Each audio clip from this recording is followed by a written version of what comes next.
Chapter 1850. This courtyard is so unique. The porcelain white tiles are as smooth as mirrors, the walls are as hard as rocks, the clear and empty windows, and the soft and comfortable couch. Even the toilet is as white as jade, and there is no stench at all. Also, I heard that this thing is an electric lamp, which is driven by electricity and can make the night as bright as day. Everything in Yunshan is so magical. Youngest uncle said that senior brother cultivates the mortal Taoism, but what kind of mortal Taoism can make senior brother create such a magical Yunshan? In the conference room on the first floor of Guanghua Building, the people of Yanhuang College and the disciples of the Celestial Master Taoism led by Xianqing had a brief meeting. After that, Yan Silu ordered people to bring Xianqing and the others to the courtyard. After all, they came to Yunshan from Longhu Mountain this time with luggage. Only after settling down could they have time to do other things. After visiting the courtyard inside and out, Heng couldn't help but sigh with emotion in a low voice. Yan Silu assigned a total of 5 courtyards to the disciples of the Celestial Master sect. Of course, the interior of the courtyards were all renovated, and they could move in directly. Heng and Xianqing were assigned to 1 courtyard, and the other 21 disciples of the Celestial Master sect were assigned to the other 4 courtyards. Each courtyard had about 5 people living in it, and 1 courtyard had 6 people living in it. This arrangement was not because Heng was a disciple of the head, but because Xianqing, as a teacher, was usually cold and strict.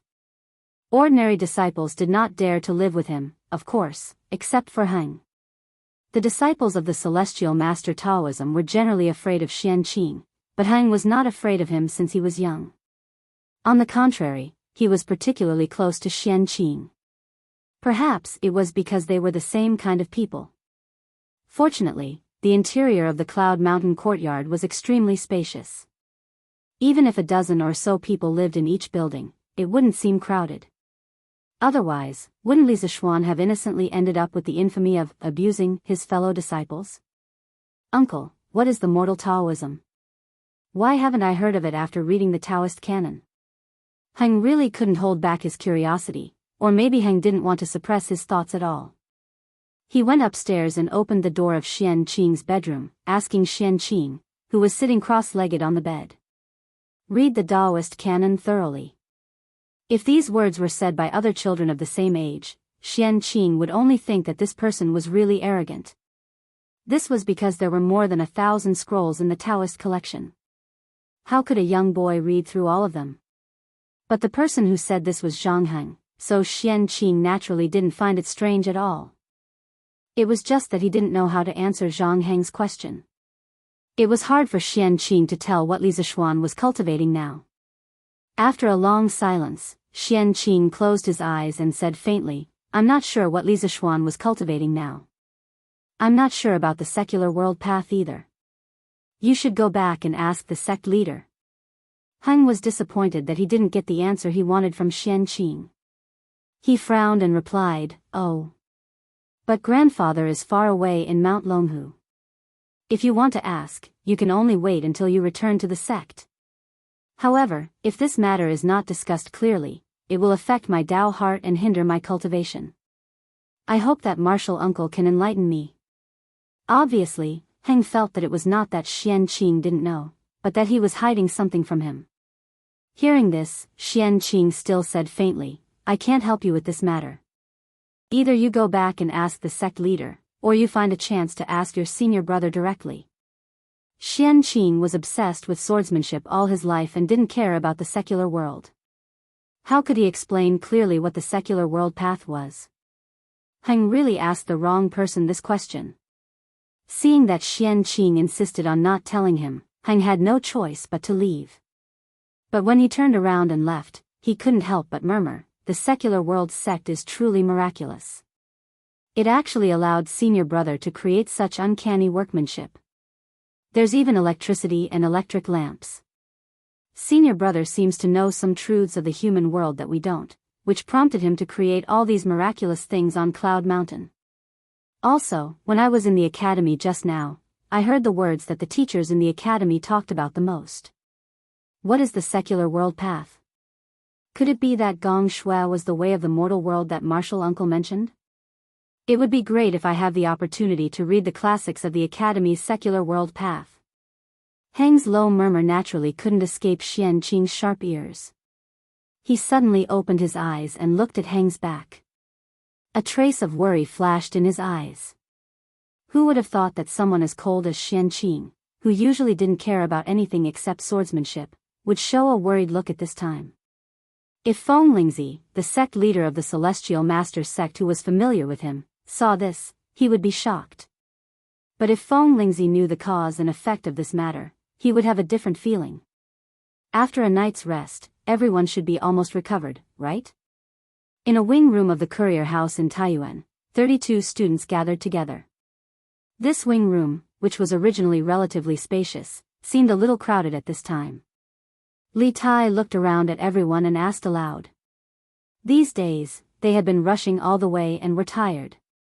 Although everyone ate well and slept well along the way, the long journey inevitably consumed a lot of their energy.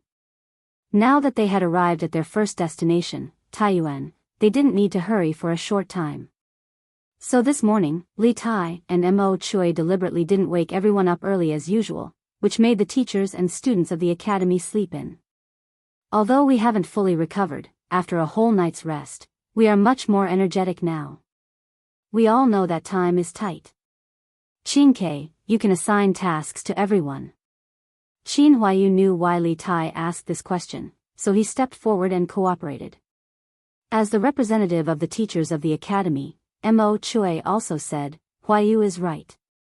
Time is tight on this trip to the north, and the tasks are heavy. All of us are shouldering the heavy responsibility of the Yamacho and the teachers of the academy. Since everyone has rested enough, let's officially begin the mission today. Qin you arrange it. The teachers and students of the academy remembered the earnest requests of Li Gang, Mo Huai, and Yen Silu before they left, and also remembered that their Yamacho was in the army, contributing to the imperial court's war against the Turks, so they couldn't help but nod in agreement. Seeing this, Li Tai breathed a sigh of relief and said with a straight face, Good. Since that's the case, let's begin the mission today. In the morning, the members of the first group will follow me to the provincial governor's mansion to participate in the selection of the telegraph relay station. We must finalize the specific location of the telegraph relay station before noon. This time, the academy had dispatched a total of 32 elite members of the Trump Card Project, and these 32 people had been divided into 8 groups of 4 before they came. As soon as Li Tai finished speaking, Qin Huayu, Meng Wenhao, and Iron Egg stepped forward and cupped their hands in obeisance. Yes. The 3 of them, together with Li Tai, were the members of the first group. Li Tai nodded and then ordered, the members of the second, third, and fourth groups will be led by Li Yan and Jia Jian. Your task today is to count the supplies we brought north this time and see if there is anything missing. The second is to assemble the machines needed to build the telegraph relay station, such as the firepower generator, telegraph transceiver, battery pack, and so on, in advance. Li Yan, Jia Jian, Xing Ziren, and the other 12 people cupped their hands in obeisance and said in unison, Yes. The members of the 5th and 6th groups, after confirming the location of the telegraph relay station in the morning, follow the members of the first group to the destination to survey. Remember, our goal is very simple, that is, to make our telegraph relay station meet the parameters set by Yamacho with the smallest amount of work and the shortest construction time. Yes.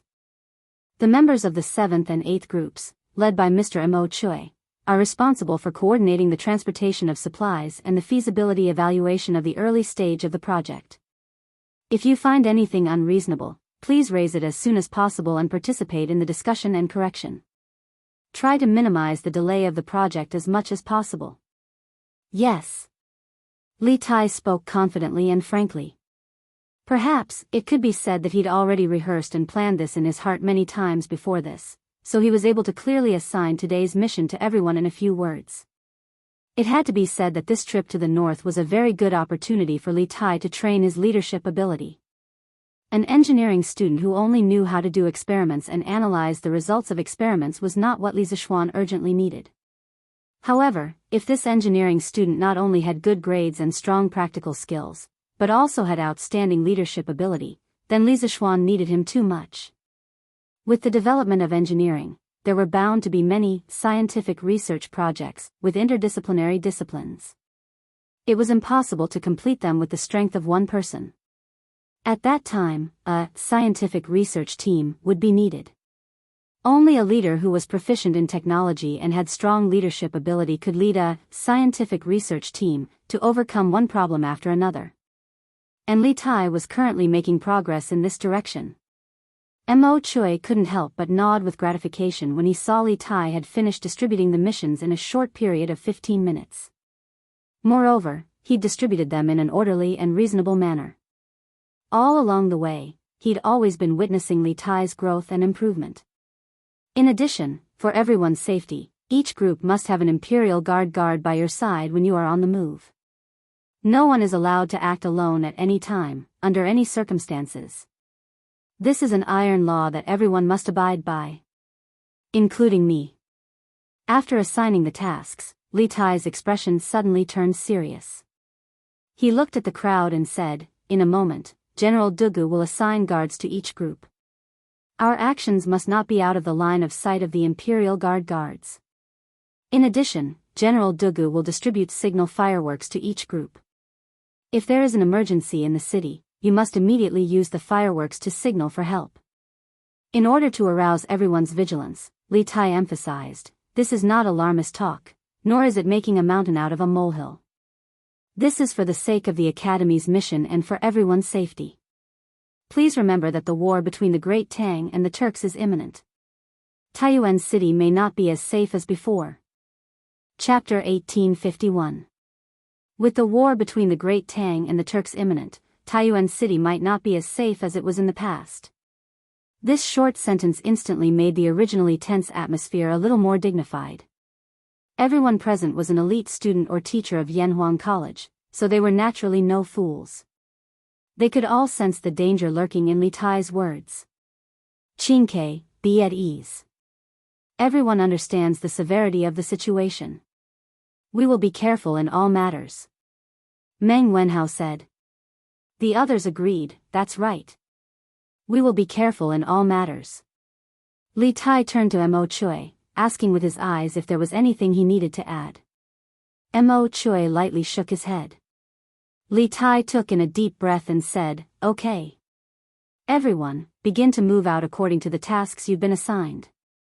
Remember, safety comes first."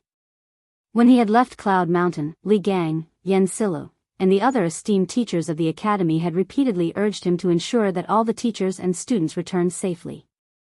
As the commander of this operation, Li Tai felt an immense pressure on his shoulders.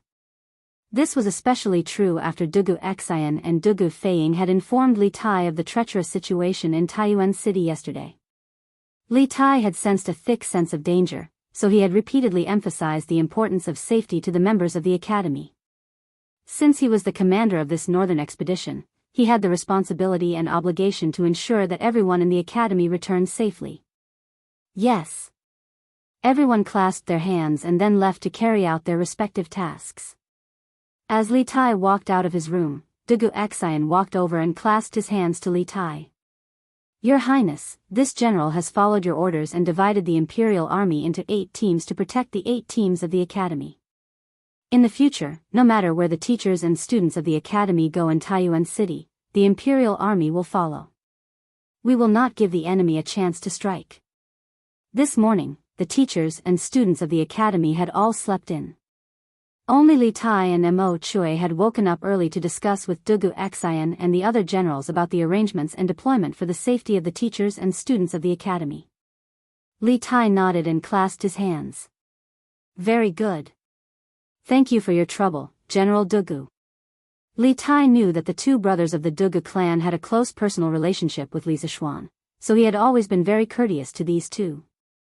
Moreover, the safety of the 32 teachers and students of the Academy all depended on Dugu Xian and Dugu Feiying, so Li Tai had no choice but to treat Dugu Xian with respect. "Your Highness. This is this general's duty." Dugu Xian clasped his hands and hesitated for a moment before saying, "Taiyuan City is currently in a state of chaos. Your Highness, with your precious status, is putting yourself in danger. For the next few days, to ensure your highness' safety, this general will have to stay by your highness' side and protect you.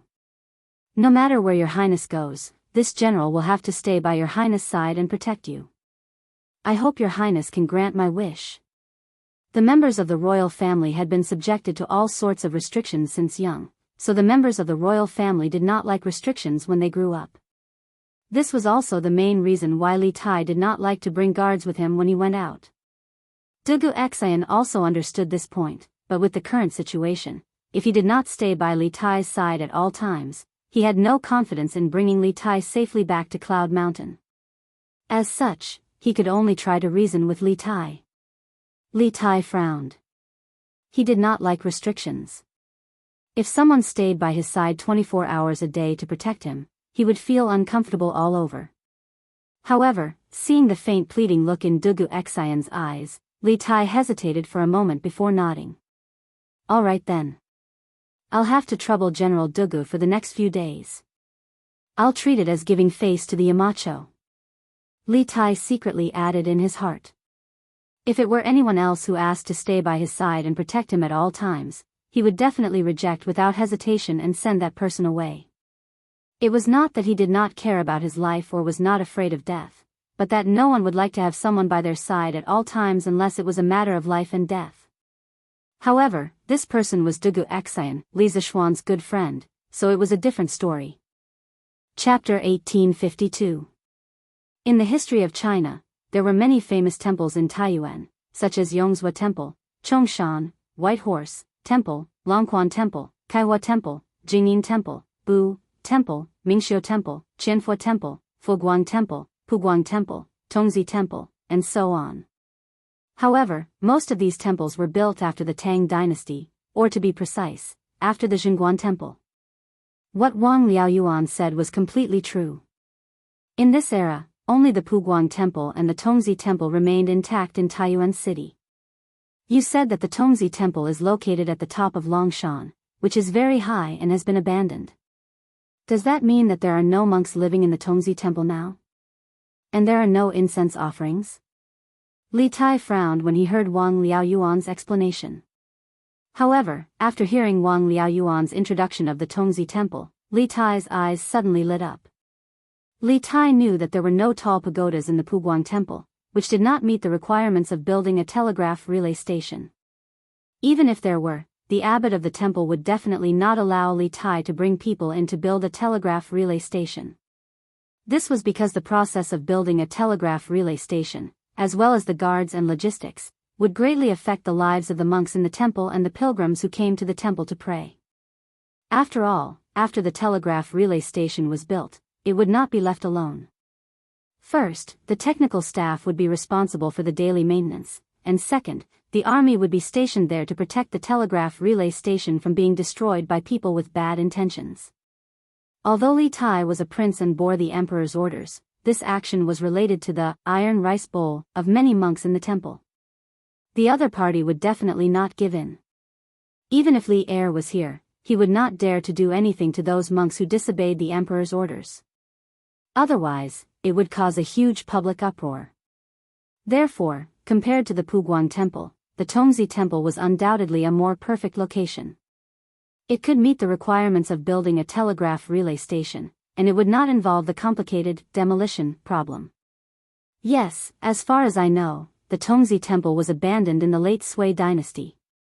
The monks in the temple were nowhere to be found, but the buildings in the temple were not damaged much in the war. It was just that no one took care of it for a long time, so there was a lot of dust. Wang Liaoyuan nodded and replied. Hearing this, Li Tai could no longer hide his excitement. He stood up and said, "That's great. Governor Wang, please send someone to bring this prince to the boy temple to take a look." Although Wang Liaoyuan didn't know why Li Tai was in such a hurry to go to an abandoned temple, he knew that it had something to do with the important mission that Li Er had given Li Tai. Thus, he didn't ask any further and stood up to reply.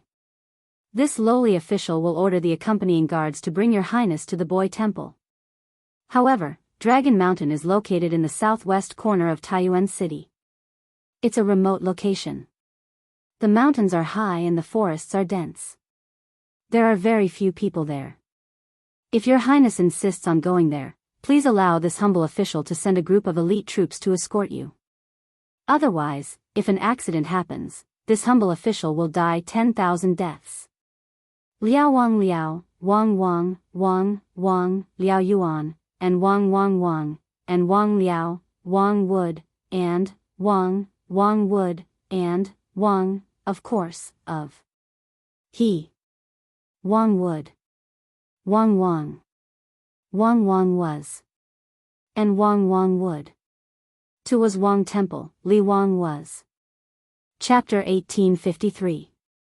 Your Highness, Dragon Mountain is tall and surrounded by mountains on the south, north, and west. It's shaped like a dustpan. The trees on the mountain are lush and the environment is quiet. If you stand at the top of the main peak and look east along the Sulphur Ditch, you'll be able to see all of Taiyuan City. It's truly a place of beauty and beauty. It's said that when Zen Master Hongli traveled here, he saw a 5-colored cloud of light shining from the ground. Within the cloud of light, there were 4 boys playing on the lotus seat, shaking the earth and causing rocks to crumble. On the shore, the image of Amitabha Buddha appeared, and the 3 jinn came to pay their respects. After Zen Master Hongli recorded this phenomenon, he reported it to the court and applied to build a temple here. Thus, the current boy temple was established. In the southwest corner of Taiyuan City, Li Tai, Qin Huayu, Meng Wenhao, Iron Egg, and the other Yanhuang College students were escorted by 300 Imperial Army soldiers led by Dugu Xian to the peak of Dragon Mountain. Standing at the top of the mountain and looking east, they could see the entirety of Taiyuan City illuminated by the morning sun. It was a dazzling sight. The provincial governor's guard sent by Wang Liao Yuan was now beside Li Tai, explaining to him with all his heart. "Ha! You know quite a lot." Looking around, Li Tai was very satisfied with the environment. He couldn't help but praise the guard. When the guard heard this, he immediately beamed with joy and said, "Your Highness is too kind. This lowly one is a native of Source Peak Prefecture. I was born and raised here, so I naturally know more than others. This lowly one has been to the Boy Temple many times. Your Highness, please come this way. In front of you is the Buddha Pavilion of the Boy Temple, where the 3 sages of the West are enshrined." At this point, the guard pointed to the north and made an inviting gesture to Li Tai. It was a massive Buddhist pavilion with 2 floors. It was built against the mountain, and its scale was extremely grand. Dugu Xian gave a look to his left and right, and 2 groups of Imperial Army soldiers immediately filed out toward the Buddha Pavilion in the north. Li Tai saw this and said nothing. He stood to the side, quietly waiting for something. Not long after, an Imperial Army soldier ran out and cupped his fist at Dugu Xian. "General, everything in the Buddhist pavilion is normal. There's no danger." Dugu Xian nodded and then gave Li Tai a look. Li Tai understood and said to the guard from the Bing Province Governor's Mansion, "Since you are familiar with this place, then lead the way." "Yes. Your Highness." The guard cupped his fists and slowly walked towards the Buddha Pavilion on Li Tai's left. As Li Tai's group walked in, they realized that the Buddha Pavilion was made up of a front porch and the main part of the pavilion. The front porch was 5 rooms wide and 1 room deep. It was around 10 zhang wide and 20 zhang deep. There were 9 pillars, all of them in the shape of large lotuses. They were arranged in a north-south direction, and the lotus-covered part of the pillars was around 3 feet in diameter. The roof was made of stone and the floor was paved with stone, but the rooms were made of square bricks. The main part of the Buddha Pavilion was around 10 zhang wide and 50 zhang deep. It was even more spacious than the front porch. The walls were built vertically with stone strips, and the northern part of the wall was built directly on top of natural rock. In the middle part of the wall, the door to the room was open. There were no carvings on the outside, but the inside was filled with carvings of 1,000 Buddhas. These Buddhas were of different shapes and sizes, creating a magnificent sight. Inside the Buddha Pavilion, the 3 saints of the West were carved into the cliffs, Amitabha, Guanyin, and Mahastamaprapta Bodhisattva. The 3 Buddhas were lofty, each more than 10 zhang tall. Just their heads alone were more than 20 zhang tall. These Buddhas were so dignified that one couldn't help but feel awe. This Buddha pavilion is really magnificent. Just these 3 Buddhas and the thousands of Buddha carvings on the stone walls can be called a Buddhist holy land. It's a pity that it was abandoned and ruined because of the war in the Central Plains. After walking around the Buddha pavilion, Qin Huayu couldn't help but sigh. Qin Huayu's mother was a Buddhist, and the Qin family had even built a Buddhist hall in the backyard. Under the influence of what he saw and heard, Qin Huayu more or less had a good impression of Buddhism, which was why he sighed. Hearing this, the others couldn't help but nod. In all fairness, although this boy's temple was a little dilapidated on the surface, the majestic buildings, Buddhas, and exquisite carvings in the temple all showed its former glory and how much effort the founder of the temple had put in. Could its intrinsic artistic value be covered by the dust in the temple? Whether it was dilapidated or glorious, now that we can use this Buddhist temple, we can be considered to have made the best use of it. Because he had spent a long time hanging out with Li Zixuan, a disciple of the Celestial Master Taoist sect, Li Tai was not interested in Buddhism. Hearing Qin Huayu and the others sigh, he said somewhat disapprovingly, "Qin Ke, are you planning to choose here?" Hearing Li Tai's words, Meng Wenhao's heart moved and he asked aloud. When Li Tai assigned the task in the morning, he thought that it would take a lot of time to choose the location of the telegram relay station. However, he never expected that after just a trip to Dragon Mountain, Li Tai had the intention of finalizing the location. Wasn't this too smooth? However, although he was surprised, Meng Wenhao did not let down his guard. He did not say anything about the telegram relay station, because there was an outsider here, the guard of the Bingzhou provincial governor's mansion. It was related to the success or failure of the academy's mission and the safety of the academy's teachers and students. Every one of them had to be extremely cautious. More or less. However, before I decide, I have to confirm some things. Li Tai nodded and responded to Meng Wenhao. Then, he said to the guard of the Bingzhou provincial governor's mansion, "Is there another floor above this Buddhist pavilion?" "What's the floor above for?" The guard quickly replied, "Your Highness, I have been to the floor above. It's just a few meditation rooms. There's nothing special about it. It should be habitable after some tidying up." Li Tai nodded and said, "Good. I know. There's nothing for you to do here. You have done well. Go down the mountain and return to the city to receive your reward from Governor Wang." From the beginning to the end, he did not ask the name of the guard of the Bingzhou provincial governor's mansion because he did not need to know. "Yes. Thank you, Your Highness." The guard was overjoyed as he quickly bowed to express his thanks. After saying that, he bowed to Li Tai and turned to leave the mountain. Chapter 1854. Where are Mr. Ingchui and the others? Back at the post house, Li Tai saw Dugu Feiying looking around in front of the post house. He was anxious to inform Ingchui and the others about the location of the relay station, so he didn't take Dugu Feiying's abnormality to heart and asked anxiously, "Your Highness, big brother, you're back?" "Mr. Ingchui." Mr. Ingchui and the others are packing up in the backyard. When Dugu Feiying saw Li Tai and the others, especially when he saw that Dugu Xian had returned, he immediately perked up and answered. Last night, other than the teachers and students of Yanhuang Academy and the Imperial Army led by Dugu Xian, there were also the materials and machinery needed to build the telegraph relay station that they had brought from Yanhuang Academy on this trip to the north. These things were all priceless treasures in this era and couldn't be bought with money. In order to ensure that there wouldn't be any mishaps and that the purpose of their trip wouldn't be revealed, these materials and equipment were allocated a courtyard to store in the courier station. Furthermore, there were specialized Imperial Army guards guarding it day and night. This prince will go take a look." Li Tai nodded in response. After saying that, he directly walked into the courier station. Dugu Xian didn't follow. Firstly, the entire post house was under his control, so he didn't need to worry about Li Tai's safety. Secondly, Dugu Feiying's eyes clearly showed that something was wrong. This was something that Dugu Xian, who had been his brother for many years, could easily tell. "What's wrong?" After Li Tai entered the post house, Dugu Xian looked at Dugu Feiying and asked calmly.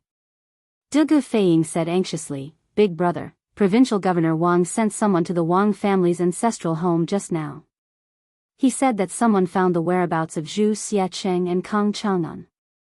The Wang family has already sent people over. Dugu Xian was shocked and said, What? The Wang family found the whereabouts of those two? Dugu Feiying scratched his head and said, Yes. Provincial Governor Wang's people just came to inform me.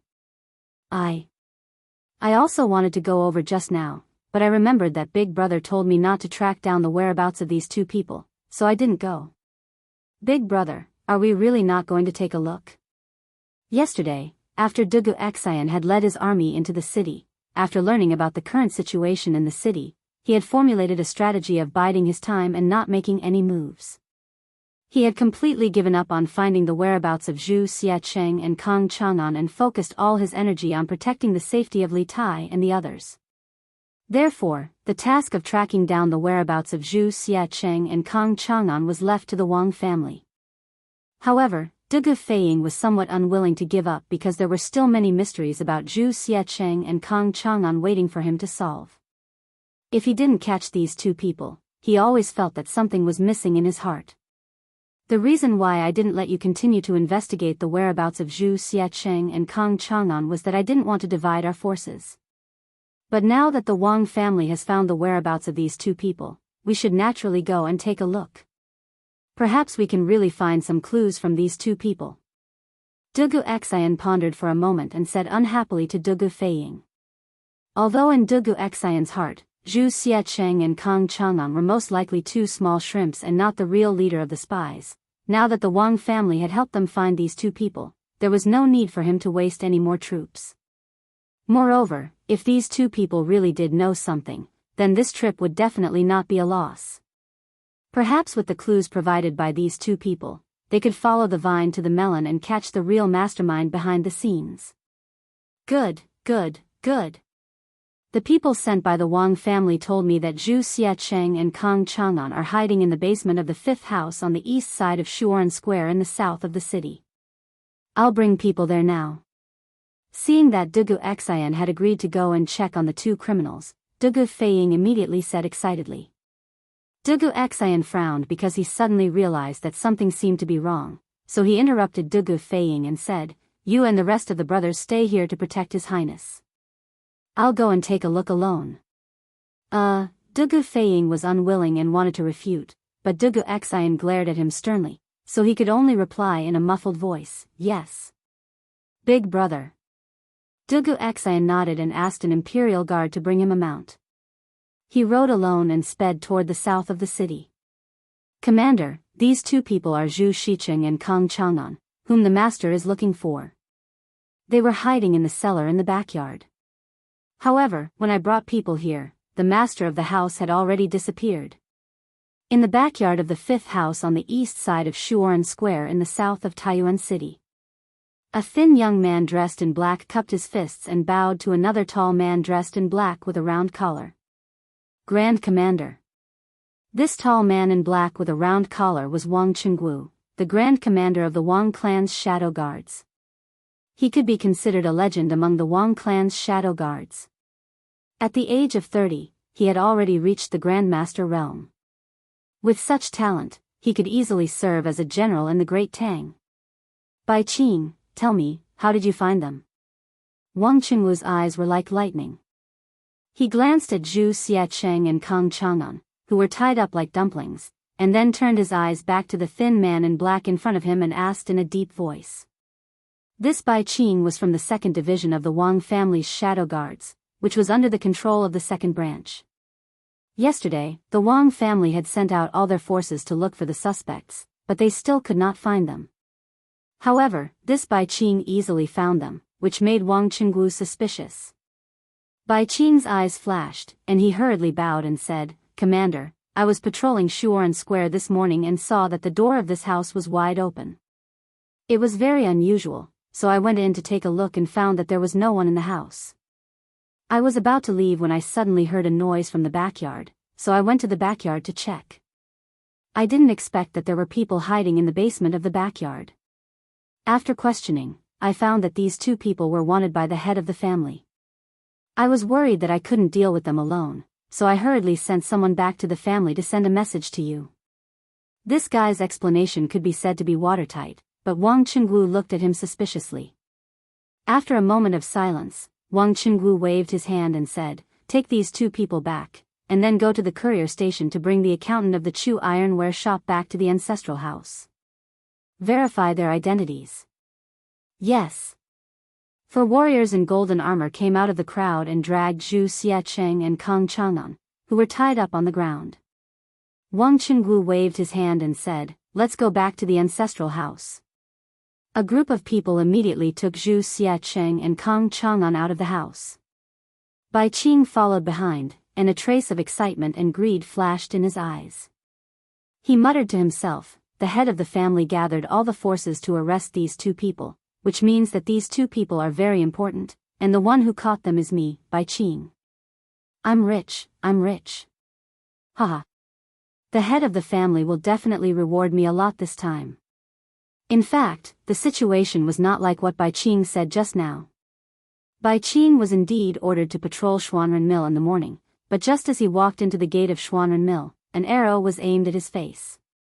Although Bai Qing had some martial arts, he could not dodge this sudden arrow with his kung fu. Just as Bai Qing closed his eyes and shouted in his heart, "I'm going to die," the arrow did not pierce his head. Instead, it was an inch away from his ear. With a bang, it was deeply nailed to the wall. Bai Qing was still in shock, but after the person who assassinated him shot the arrow, he did not do anything else. He turned his head to look at the arrow nailed to the wall and saw a piece of cloth tied to the arrow shaft. His heart moved, and he quickly went forward to take the arrow from the wall. He opened the cloth and saw the words written on it, "The person being chased by the Wang family is hiding in the basement of the backyard of the 5th house in the east of Xuanren Mill." After seeing this line of small words, Bai Qing subconsciously did not believe it. He thought that this was a prank by some bored person, but after thinking about it carefully, he felt that something was wrong. Which bored person could shoot an arrow into a wall more than 2 inches deep? Then he thought of the fact that Wang Yu had mobilized the entire Wang family's power to search for Zhu Xiacheng and Kang Chang'an in Taiyuan City. If he caught these two people, he would definitely receive a lot of rewards from the family. Even his position among the Wang family's secret guards would be raised to a higher level because of this. Thinking of this, Bai Qing put away the cloth with the words and secretly went to the 5th house in the east of Xuanren Mill alone. Because he did not want others to share the credit with him, he did not plan to call any of his companions. But unexpectedly, he really did find Zhu Xiacheng and Kang Chang'an in the basement of the backyard of the house. Bai Qing could not help but be overjoyed. Thus, the scene just now happened. Obviously, the arrow just now was not meant to assassinate him, but someone had sent him a message. As for why Bai Qing lied to Wang Qinggu, the reason was because of benefits. If he told the truth that someone had sent him a message to point out Zhu Xiacheng and Kang Chang'an's hiding place, and that was why he caught the two people, then it would seem that he did not play any role in this matter. In order to show more of his credit, he could only say that he had found Zhu Xiacheng and Kang Chang'an's hiding place by himself. On the other side, he was experiencing a real assassination. Dugu Xian rode alone from the center of the city to Xuanren Mill. When he was 3 houses away from Xuanren Mill, suddenly, dozens of arrows with cold light shot toward him from the surrounding walls of the houses. Dugu Xian was a martial arts master at the grandmaster level, and his perception of danger was far more sensitive than Bai Qing's. The moment before the arrows were shot, he felt a sense of danger, and his heart skipped a beat. In the face of dozens of arrows, Dugu Xian pulled out the sword at his waist. With the help of Li Zixuan, he had learned the 9 strategies beyond the sword's arrow-breaking style. There was a flash of sword light in the air, and the dozens of arrows were all broken by Dugu Xian. Ding, ding, ding. The arrows fell on the bluestone with a crisp sound, and the space was instantly silent. "Who are you, scoundrel? How dare you commit murder in Taiyuan City? Come out." Dugu Xian had already dismounted. He stood with his sword in hand, glanced around, and shouted in a deep voice. Chapter 1855. Taiyuan City, on the streets outside Wenchang Square, was dead silent. Dugu Xian, alone with his sword, was holding his breath as he faced off against the air. Just a moment ago, dozens of glowing arrows had been shot at him from the walls around him. If he had not been a grandmaster, and if it had not been for the exquisite swordsmanship of 9 strategies beyond the swords, that volley of arrows would have been enough to injure him. Due to the sudden attack from the dark, Dugu Xian had focused all his attention on his swordsmanship and survival, so he had not paid attention to the enemy's specific location. Now that the enemy's attack had slowed down, Dugu Xian finally had time to observe his surroundings. However, at this moment, there was no one around him. If it had not been for the dozens of broken arrows lying on the ground, Dugu Xian would have thought that the frightening scene he had just experienced was an illusion. An expert. There was definitely a martial arts expert among the enemy, and there was more than one. When Dugu Xian had blocked the volley of arrows, he had clearly felt that a few of the arrows carried a huge amount of true qi. The person who had shot the arrows was definitely at the peak of qi transforming stage or above. Moreover, other than the few extremely powerful true qi arrows, the other assassins who had shot the arrows were all above the qi transforming stage. How did such a powerful assassination team sneak into Taiyuan City? And why did they choose to attack him at this time? At this moment, many questions flashed through Dugu Xian's mind. Since he had only gone to the south of the city to see if Zhu Xiecheng and Kang Chang'an had been captured, he had not brought any guards with him when he came out of the courier station. At this moment, he was alone, but he was still fearless. Whoosh, whoosh, whoosh. Dugu Xian happened to be standing at the intersection of 2 streets. His upper left, upper right, lower left, and lower right were all surrounded by the walls of the square. Just as Dugu Xian held his breath and was on full alert, dozens of masked men in black suddenly popped their heads out from the top of the walls of the square. In response to Dugu Xian's shout, they did not say anything. Instead, they responded with another volley of arrows. Humph. 9 strategies beyond the swords, arrow-breaking style. Dugu Xian had not been on guard earlier, and that volley of arrows had not hurt him. Now that he was on guard, how could he be afraid of the black-clothed assassin using the same trick again? He snorted coldly, and then the tip of the sword in his hand trembled, pointing it at the arrows that were shooting towards him. The speed of his sword was too fast, and ordinary people could only see the countless blurry sword shadows in the air. Then, a series of ding-ding-ding sounds could be heard, and the dozens of arrows all fell on the bluestone floor. Compared to his previous response, Dugu Xian's response this time was even more composed and casual.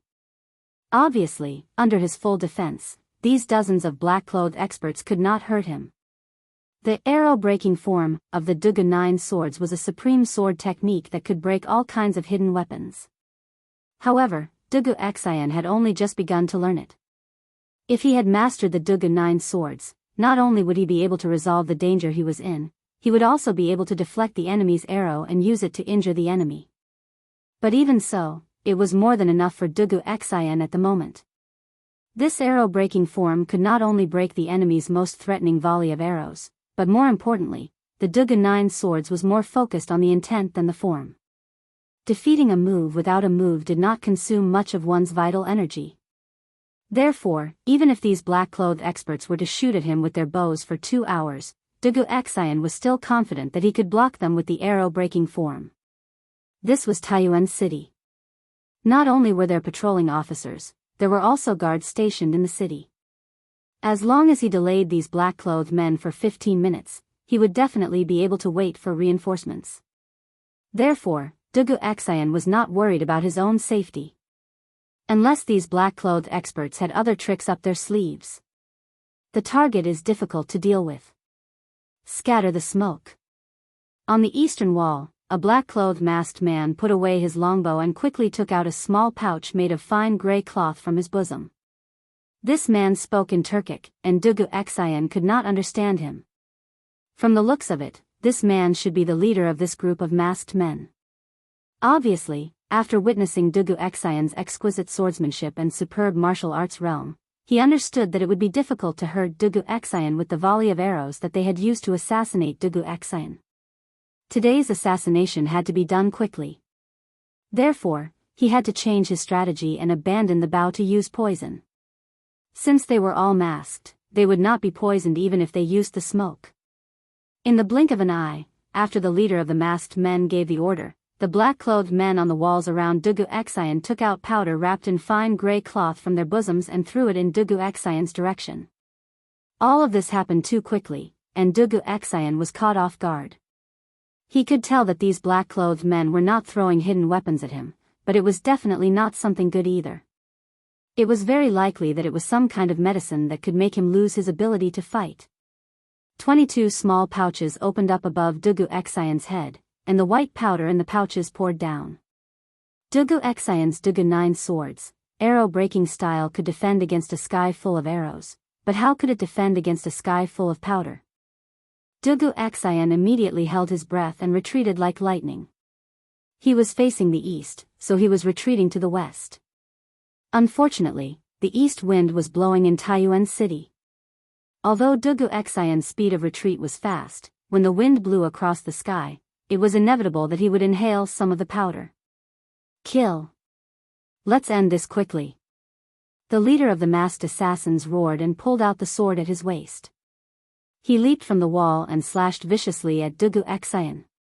The other 21 assassins followed suit, pulling out their swords and slashing at Dugu Xian. Humph. Good timing. Lone wind swordsmanship. Dugu Xian was not afraid at all, and a vicious glint flashed in his eyes. Previously, when these assassins were attacking from afar, it was not easy for him to take them down one by one. That was because it was difficult to change directions in the air. If he used his qinggong to leap onto the wall and kill one of the assassins, the other assassins would definitely shoot at him immediately. At that time, not only would it be difficult for him to change his position in the air, but it would also be difficult for him to use 9 swords, arrow-breaking style. Now that these assassins had given up on long-range attacks and switched to close combat, it was exactly what Dugu Xian wanted. In terms of close combat, he had mastered both the lone wind swordsmanship and the lone wind swordsmanship. He was not afraid of these black-clothed assassins at all. Dugu Xian leaped into the air and spun in midair. A blinding sword aura shot up like a dazzling silver dragon. Pure and arrogant sword intent filled the entire alley. Immediately after, the dazzling sword aura clashed with the 22 sharp swords that were coming from all directions. Ding! Ding! Ding! An ear-piercing sound of metal clanging instantly resounded through this area of the residential area. As it was almost 7 in the morning, those who were supposed to go out to work had already gone to work, and those who were supposed to go to the market had already gone to buy things. Therefore, there were not many pedestrians in the alley. However, the ear-piercing sound of metal had inevitably alarmed many of the residents. Some of the more daring onlookers were making their way over. Humph. What a futile struggle. At that moment, the leader of the masked assassins could not help but snort coldly. Dugu Xian could not help but be startled because the leader of the assassins was speaking in Han Chinese. You are Han Chinese? Dugu Xian could not help but exclaim in surprise. However, when he opened his mouth, he could not help but inhale some of the powder in the air. After realizing that something was wrong, Dugu Xian quickly shut his mouth. At that moment, the leader of the assassins snorted coldly. His aura suddenly changed, and his true qi surged. The long sword in his hand was filled with sword qi, and it let out a loud sword hum. Then, he suddenly disappeared from where he was. Yes. His entire body had suddenly disappeared. Dugu Xian was instantly alarmed. He instinctively used his footwork and leaned his body slightly to the right by 3 inches. At the same time, a long sword glowing with a faint blue light appeared on his left side without warning. It brushed past his belt and stabbed forward viciously. Clearly, the leader of the assassins who had disappeared had launched a fatal attack from behind. If Dugu Xian had not subconsciously leaned his body to the right just now, that sword would have pierced through his entire body. A grandmaster expert. This was the first time Dugu Xian had faced the leader of the assassins head-on. However, it was this exchange that made him realize that he had underestimated his opponent's strength. This leader of the assassins in black was actually a grandmaster expert. Moreover, it seemed that he was a grandmaster expert who specialized in assassination. At this moment, Dugu Xian suddenly felt a little dizzy. He understood that it was the effect of the powder that the other party had scattered. This caused him to feel a chill in his heart. Putting aside the fact that the other party's strength was higher than he had estimated, he had even been poisoned by the other party. It was truly a case of when it rains, it pours. Dugu Xian knew that if he could not escape in a short period of time, or if the reinforcements did not arrive before he fell, then it was very likely that he would die here today. The leader of the assassins exclaimed in surprise when his killing blow missed. Then, he gently raised his sleeve, and several cold lights shot out from his sleeve, heading straight for Dugu Xian's face. Hidden weapons. This leader of the assassins, as a grandmaster expert, actually carried hidden weapons with him. This really refreshed Dugu Xian's three views. Generally, martial artists who had stepped into the grandmaster realm had their own pride. Under normal circumstances, they disdained to use underhanded means such as hidden weapons and poison. However, the black-clothed assassin leader in front of him not only used poison, but also carried hidden weapons with him. He was really unscrupulous. Chapter 1856. Grand Commander. Grand Commander, bad news. Bad news. General Dugu, who entered the city yesterday, was attacked by a group of black-clothed masked assassins in the southern alley. The secret guard of the Wang family, who had run out from the place where Dugu Xian and the black-clothed assassins were fighting fiercely, had just passed through two houses when he ran into Wang Qinggu, who was escorting Zhu Xiacheng and Kong Chang'an back to the Wang family's ancestral home. He was startled at first, but then he hurried forward and cupped his fists. What? You're saying that someone tried to assassinate General Dugu in the city? Wang Qinggu was shocked when he heard this, and he hurriedly waved his hand to signal for the troops behind him to stop. He then looked at the shadow guard and asked in a low voice. The shadow guard panted as he said, "Yes. Grand Commander." There were more than 20 of them, and General Dugu was alone. When this subordinate arrived, General Dugu seemed to be on the verge of collapsing. Should we go? Hu Daliang, Bai Qing, take 10 of your brothers and bring Zhu Xiacheng and Kong Chang'an back to the ancestral home. The rest of you, follow me. Without waiting for the guard to finish speaking, Wang Qinggu bellowed and ordered his subordinates. Yes. Grand Commander. A round-faced man with a full beard and Bai Qing hurriedly responded in unison. With that, the two of them called over 10 Wang family shadow guards and brought Zhu Xiacheng and Kong Chang'an back to the Wang family ancestral home. Wang Qinggu waved his hand, and the remaining 10 or so Wang family shadow guards followed him. Under the lead of the shadow guard who had reported earlier, they galloped wildly in the direction of the battle between Dugu Xian and the black-clothed men. As Wang Yu's trusted aide, Wang Qinggu naturally understood Wang Yu's current attitude toward the imperial court and the imperial family. He also knew why the Wang family's forces, both on the surface and in the shadows, had mobilized in full force yesterday to search for two businessmen who had nothing to do with the Wang family. It was precisely because of this that Wang Qinggu had made the decision to rescue Dugu Xian without any hesitation the moment he heard that someone had tried to assassinate him. Putting aside the fact that the Wang clan had mobilized all its forces yesterday mainly because Dugu Xian's younger brother, Dugu Feiying, had personally come to Wang Yu's door to ask for help, given the current relationship between the Wang clan and the imperial court, Wang Yu could not possibly sit by and watch as the commander of the imperial army was assassinated in the Wang clan's headquarters, Source Peak City, was assassinated by an unknown group of people. If something were to happen to Dugu Xinjin in Source Peak City, the Wang family and the officials of Source Peak City would face endless trouble. Therefore, there was no need to report this matter to Wang Yu. Wang Qinggu could guess Wang Yu's attitude. Most importantly, there was no time for him to return to the ancestral home and report the situation to Wang Yu. On the other side, at the post house.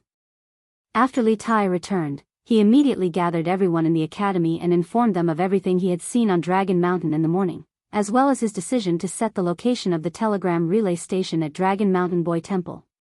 After understanding the general topography of Dragon Mountain Boy Temple, the academy's teachers and students, including Imo Chui, unanimously agreed that the telegram relay station should be built on Dragon Mountain. At that moment, Li Tai led the members of Team 5 and Team 6 with measuring tools and prepared to go up the mountain for a field survey. Imo Chui also followed. He also wanted to see the terrain and discuss with Li Tai the future construction plan. After leaving the post house, Li Tai did not see Dugu Xian. There was only Dugu Feiying and the Imperial Army guarding the door.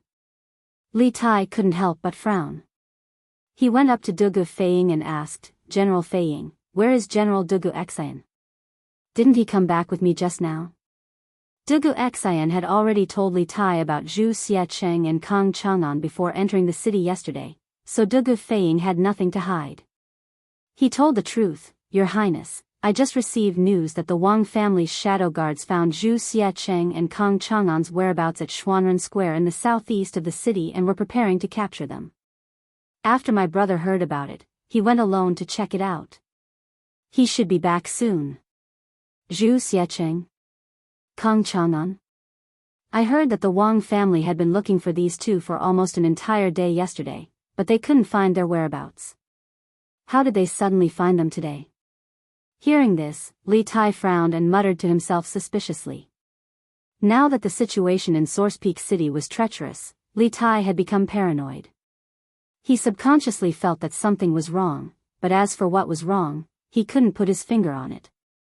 Dugu Feiying's ears were sharp, so he naturally heard Li Tai's muttering. However, he could only pretend that he didn't hear it, because he couldn't answer this question.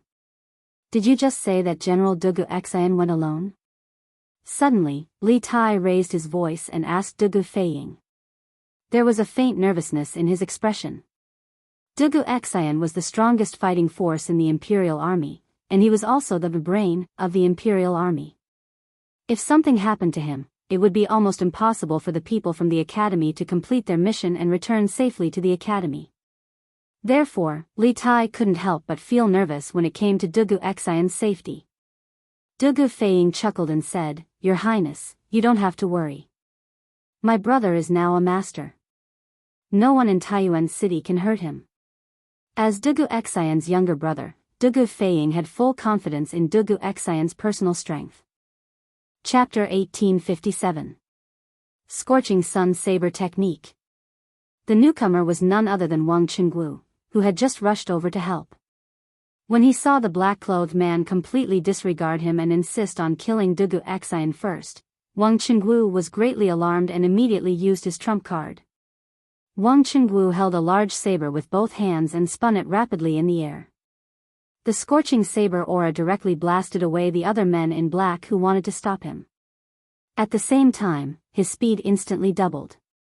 He was originally about 30 meters away from Dugu Xian and the leader of the men in black, but in the blink of an eye, the distance between them was less than 10 meters.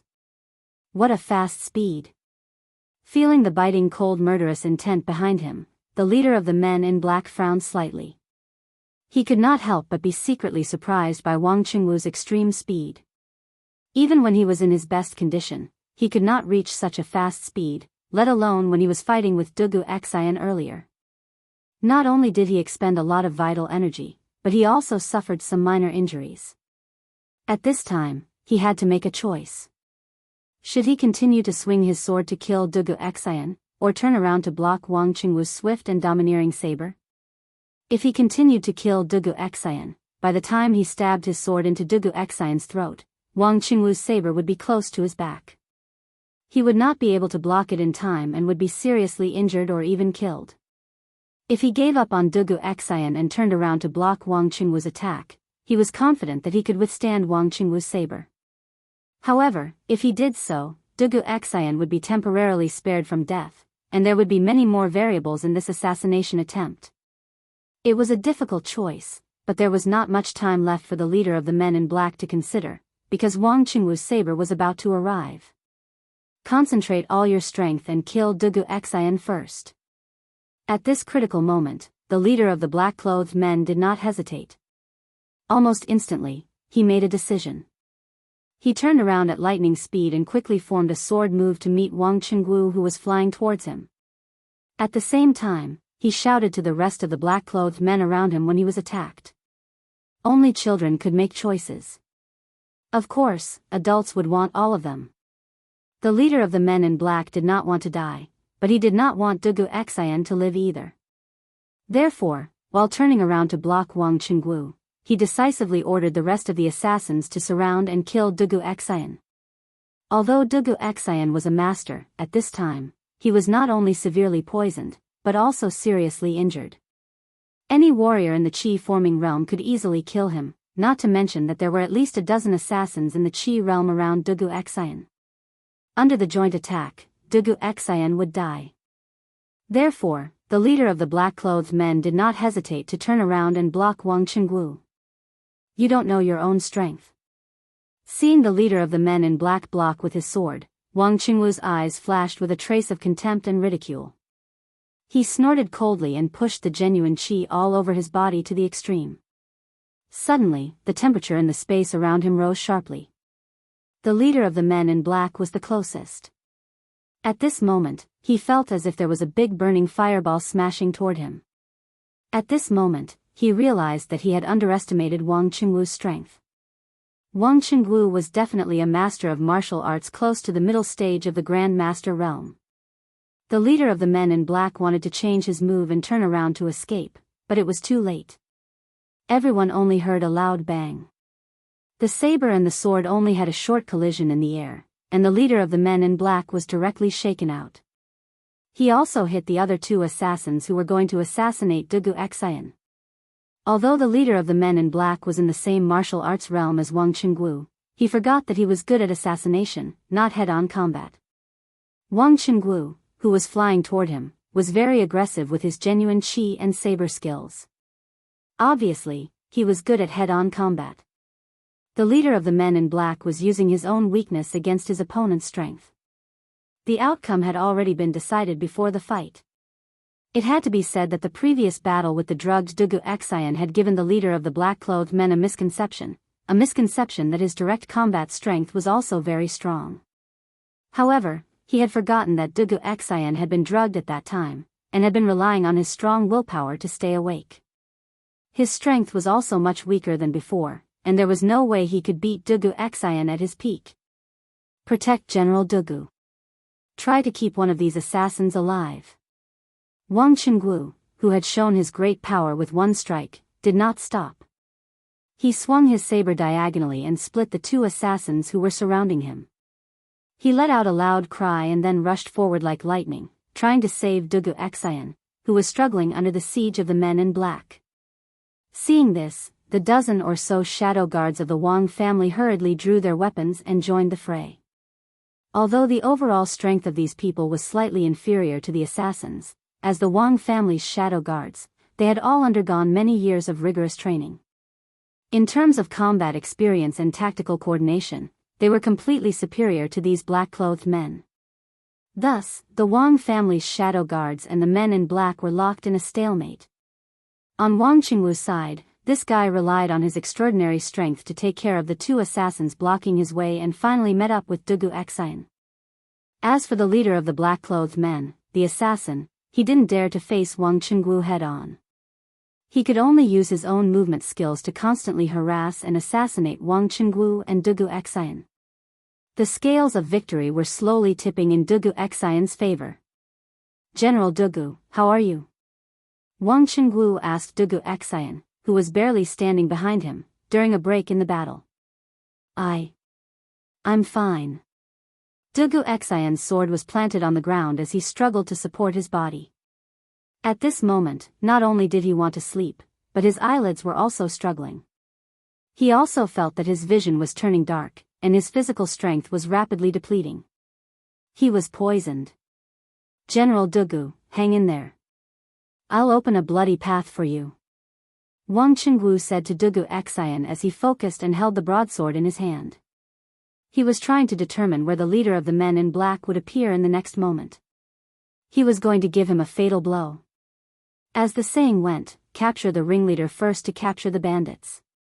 As long as he captured or killed the leader of the assassins in black, the rest of the assassins would scatter like birds and the danger of Dugu Xian would naturally be resolved. Obviously, Wang Qingwu could see that Dugu Xian was not in a good condition. He had to end the battle as soon as possible and bring him back for treatment. Otherwise, even if he did not die under the enemy's sword, he would die from the poison later. Sneaky bastard, let's see where you can hide this time. Suddenly, Wang Qingwu's eyes flashed. He quickly infused his true qi into his broadsword. Then, he disappeared from the spot like a flash of lightning. His entire body was covered in a blazing radiance as he slashed at Dugu Xian's right rear. Chapter 1858. What? General Dugu was attacked by a group of assassins in the southern part of the city? The shopkeeper of the Chu ironware shop, Kang Chang'an, was ambushed by 3 black-clothed men on his way back. At the same time, in the Wang clan's ancestral home, after listening to Bai Qing's report, Wang Yu abruptly stood up from his seat, his face ashen. The Wang clan had been in Taiyuan for many years, but this was the first time someone had slapped them in the face. This subordinate is incompetent. Patriarch, please punish me. Bai Qing and the other Wang clan covert guards got down on one knee and bowed. Where's Qingwu? Wang Yu walked up to Bai Qing with his hands behind his back and asked coldly. Patriarch, the Grand Commander received the news and went to the southern part of the city to rescue General Dugu. We brought Zhu Xiacheng and Kang Chang'an's corpses back first. Bai Qing replied in full detail. Quickly bring people to the southern part of the city. Wang Yu was silent for a moment, then he ordered, in addition, bring people to the provincial governor's residence and inform Provincial Governor Wang. Wang Yu knew very well that this was not the time to hold these people accountable. The most important thing now was to ensure Dugu Xian's safety. If something happened to Dugu Xian, then the Wang family would not be able to clear their name even if they jumped into the Yellow River. Zhu Xiacheng and Kang Chang'an had been found and escorted back by the Wang clan, but one of them had been killed right under the eyes of the Wang clan guards. Logically speaking, the Wang clan had to bear the main responsibility. And if something happened to Dugu Xian, the commander of the imperial army, in Taiyuan City, the Wang clan would not be able to escape responsibility. After all, who told the Wang clan to be the local tyrant of Taiyuan City? Yes. Patriarch. Bai Qing and the others left with the order. Inside the room, Wang Yu paced around the hall with his hands behind his back. Princess Tong'an, who was sitting to the side, frowned and said, Dugu Xian was attacked, and the key suspect they were looking for was ambushed. Who are these people? How dare they commit murder in public in Taiyuan City? And even make a move against our Wang clan? Wang Yu paused and sighed. No matter where they come from, since they dared to behave so atrociously in Taiyuan City, this old man will definitely ferret them out. Moreover, I'm afraid that this group of people's goal isn't so simple. Their true goal should be. At this point, Wang Yu turned to look in the northwest direction. That was the post house in Taiyuan City. Li Tai and the other Yanhuang college teachers and students were staying there. Princess Tong naturally understood what Wang Yu was trying to say. Her heart sank slightly as she revealed a worried expression. The other party wants to harm Qingke? In this way, I'm afraid we won't be able to return to Sui province for the time being. Speaking of which, she and Li Tai had returned to their ancestral home from Qizhou. Originally, they had planned to settle Wang Renbiao's matter and then immediately return to Suizhou. However, Li Tai was her grandnephew. Whether it was due to emotion or reason, whether it was public or private, she had to look after Li Tai. After all, this was Taiyuan, the territory of her husband's family. We definitely can't return to Suizhou for the time being. Nothing must happen to King Wei and the others in Taiyuan City. Right now, he had to see if Qing Wu could save Dugu Xian and capture 1 or 2 of them alive. From the looks of it, we are in the open while the enemy is in the dark. Moreover, the enemy knows everything about us like the back of his hand. We must grasp the enemy's situation as soon as possible. Wang Yu sternly said, his eyes blazing. As the saying went, know thyself and know thy enemy, and thou shalt be victorious in every battle. Although the Wang clan was powerful, if they knew nothing about the enemy's situation, they would be constantly on the defensive. This was something that Wang Yu did not wish to see. Princess Tong and silently nodded. Reporting. Patriarch. The Grand Marshal has rescued General Dugu. Hurried footsteps came from outside the room. Soon after, Bai Qing, who had left earlier, ran into the hall and cupped his fists to Wang Yu. Wang Yu, who was anxiously pacing back and forth in the hall, suddenly had his eyes light up. He turned around and said with a face full of joy, "Good. That's great. Where is Cheng Wu now? And how is General Dugu? Is he injured?" Although he and Princess Tong and had analyzed that the enemy's target was likely Li Tai, they had no good ideas. After all, the heavy responsibility of protecting Li Tai's group could only be shouldered by Dugu Xian and the other Imperial Army soldiers. The Wang clan could not shoulder this responsibility. Thus, nothing could happen to Dugu Xian. Moreover, no matter what, Dugu Xian was the commander of the Northern Imperial Army. If he were to die in Taiyuan City for no reason, no one would be able to bear Li Er's wrath. After all, the Northern Imperial Army was Li Er's trump card, and the commander of this army represented Li Er to a certain extent.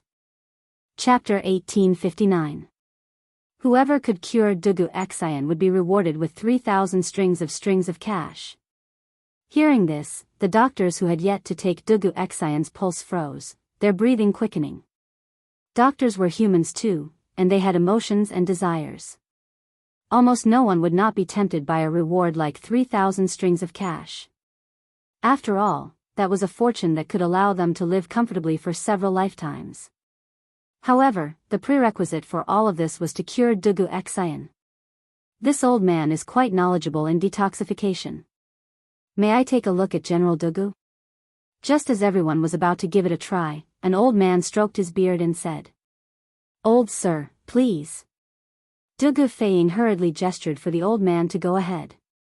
The old man nodded, and then he slowly walked over to the bed. He first took Dugu Xian's pulse, and then he looked at the wounds on Dugu Xian's arms and back. His expression instantly changed when he saw them. Dugu Feiying hurriedly asked, "Old sir, what poison was inflicted on my brother? Is there an antidote?" Everyone in the room, including the doctors, turned to look at the old man. Although the doctors could tell that Dugu Xian was poisoned, they didn't know what kind of poison Dugu Xian was poisoned with. This was also the main reason why they couldn't do anything about it. After all, if they did not even know what poison the patient was inflicted with, how could they possibly cure it?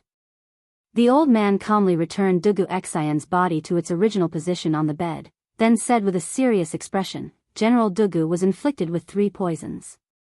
The first is a knockout powder, which should have been inhaled through the nose and mouth, causing General Dugu to be unconscious.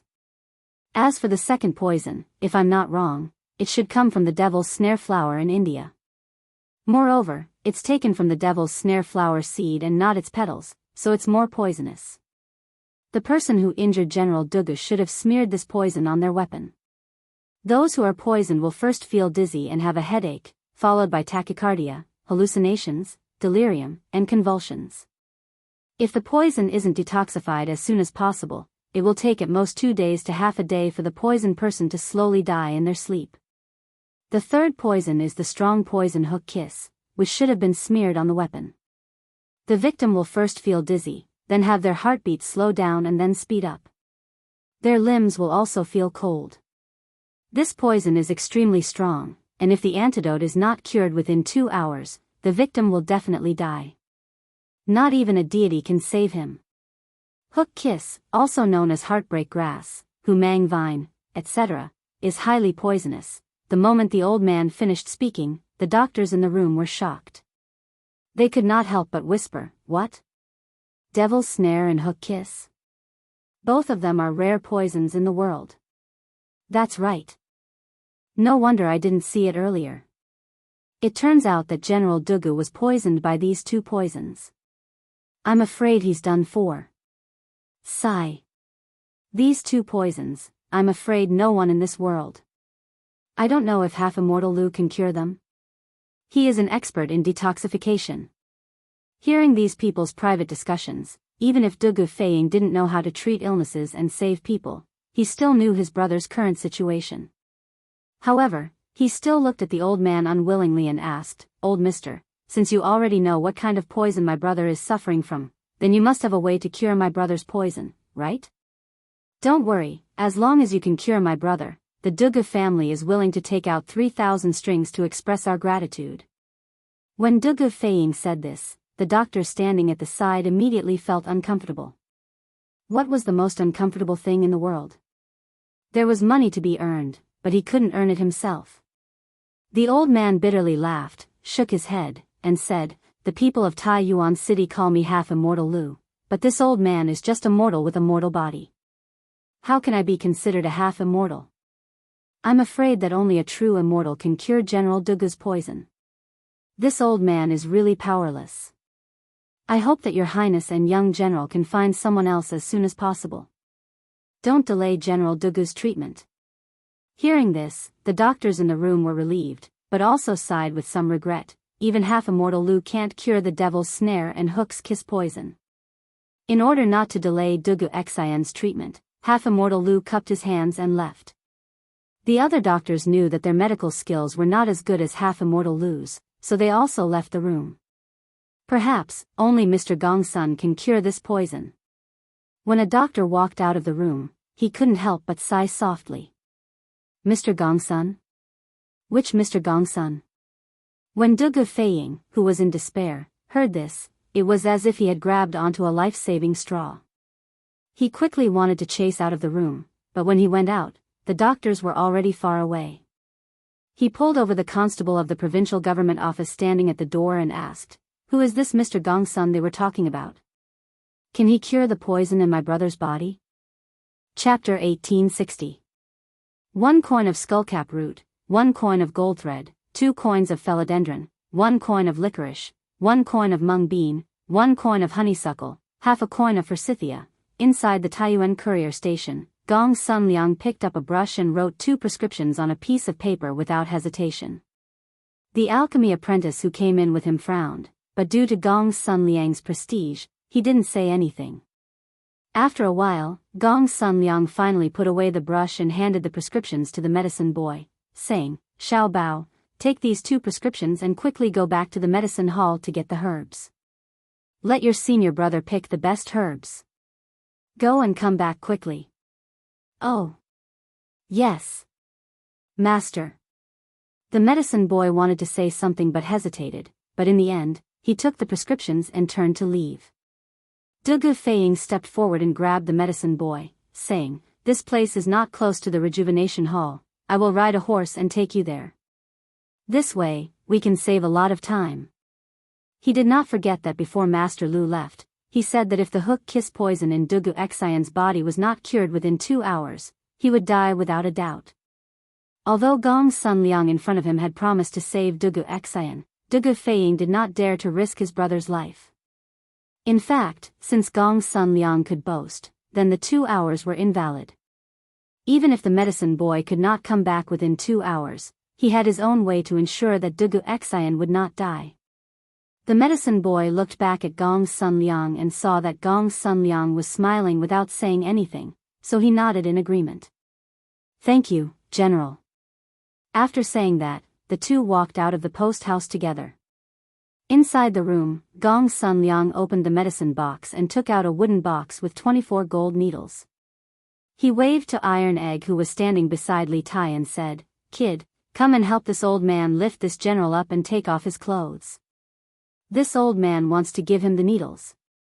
Li Tai frowned and complained in his heart, "Is this old man still holding a grudge? Is that why he's called Iron Egg and not me?" In fact, this was completely Li Tai thinking too much. Although Gong Sun Liang had an eccentric temperament, he was already 70 to 80 years old. His tolerance was not small to the point of being angry with a child. The reason why he called for Iron Egg to come over and help instead of Li Tai was because in terms of physique, Iron Egg was stronger than Li Tai. Moreover, Li Tai was the king of Wei. Even if he did not put him in his eyes, he could not so blatantly order him around. Otherwise, Li Tai's subordinates would jump out and accuse him. He did not want to cause trouble. Oh! Iron Egg, who was suddenly called out, was stunned for a moment. When he came back to his senses, he quickly walked forward and helped Dugu Xian up from the bed. He also took off the latter's shirt. Suddenly, Dugu Xian's strong muscles and the wounds on his body that had only been treated were exposed to the air. This old man is going to perform acupuncture. I need some peace and quiet. The fewer people in the room, the better. Gong Sunliang took out a golden needle from the needle box. He did not immediately insert it but turned to Li Tai and the others. Li Tai frowned, but he did not say anything. He waved at the guards in the room and said, "All of you, leave." Understood. Although the Imperial Guards were worried about Dugu Xian's injuries and Li Tai's safety, they still left. Apart from Dugu Xian and Gong Sunliang, only Li Tai, Iron Egg, and Wang Yu were left in the room. As for Qin Huayu, Meng Wenhao, Mo Chui, and the others, they were at the Longshan Boy Temple. After learning of Dugu Xian's assassination, Li Tai did not stop their plan to build a telegraph relay station. On one hand, he arranged for Qin Huayu, Mo Chui, and the others to proceed as planned. On the other hand, he and Dugu Feiying rushed back to the courier station to rescue Dugu Xian. Seeing that the room was finally spacious, Gong Sunliang nodded in satisfaction. He held his breath and focused his mind. His aura suddenly changed, becoming serious and serious. He was like a completely different person from before. Then, he raised the golden needle and inserted it into the Tianta acupoint on Dugu Xian's chest. The speed of his insertion was as fast as lightning. It was not a speed that an old man of his age could possess. Then, Gong Sunliang took out the golden needles from the wooden box and inserted them into Dugu Xian's Xuanji acupoint, Shenzang acupoint, Huagai acupoint, Shanzhong acupoint, and Jiuwei acupoint. The 6 golden needles stood proudly on Dugu Xian's chest. Immediately afterward, Gong Sunliang placed his right hand an inch above the 6 golden needles. The 6 golden needles seemed to be driven by an invisible force and began to vibrate rhythmically. A few drops of sweat appeared on Gong Sunliang's forehead at this time. Controlling the needles with qi. Who would have thought that this frail old man in front of them was actually a martial artist? He could even control the needles with qi. Iron Egg, who was closest to Gong Sunliang, could not help but widen his eyes in shock. Obviously, he did not expect Gong Sunliang to practice Nigong. Looking at Dugu Xian's chest, the chest that was originally covered in black gas was gradually returning to its normal color. After a while, Gong Sunliang let out a sigh of relief and put down his palm. The golden needles naturally stopped vibrating, but the old man had no intention of withdrawing the needles. Taking advantage of this gap, Iron Egg could not help but ask, "Mr. Gong Sunliang, did you use qi to control the needles? Could it be that Mr. Gong Sunliang also practiced Nigong?" Iron Egg was also a martial artist. Although his martial arts realm was not high, he could still clearly feel that Gong Sunliang had transferred his qi into Dugu Xian's acupoints through the golden needles. That was why he asked this question. Gong Sunliang was sitting on the couch with his eyes closed at this time. When he heard Iron Egg's question, he opened his eyes and looked at Iron Egg with interest. Then, he smiled and said, "Oh, I didn't know that you were also a martial artist. Moreover, your eyesight and knowledge are good. At such a young age, you actually know how to control the needles with qi. Who is your master?" Although Gong Sunliang did not directly answer Iron Egg's question, he tacitly agreed with Iron Egg's guess. Hearing this, Li Tai, who was standing to the side, widened his eyes in shock. Although he was not a martial artist and had never practiced medicine, he had still heard of using qi to control needles. Previously, when Li Gang was injured by Wu Jie, his life was in danger. It was Sun Simiao, Li Zishuan, and Xian Qing, these 3 top medical masters, who worked together to control the needles with qi, that pulled Li Gang back from the gates of hell. Li Tai never expected that on this trip to Taiyuan, he would meet a master like Sun Simiao who could control needles with qi. At this moment, Li Tai didn't dare underestimate Gong's son Liang in the slightest. Iron Egg thought for a moment and answered truthfully, "My master is the current Marquis of Yong, and Li Zishuan, who is also the Yamacho of Yanhuang College. My master and Daoist son of the college both know how to control needles with qi, and I have seen both of them before, so I could recognize them." "Oh." Gong's son Liang let out a long "oh." It was unknown whether he had really heard of Li Zishuan or was pretending to have heard of him. After a moment, he asked, "The Daoist son you're talking about, is it Sun Simiao? He actually went to Yanhuang College?" Li Tai couldn't help but say at this time, "Daoist son is naturally the doctor's son that everyone praises. He is now in the medical school of our college. In addition to Dr. Sun, our medical school has many masters with superb medical skills. Even many respected doctors from the Imperial Medical Department have joined our medical school. In time, our medical school will definitely be able to cultivate many students with superb medical skills." As a student of Yanhuang College, naturally, he was proud of Yanhuang College. Moreover, Li Tai had another intention in saying this, which was to make Gong's son Liang interested in Yanhuang College. If he could directly attract Gong's son Liang to join Yanhuang College, that would be even better. He believed that Li Zishuan would definitely remember his merit. After all, although the words of this old man in front of him were not very pleasing, he still had some real skills. "Oh. Yanhuang College." Gong's son Liang smacked his lips and didn't say anything more. After adjusting his breath for a moment, he stood up and said to Wang Yu, "This old man just used a golden needle to protect the general's heart meridian to ensure that the poison won't enter his lungs in a short period of time. The poison of datura is relatively mild in nature, but it is like a gangrene attached to the bone and is extremely difficult to eradicate. The poison of hook kiss is extremely poisonous, like a flood or a fierce beast. These two poisons, under normal circumstances, are difficult to achieve the effect of fighting poison with poison. However, the two medicines this old man prescribed are used to induce the two poisons in the general's body and balance the power of the two poisons so that they can be used to fight poison with poison. After Xiao Bao brings the herbs here, boil the medicine near the post house and then feed it to the general.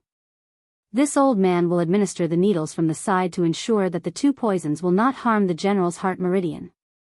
Hearing this, whether it was Wang Yu, Li Tai, or Iron Egg, all of them gasped. Under normal circumstances, when a patient was poisoned, the first thing a doctor would do was to detoxify the patient. However, this old man in front of them not only did not detoxify Dugu Xian, but also directly used the power of the medicinal stone to induce the poison to act up in advance for fear that it would take too long for the poison to take effect. This kind of medicine was simply too radical and too bold, wasn't it? Wang Yu looked at Gong's son Liang with a strange expression and then asked tentatively, "Mr. Gong's son, are you confident?" Gong's son Liang smiled confidently and said, "Of course. Didn't this old man say at the beginning that I have a 90% chance of eliminating the poison in the general's body?"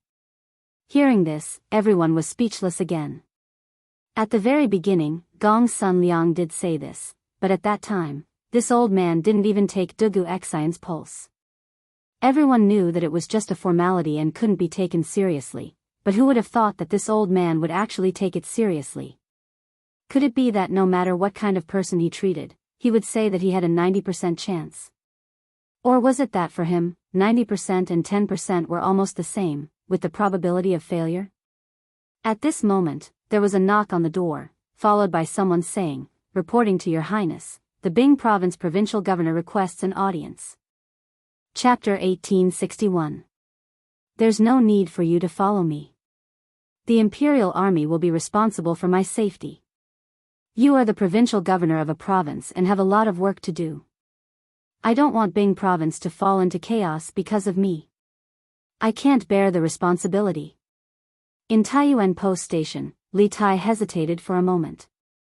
In the end, he did not speak ill of Wang Liaoyuan, but he still rejected Wang Liaoyuan's good intentions. After all, Wang Liaoyuan was the highest official in Bing Province. It was unrealistic to have him by his side 24 hours a day. Wang Liaoyuan was relieved to hear Li Tai's tone soften. He looked at Dugu Xian on the bed and asked, "May I ask how General Dugu's injuries are?" Do you need me to find a famous doctor in the city? Haha. There's no need for that.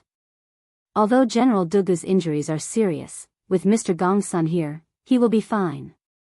Li Tai smiled faintly. After seeing Gongsun Liang's medical skills, Li Tai's trust in the old man increased. Although Gongsun Liang's explanation of the detoxification process was shocking, in Taiyuan City, only Gongsun Liang was worthy of Li Tai's trust. Mr. Gongsun? Gongsun Liang? Hearing Li Tai's words, Wang Liaoyuan noticed Gongsun Liang sitting cross-legged on the side. As the provincial governor of Bing Province, Wang Liaoyuan naturally knew of such a person in Taiyuan City. At the same time, he had also heard of Gongsun Liang's strange temper and his treatment rules. He only sat in the hall and did not make house calls. But now, Gongsun Liang had appeared in this post station. What was going on? Wang Liaoyuan's eyes flashed with a trace of doubt. But when he saw Wang Yu, who was stroking his beard and smiling silently at the side, the bewilderment in his eyes instantly vanished, and it was replaced by a wisp of relief. Since Mr. Gongsun is here, General Dugu will definitely be fine. Wang Liaoyuan nodded after a moment of shock. Master. I've brought the medicine back. At this time, Dugu Feiying came in with Gongsun Liang's little apprentice. The little apprentice carried a few large and small oil paper packages and said to Gongsun Liang, who was sitting cross-legged on the couch. Gongsun Liang suddenly opened his eyes and ordered, "Take it to the kitchen immediately. Little Bao, decoct the medicine yourself. First, use martial fire to decoct it for a quarter of an hour, then slowly decoct it for half an hour. Then, bring it over and feed it to this general." Yes. Master. The little medicine apprentice accepted the order. Dugu Feiying quickly said, "Let's go. I'll take you to the kitchen of the post house." Your Majesty, look. Today's Datong Daily's headline is very interesting. After the morning court, Li Er, who had just finished dealing with the court officials, rubbed the space between his eyebrows and came to the Li Zheng Hall in the west court of the imperial palace. When Empress Zhongsun saw Li Er come, she first bowed and then had a maid bring the newspaper she had just read. She handed it to Li Er and said with a smile. She also saw that Li Er looked tired and wanted to let Li Er read the newspaper and relax. Oh. What news? I'll take a look. Hearing what Empress Zhongsun said, Li Er was really interested. He sat on the couch and reached out to take the newspaper from Empress Zhongsun. He glanced at the eye-catching headline on the front page of the newspaper, "The cutest person?" Li Yu? Was it this girl who wrote the news again? After seeing the headline and the author of the news, Li Er couldn't help but whisper. He had a deep impression of Li Yu, not only because he had personally made Li Yu the gold medal reporter of Datong Daily, but also because almost every issue of Datong Daily had news written by Li Yu. The most important thing was that after the victory of the Battle of Guan City, Li Yu entered the palace to accept the reward. At that time, Li Yu gave Li Er a very familiar feeling. Li Er had never forgotten it. Empress Zhongsun smiled at this time and said, "Yes. It was written by Li Yu. This concubine feels that this lass is quite smart and intelligent. There's no need to follow me. My safety is the responsibility of the imperial army. You are a provincial governor and busy with government affairs. I don't want the entire Bing province to be in a mess because of me. I can't bear this responsibility." Taiyuan Post Station. Li Tai hesitated for a moment. In the end, he didn't speak ill of Wang Liaoyuan, but he still rejected Wang Liaoyuan's good intentions. After all, Wang Liaoyuan was the highest official in Bing province. It was unrealistic to have him by his side 24 hours a day. Hearing Li Tai's tone soften, Wang Liaoyuan couldn't help but heave a sigh of relief. At this time, he looked at Dugu Xian on the bed and couldn't help but ask, "May I ask how General Dugu's injuries are? Do you need this official to find a famous doctor in the city to treat him?" Haha. There's no need for that. Although General Dugu's injuries are serious, with Mr. Gongsun here, he will be able to turn the situation into safety. Li Tai smiled faintly and said. After seeing Gongsun Liang's treatment methods, Li Tai couldn't help but trust this old man a little more. Although Gongsun Liang's words about the detoxification process were shocking, in Taiyuan City, perhaps only Gongsun Liang was worthy of Li Tai's trust. Mr. Gongsun? Gongsun Liang? Hearing Li Tai's words, Wang Liaoyuan noticed Gongsun Liang sitting cross-legged on the side. As the provincial governor of Bing Province, Wang Liaoyuan naturally knew of such a person in Taiyuan City. At the same time, he had also heard of Gongsun Liang's strange temper and treatment rules. He only sat in the hall and never visited patients. But now, Gongsun Liang appeared in this post station. What was going on? A trace of doubt flashed in Wang Liaoyuan's eyes at this time. But when he saw Wang Yu stroking his beard and smiling silently, the doubt in his eyes dissipated and was replaced by a touch of relief. Since Mr. Gongsun is here, General Dugu will definitely be able to turn the situation into safety. After being stunned for a moment, Wang Liaoyuan nodded. Master. I've brought the medicine back. At this moment, Dugu Feiying pushed open the door from outside with Gongsun Liang's little medicine boy. The little medicine boy held a few large and small oil paper packages and said to Gongsun Liang, who was sitting cross-legged on the couch. Gongsun Liang suddenly opened his eyes and ordered, "Take it to the kitchen immediately. Xiao Bao, boil the medicine yourself. First use martial fire to fry it for 15 minutes, then slowly fry it for half an hour. After that, bring it over and feed it to this general." Yes. Master.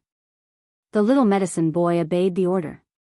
Dugu Feiying hurriedly said, "Let's go. I'll take you to the back kitchen of the post station. Your Majesty, look, today's Datong Daily's headline looks very interesting." After the morning court, Li Er, who had just finished dealing with the court officials, rubbed the space between his eyebrows and came to the Li Zheng Hall in the west court of the imperial palace. When Empress Zhongsun saw Li Er coming, she first bowed and then had a maid bring the newspaper she had just read. She handed it to Li Er and said with a smile. She also saw Li Er's tired face and wanted to let Li Er read the newspaper to relax. "Oh. What news? I'll take a look." Hearing Empress Zhongsun's words, Li Er was really interested. He sat on the couch and reached out to take the newspaper handed over by Empress Zhongsun.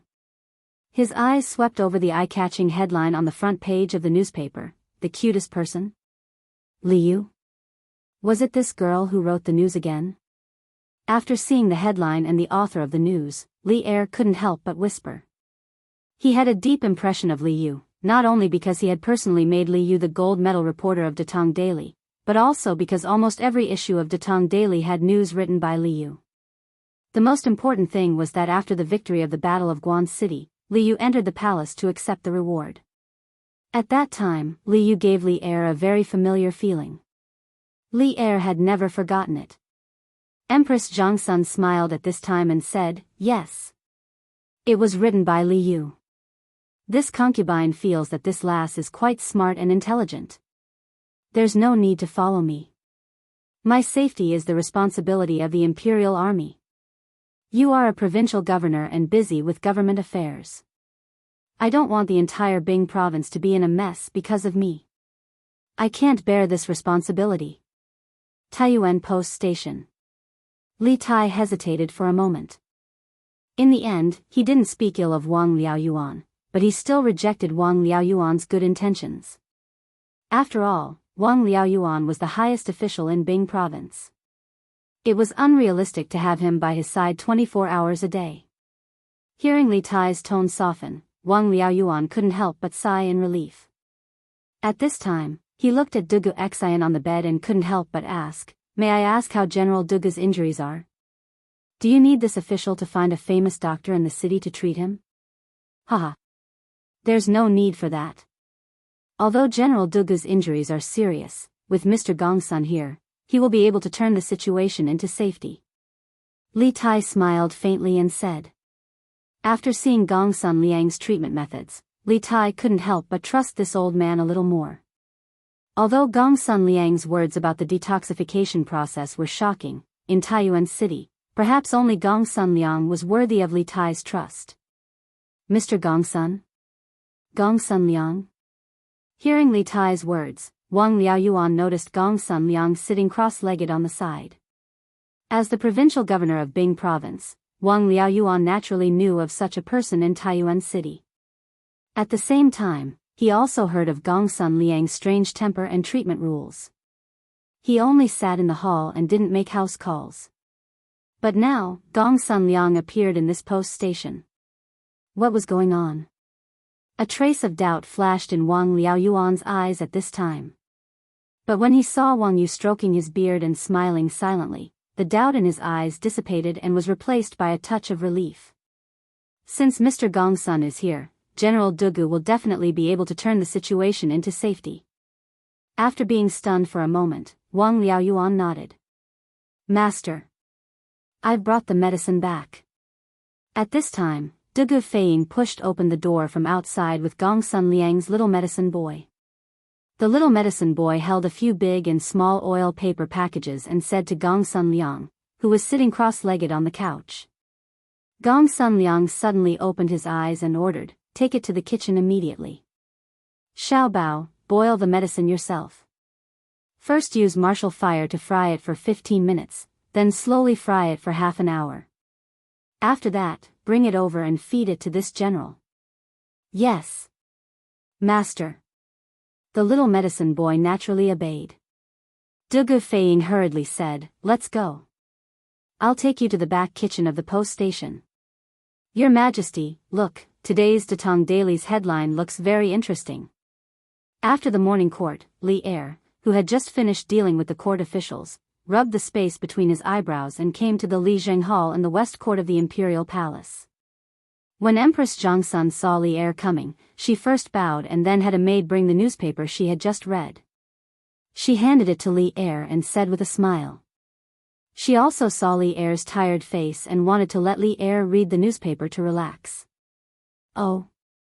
What news? I'll take a look. Hearing Empress Zhongsun's words, Li Er was really interested. He sat on the couch and reached out to take the newspaper handed over by Empress Zhongsun. His eyes swept over the eye-catching headline on the front page of the newspaper, "The cutest person?" Li Yu? Was it this girl who wrote the news again? After seeing the headline and the author of the news, Li Er couldn't help but whisper. He had a deep impression of Li Yu. Not only because he had personally appointed Li Yu as the gold medal reporter of Datong Daily, but also because almost every issue of Datong Daily had news written by Li Yu. The most important thing was that after the victory of the Battle of Guan City, Li Yu entered the palace to receive the reward. At that time, Li Yu gave Li Er a very familiar feeling. Li Er had never forgotten it. Empress Zhongsun smiled and said, "Yes. It was written by Li Yu. This concubine feels that this lass is quite smart and intelligent. There's no need to follow me. My safety will be taken care of by the imperial guards. You are also a provincial governor and busy with government affairs. I don't want the entire Bing province to be in a mess because of me. I can't bear this responsibility." Taiyuan Post Station. Li Tai hesitated for a moment. In the end, he didn't speak ill of Wang Liaoyuan, but he still rejected Wang Liaoyuan's good intentions. After all, Wang Liaoyuan was the highest official in the entire Bing province. It was unrealistic to have him by his side 24 hours a day. Hearing Li Tai's tone soften, Wang Liaoyuan couldn't help but sigh in relief. At this time, he looked at Dugu Xian on the bed and couldn't help but ask, "May I ask how General Dugu's injuries are? Do you need this official to find a famous doctor in the city to treat him?" Haha. There's no need for that. Although General Dugu's injuries are serious, with Mr. Gongsun here, he will definitely be able to turn the situation into safety. Li Tai smiled faintly and said. After seeing Gongsun Liang's medical skills, Li Tai couldn't help but trust this old man a little more. Although Gongsun Liang's words about the detoxification process were shocking, in Taiyuan City, perhaps only Gongsun Liang was worthy of Li Tai's trust. "Mr. Gongsun? Gongsun Liang?" Hearing Li Tai's words, Wang Liaoyuan noticed Gongsun Liang sitting cross-legged on the side. As the provincial governor of Bing province, Wang Liaoyuan naturally knew of such a person in Taiyuan City. At the same time, he also heard of Gongsun Liang's strange temper and treatment rules. He only sat in the hall and didn't make house calls. But now, Gongsun Liang actually appeared in this post station. What was going on? A trace of doubt flashed in Wang Liaoyuan's eyes at this time. But when he saw Wang Yu stroking his beard and smiling silently, the doubt in his eyes dissipated and was replaced by a touch of relief. Since Mr. Gongsun is here, General Dugu will definitely be able to turn the situation into safety. After being stunned for a moment, Wang Liaoyuan nodded. Master. I've brought the medicine back. At this time, Dugu Feiying pushed open the door from the outside with Gongsun Liang's little medicine boy. The little medicine boy held a few large and small oil paper packages and said to Gongsun Liang, who was sitting cross-legged on the couch. Gongsun Liang suddenly opened his eyes and ordered, immediately take these to the kitchen. Xiaobao, boil the medicine yourself. First use martial fire to fry it for a quarter of an hour, then slowly fry it for half an hour, then bring it over to feed this general. Chapter 1862. County Magistrate, His Majesty has issued a decree to reward the merchants who participated in the charity event yesterday. Other than publicly praising them on Datong Daily, the merchants who donated money yesterday will receive the same amount of tax exemption this year. However, more than half of the merchants who donated money yesterday came from our Lantian County. The total amount of money donated by these merchants is close to 260,000 strings of cash. If our Lantian County collects taxes according to His Majesty's decree, won't we collect less than 260,000 strings of cash in business tax? The county office's treasury is already not abundant, and we even donated 10,000 strings of cash yesterday. After that, the county office still has to expand the city and assist Yunshan in laying electric wires for the county. Now that His Majesty has issued a decree, the business tax collected by our county office will be reduced sharply in the future. What should we do? In the back hall of the Lantian County office, County Deputy Meng held a notice in his hand as he worriedly spoke to County Magistrate He. In the hall, other than the two of them, there was also Registrar Zhang and County Lieutenant Wang. It could be said that all the administrative officials of the Lantian County office were present. As for Jian Hu and Constable Sun, they were in charge of the prison and public security, so they did not participate in this small-scale meeting within the county office. The notice in County Deputy Meng's hand was naturally the notice of commending merchants that was posted in Chang and the surrounding counties after the morning court. The four people present had all seen it. After County Deputy Meng finished speaking, Registrar Zhang could not help but speak up. County Magistrate, County Deputy Meng's worries are not without reason. Back then, Marquis returned the financial authority of Lantian County to the county office and instructed us to collect and use the taxes collected by the county office for the people. Seeing that the business in the city has just picked up and the business tax collected is increasing month by month, the county office dares to start many large and small projects. Right now, we have such a big business and borrowed a lot of money from Yanhuang Bank. Furthermore, the expansion of the city walls and the laying of electric wires will require a lot of money.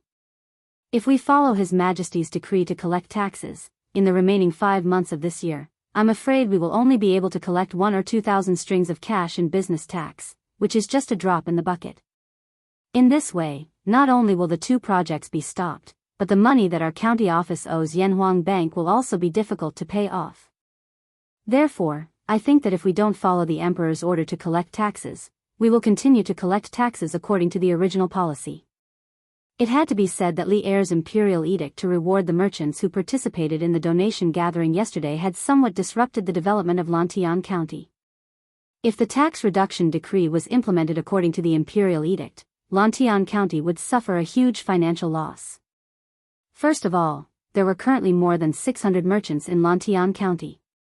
However, there were more than 300 merchants who participated in the fundraising event yesterday. Overall, the merchants who were willing to participate in the fundraising event at least proved that their shops were on the right track and were even making a lot of profits. These merchants were currently the largest taxpayers in Lantian County. The reason why the other 300-plus merchants did not participate in the fundraiser was that, apart from a few people who were naturally stingy, most of the merchants had just moved to Lantian County. Their shops had already established themselves in Lantian County. In other words, they were not making any profits or were making very little profits, causing them to be short on cash. These merchants were the ones that Lantian County's county government needed to support. At present, they could not contribute much to Lantian County's tax revenue. If they were to collect taxes according to Lee Ayer's tax reduction decree, the financial situation of Lantian County's county government in the next few months could be imagined. In addition, the tax collection rate in Lantian County was 1 out of 6, while the tax collection rate in the other provinces and counties in Tang Dynasty was 1 out of 30. This would lead to a problem. 2 merchants had participated in the fundraising event yesterday and donated 1,000 strings of coins. However, one of them was from Lantian County while the other was from another county. According to Lee Ayer's edict, the 2 of them would receive a tax exemption of 1,000 strings of coins for the rest of the year. This might not seem like a problem, but if one were to combine it with the different tax collection rates in Lantian County and outside of Lantian County, there would be a huge problem. According to the tax collection rate of 1 out of 30 for most provinces and counties in Tang Dynasty, as long as the merchant from another county who donated 1,000 strings of coins did not make a total profit of more than 30,000 strings of coins for the remaining 5 months of the year, he would not have to pay any additional tax to the imperial court. In other words, only when he made a total profit of 30,000 strings of coins in 5 months would he be able to use up the tax exemption of 1,000 strings of coins that he received from the fundraising event. But in reality, there were very few merchants in the entire Tang Dynasty who could make a profit of 30,000 strings of coins in 5 months. In other words, even though the merchant from another county who donated 1,000 strings of coins received a tax exemption of 1,000 strings of coins, he would not be able to use up this tax exemption because his profits in 5 months were likely to be only 10,000 strings of coins or less. In this way, the imperial court's actual loss of tax from this merchant was only 1 out of 30 of 10,000 strings of coins, which was around 300 strings of coins or less. But the Lantian County merchant who donated 1,000 strings of coins was different.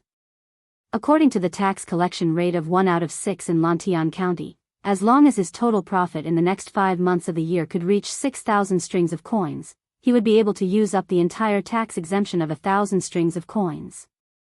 At this time, the Lantian County's official loss of business tax from this merchant was a solid 1,000 strings of string of coins, without any discount. Chapter 1863.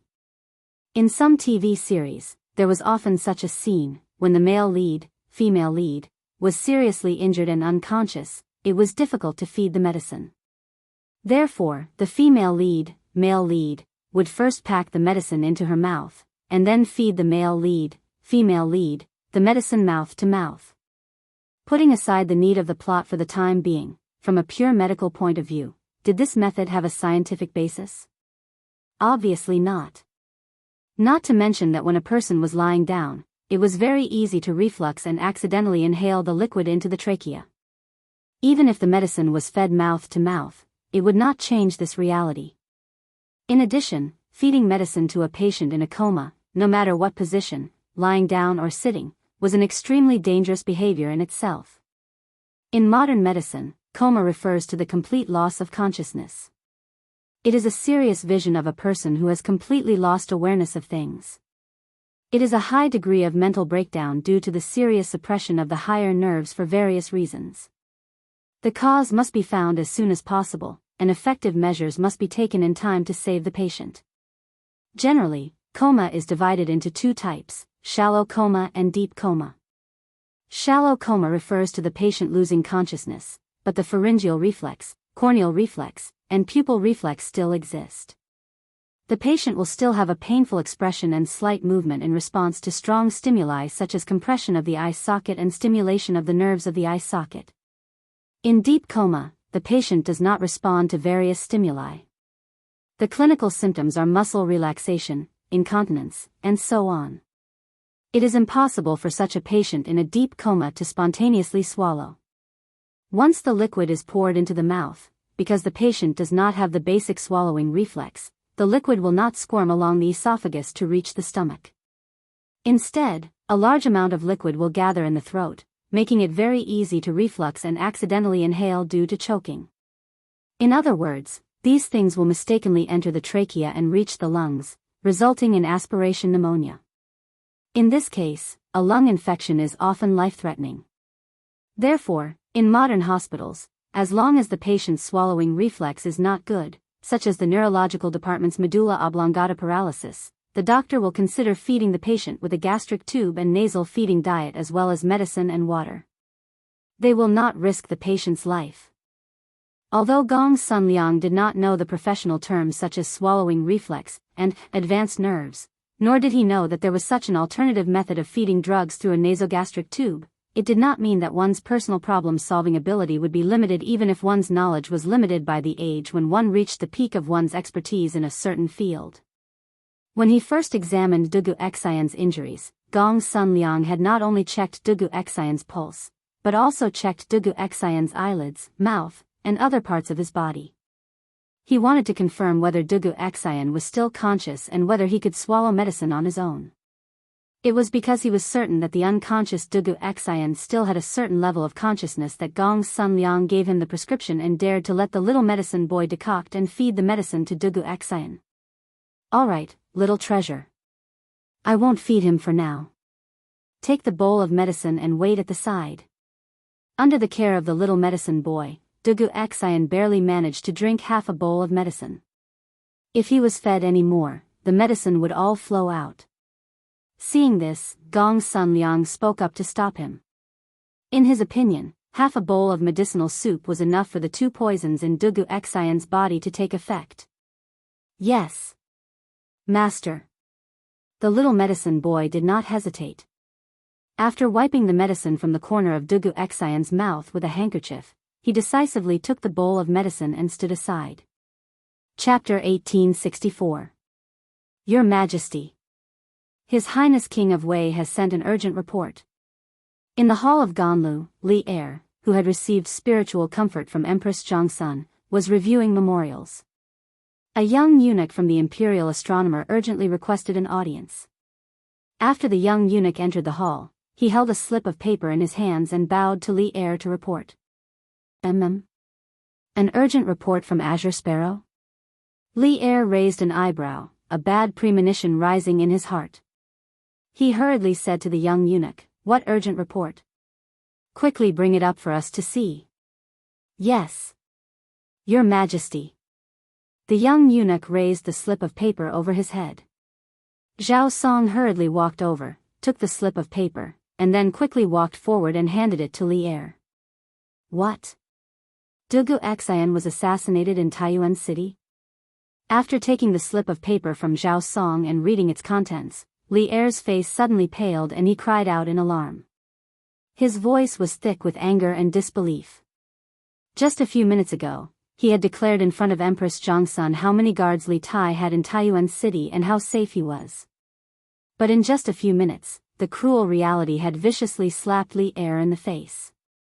Li Tai's strongest fighting force, the commander of the Great Tang's Northern Yamen Imperial Army, had been assassinated in Taiyuan City. Although he didn't know Dugu Xian's current condition, whether he had been injured or whether his injuries were fatal, the assassination attempt on Dugu Xian meant that there was a faction in Taiyuan City that was resisting the Great Tang Imperial Court and plotting something. They had even dared to assassinate a general of the Imperial Court. This meant that Li Tai was not absolutely safe in Taiyuan City and might be the next target of the assassins. This also reflected the grim situation in Taiyuan City. Zhao Song, who was standing next to Li Er, also revealed a look of shock upon hearing Li Er's words. Zhao Song was well aware of Dugu Xian's strength. He was a grandmaster-level martial arts expert before the age of 30. Apart from Li Zishuan, Dugu Xian's martial arts talent was probably the best among all the generals in the imperial court. Moreover, after Li Zishuan's guidance, Dugu Xian's swordsmanship had improved by leaps and bounds. If he used his full strength, even Zhao Song would have a headache. How could such a great expert encounter an assassination attempt in Source Peak City? Just how powerful and confident was the enemy? Send a telegram quickly. Tell Qing Ke to tell me the details of Dugu Xian's assassination. Also, order Bing Province's Governor Wang Liaoyuan to capture the assassin within 7 days. Otherwise, I will not let him off easily. Fang Gongting of Bingzhou's Shichong residence was temporarily given the title of commandant. He also had the authority to command the troops to assist Wang Liaoyuan in maintaining the security of Taiyuan and protect the safety of the King of Wei and the teachers and students of Yanhuang College.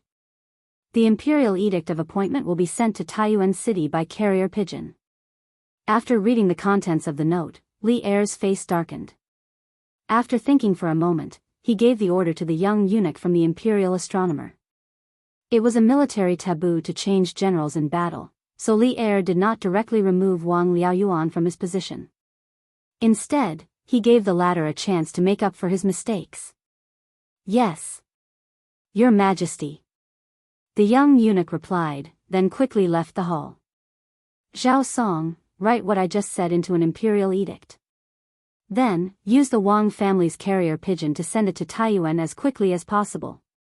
After the young eunuch left, Li Er instructed Zhao Song, who was beside him. This matter concerned the appointment of generals and the mobilization of troops.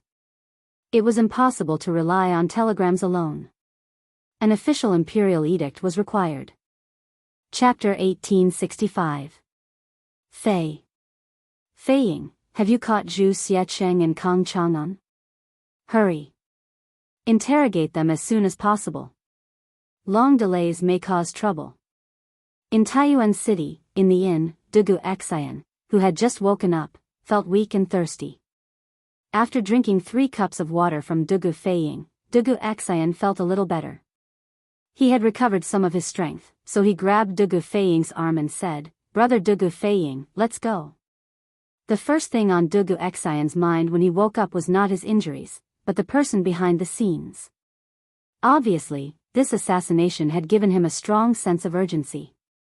Since the hidden force dared to jump out and assassinate him directly, it meant that the other party's layout in Taiyuan City was basically complete. Their next target was probably Li Tai and the students and teachers of Yanhuang College. Therefore, he had to catch them before they made their next move. Otherwise, Li Tai would be in danger. Big brother, we did catch Zhu Xiecheng and Kang Chang'an, but on the way back, Kang Chang'an was killed. Dugu Xian was killed before he reached Xuanren Square, so he did not know that the Wang family's shadow guards were also attacked on the way back.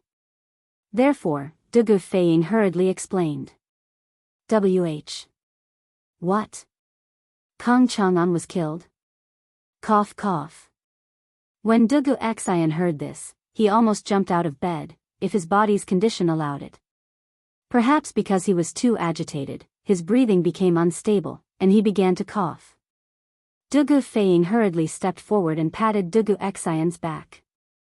He said anxiously, "Big brother, don't be so agitated. Although Kang Chang'an was killed, we still have Zhu Xiecheng. We can definitely get some information from him."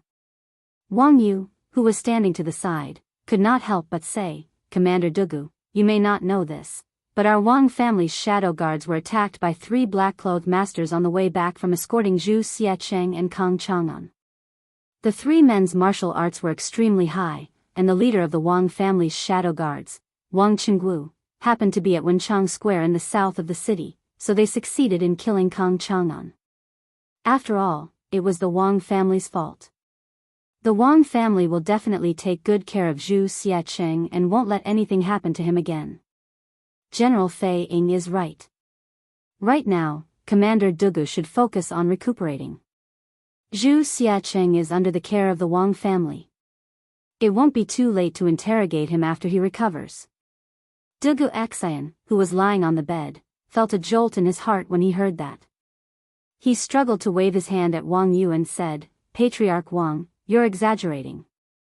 The Wang clan isn't at fault here. Furthermore, when I was ambushed in the southern alley, the one who came to my aid at the crucial moment should be the head of the Wang clan's guards, right? How could Dugu Xian dare to lightly blame him when he has yet to repay the favor of saving his life?" Wang Yu's words revealed a very important piece of information. When the Wang family was escorting Zhu Xiecheng and Kang Chang'an back, Wang Qingguo was not present. Instead, he went to the Wenchang workshop in the south of the city. Coincidentally, the location where Kang Chang'an was attacked was right outside the Wenchang workshop. Putting the two together, it wasn't hard to deduce that the peerless swordsman who suddenly descended from the sky when Dugu Xian was at the brink of death was the head of the Wang family's guards, Wang Qingguo.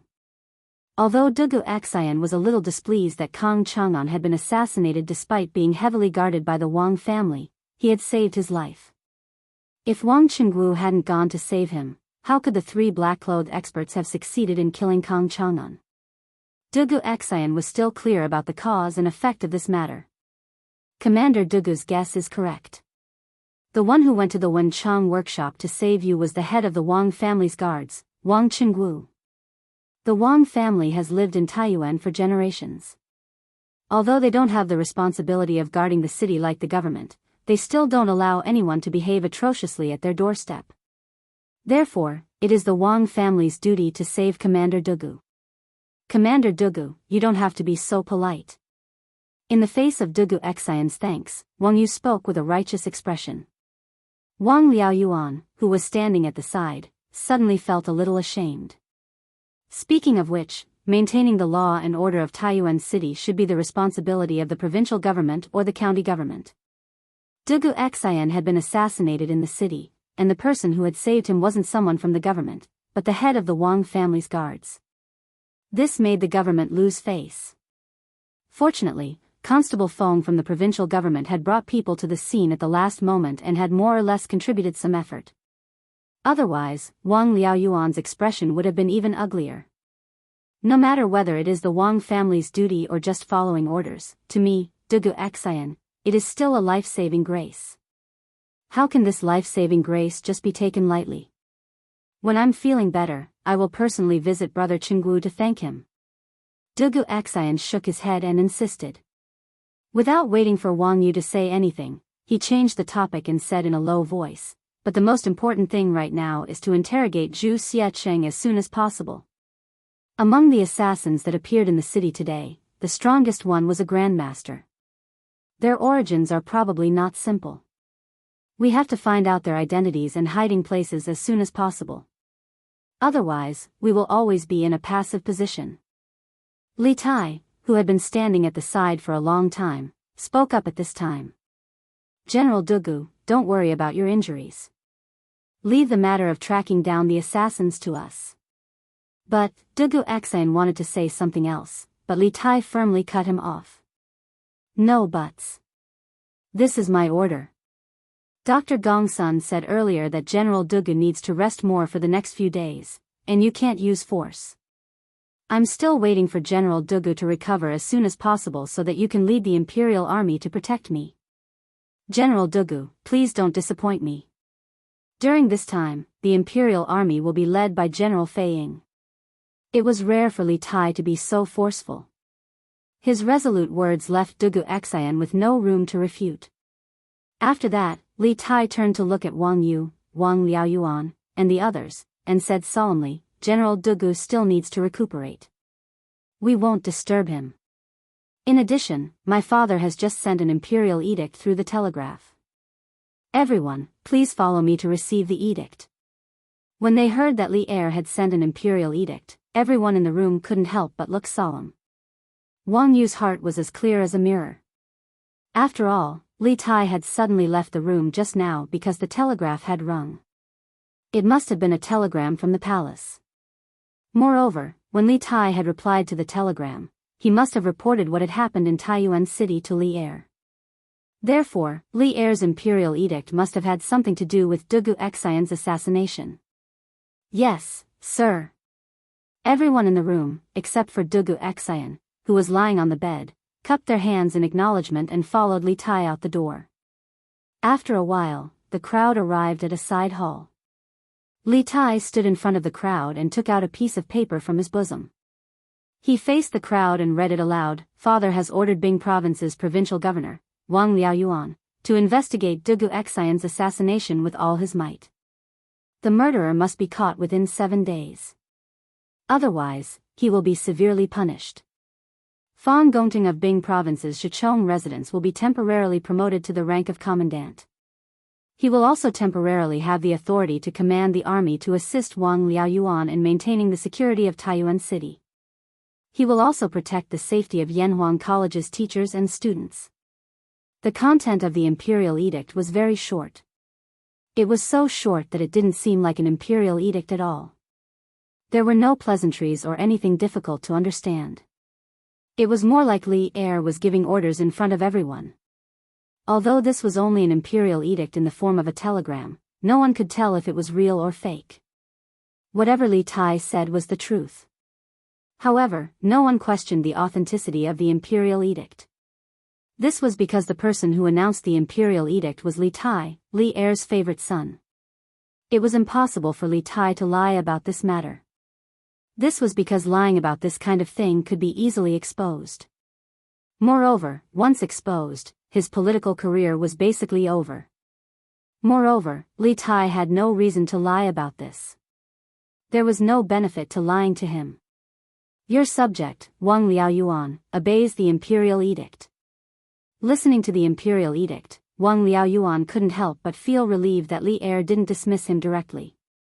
Instead, he wanted him to make up for his mistakes. However, the 7-day deadline made him nervous again. He was afraid that he wouldn't be able to sleep in the next 7 days. Li Tai nodded and said, although this imperial edict came from a telegraph, you don't have to doubt its authenticity. The imperial edict with the imperial seal has already been sent here by the Wang family's carrier pigeons in the capital. It will probably arrive at noon. At that time, granduncle, please pay more attention. The cultivation of carrier pigeons couldn't be done overnight. The imperial court couldn't cultivate a batch of carrier pigeons to cover every province and county in the Tang Empire. Not only the imperial court couldn't do it, but even a 1,000-year-old clan like the Wang family couldn't do it.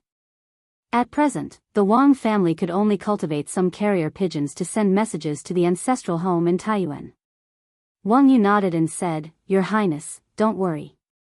Once the Wang family receives the imperial edict, it will be sent here immediately.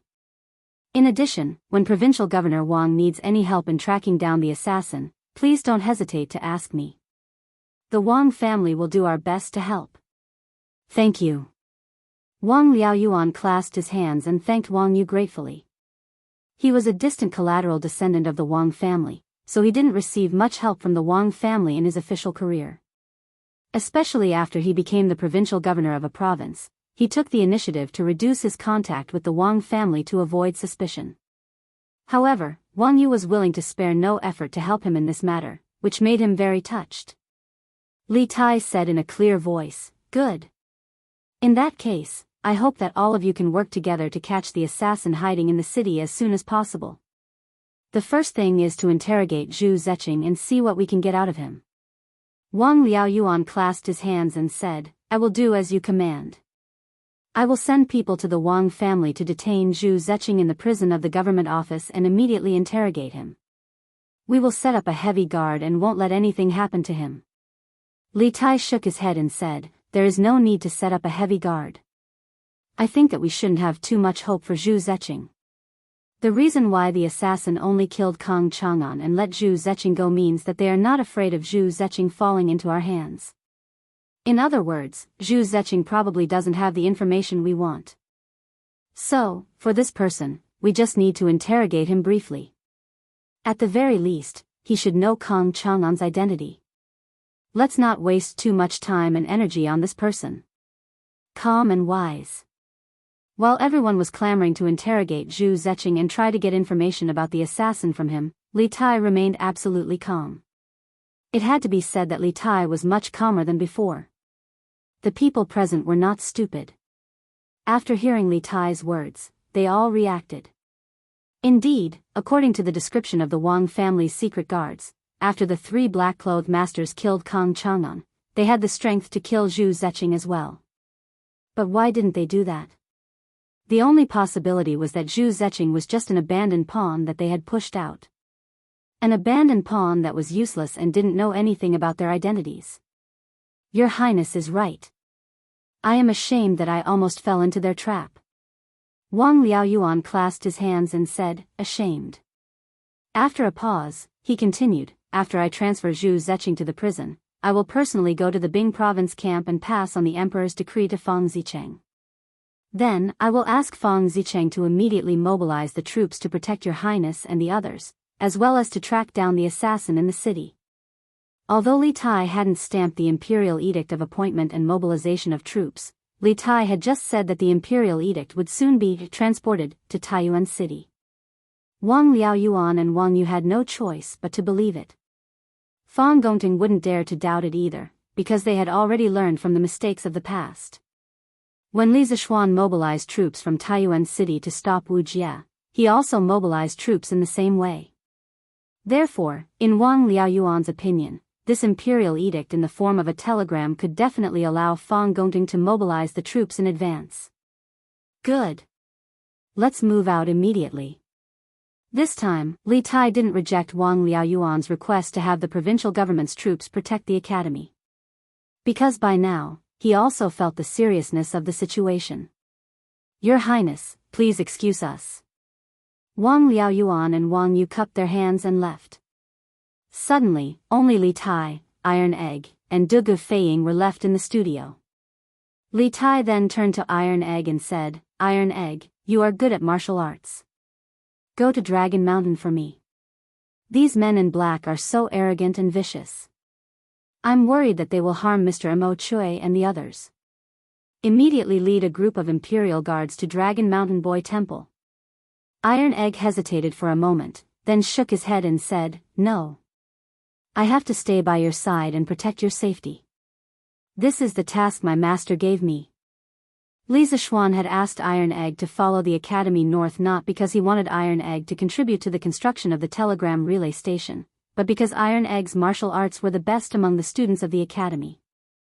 In addition, he had a good relationship with Li Tai, so he was the most suitable person to protect Li Tai. Li Tai heard this and couldn't help but feel speechless. Dugu Feiying cupped his fists and said, Let me lead the troops to Dragon Mountain. Brother Iron Egg should stay by his highness's side. Although Dugu Feiying wanted to stay and look after Dugu Xian, he didn't forget the mission on his shoulders. Good. Then I'll have to trouble General Feiying. Chapter 1866. Guard Lord, we failed to assassinate Dugu Xian. He escaped. In the heavenly guest room of Tongfu Inn, a man in martial attire lowered his head and bowed slightly. He cupped his fists at the middle-aged man in white standing by the window with a fan in his hand. The middle-aged man remained silent. He continued to look at the scenery by the window as if he didn't hear the voice behind him. The man in martial attire tensed up. Thinking of the ruthless methods this man in front of him usually displayed, a trace of panic flashed through his eyes. He hurriedly said, because at the critical moment, the Wang family's secret guards and Yamen runners rushed over. We had no choice but to retreat. However, Dugu Xian was poisoned by our weapons and hidden weapons. Even if he was saved by the Wang family and the Yamen, he won't live long. Naturally, these words were meant to offend the group of people. Listening to his words, the leader of the group of assassins who tried to assassinate Dugu Xian in the South Alley was undoubtedly him. However, this fellow had kept his head lowered since he entered the room. No one could see his face clearly. They could only vaguely feel that this person was definitely not old. The middle-aged man by the window still didn't speak. He didn't turn around either. An invisible pressure slowly came from his body. The man in martial attire couldn't hold it in anymore. He hurriedly knelt on one knee and said, This subordinate was incompetent and couldn't complete the mission. Please punish me, Guard Lord. Oh. Incompetent? What a good incompetent. The middle-aged man finally turned around. While waving his feather fan, he said in a cold voice, I've given you 21 experts, and you've already reached the Grandmaster realm. So many people trying to assassinate Dugu Xian, but you still failed? Do you think this is a place to raise trash? Although the middle-aged man's voice was calm, everyone could hear the anger hidden in his voice. However, he tried his best to control his volume. After all, this was an inn. If he was too loud, it would inevitably alarm the people in the next room. Hearing this, a layer of cold sweat appeared on the man in martial attire's forehead. He hurriedly said, This subordinate was careless and couldn't kill Dugu Xian immediately. As a result, he was rescued. However, I am confident that no one can cure the poison on my weapons and hidden weapons. At the latest, before the sun sets tomorrow, you will definitely hear the news of Dugu Xian's death. The middle-aged man closed his folding fan and paced 2 steps in front of the window before he said, "All right. I'll believe you one more time. If Dugu Xian doesn't die before the sun sets tomorrow, I'll hold you responsible." "Yes, yes, yes." The man hurriedly agreed. At this time, the middle-aged man looked at him and said with deep meaning, "Xian Yi, you should know that we, the wolf guards, never raise trash. Although you are a master of the Grandmaster realm, you always like to do things sloppily. In the long run, I'm afraid even I can't protect you. Take a look at Heavenly Eagle, Twilight Wyrm, and Cloud Scorpion. Even though their strengths are slightly inferior to yours, they were able to kill their targets and escape unscathed from the Wang clan's secret guards. This is not the first time they have successfully completed a mission. I hope you remember that we, the Wolf Guard, do not lack experts. What we lack are people who know how to do things. If you want to live, if you want to stand out, then don't make any more mistakes. Do you understand?" Xian Yi. So this assassin's name was Xian Yi. Moreover, from what the middle-aged man had said, it seemed that they all came from an organization called the Wolf Guard. However, almost no one in the world knew what this organization did, who it served, when it was founded, or where it was located. However, the middle-aged man's words were biased. If not for this master assassin called Xian Yi drawing the attention of the Wang clan's most powerful secret guard, Wang Qingguo, those 3 peak chi transformation assassins would never have been able to successfully kill Kang Chang'an and escape unscathed. Yes. This subordinate understands. Xian Ye's body trembled slightly, and then he cupped his fists and replied. Who would have thought that a master martial artist would bow and scrape before a middle-aged scholar who didn't seem to know any martial arts and didn't even have the strength to truss a chicken? If this scene were to spread, who knew what the world would make of this middle-aged scholar's identity? Did you reveal your identities during the assassination? The middle-aged man asked after a moment of silence. Xian Yi didn't immediately answer. He paused for a moment before replying, "We did not.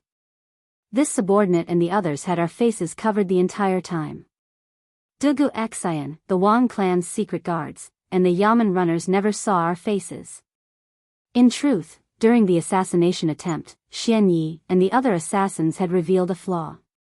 They had first spoken in Turkic, and then Xian Yi had spoken in Han. This sort of abnormal behavior was certain to have attracted Dugu Xian's attention.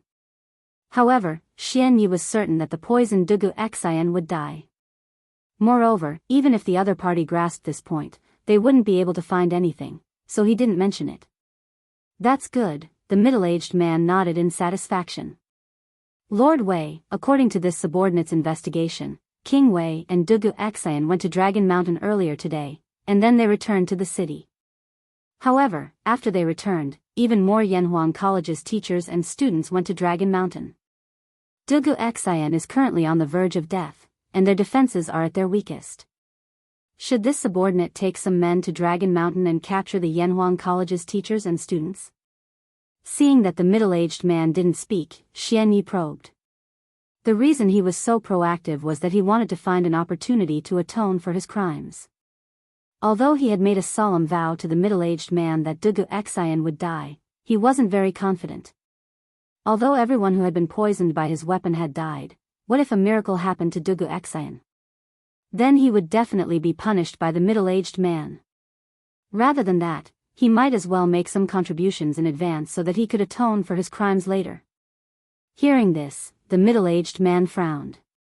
After pondering for a moment, he shook his head and said, "No. Those Yanhuang College's teachers and students have many of the Northern Yamen's imperial army by their side.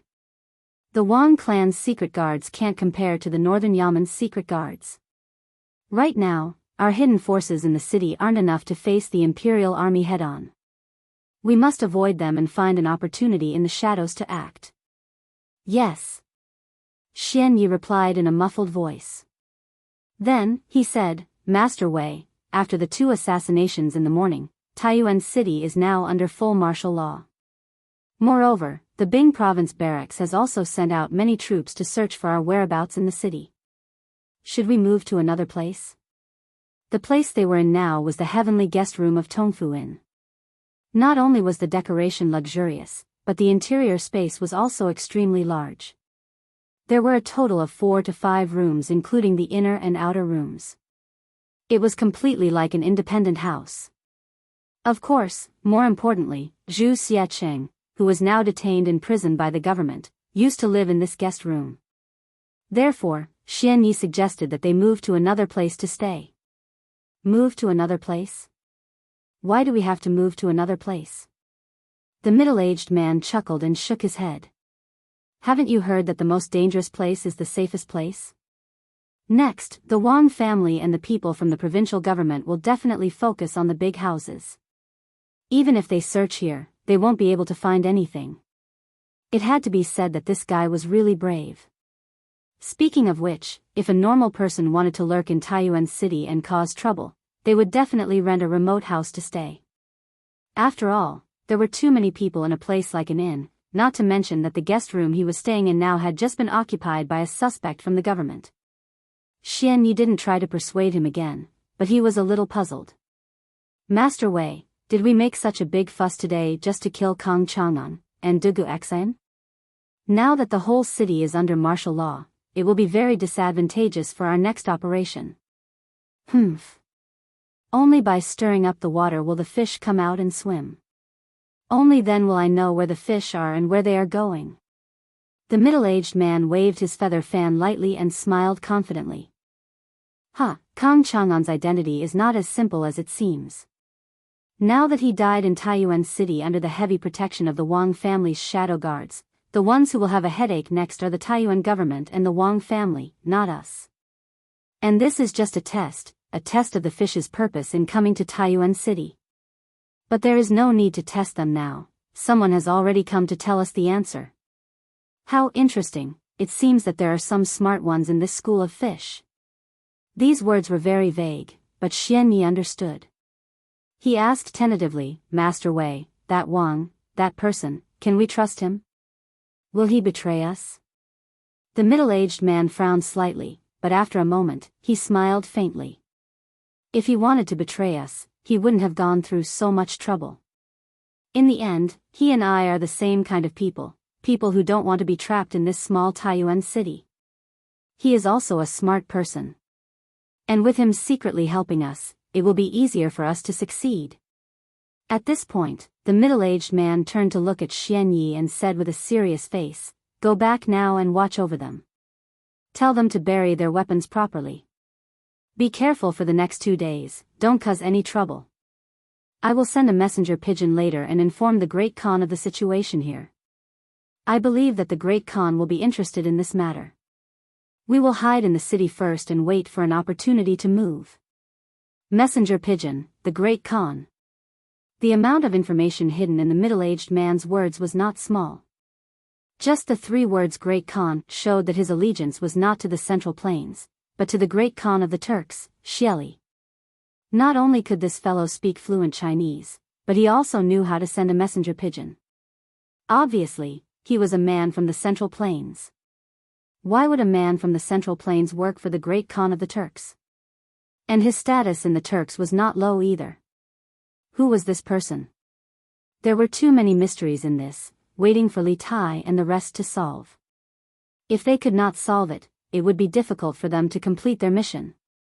Yes. This subordinate obeys. Xian Yi bowed and was about to leave when the middle-aged man stopped him. Wait. Xian Yi paused, and the middle-aged man said lightly, If there is nothing important in the next 2 days, try not to come here and bother me. Yes. Master Wei. Xian Yi replied and turned to leave. The door creaked open from the inside and then closed from the outside. The room regained its peace, and only the fragrance of tea lingered in the air. Creak. After some time, the door was pushed open from the outside again, and a tall man with eyes as bright and spirited as a nighthawk walked in and ran straight into the room. Master Wei, we just received news that the post house has invited all the famous doctors in the city, including half-immortal Lu from Taiyuan City and Gong Sunliang from Huichun Hall in the north of the city. It is said that the two of them are famous miracle doctors around Taiyuan, and they are only slightly inferior to miracle Dr. Sun Simiao. Therefore, this subordinate estimates that Dugu Xian might not die. When he saw the middle-aged man sitting on the couch and sipping tea, the tall man quickly bowed and cupped his fists. All right. I got it. The middle-aged man unhurriedly swallowed the tea in his mouth, then put down the teacup and said lightly, Xian Yi is an idiot. He has good skills, but he can't do anything right. He is far inferior to you three brothers. When the tall man heard that, a hint of joy flashed across his eyes. He quickly lowered his head and cupped his fists. Master Wei, you flatter us. It is our honor to serve Master Wei and Khan. We will do our best to serve Master Wei. Good. The middle-aged man nodded in satisfaction and said, Sky Eagle, when this matter is over, I will promote you to be the deputy leader of the Wolf Guards. When I help Khan take over the Central Plains and become the state preceptor, the position of Master Wei will be yours. When that time comes, you will live a life of riches and honor and rest with the country. The tall man was immediately mesmerized by the beautiful future described by the man in front of him, but he came to his senses a moment later and quickly said, Sky Eagle doesn't dare. There will always be only one Master Wei of the Wolf Guards. Sky Eagle doesn't dare to overstep. The middle-aged man's eyes showed a hint of admiration. He smiled and said, All right. You can leave now. While you're at it, tell Xian Yi this news and let him receive 30 lashes. Tell him that he failed this mission and couldn't kill Dugu Xian. I will let him live for now.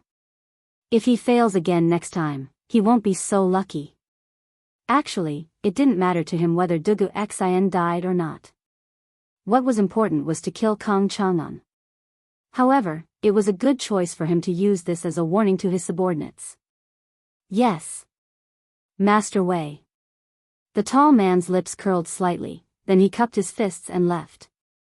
What? There was an assassin in Taiyuan City, and Dugu Xian was injured?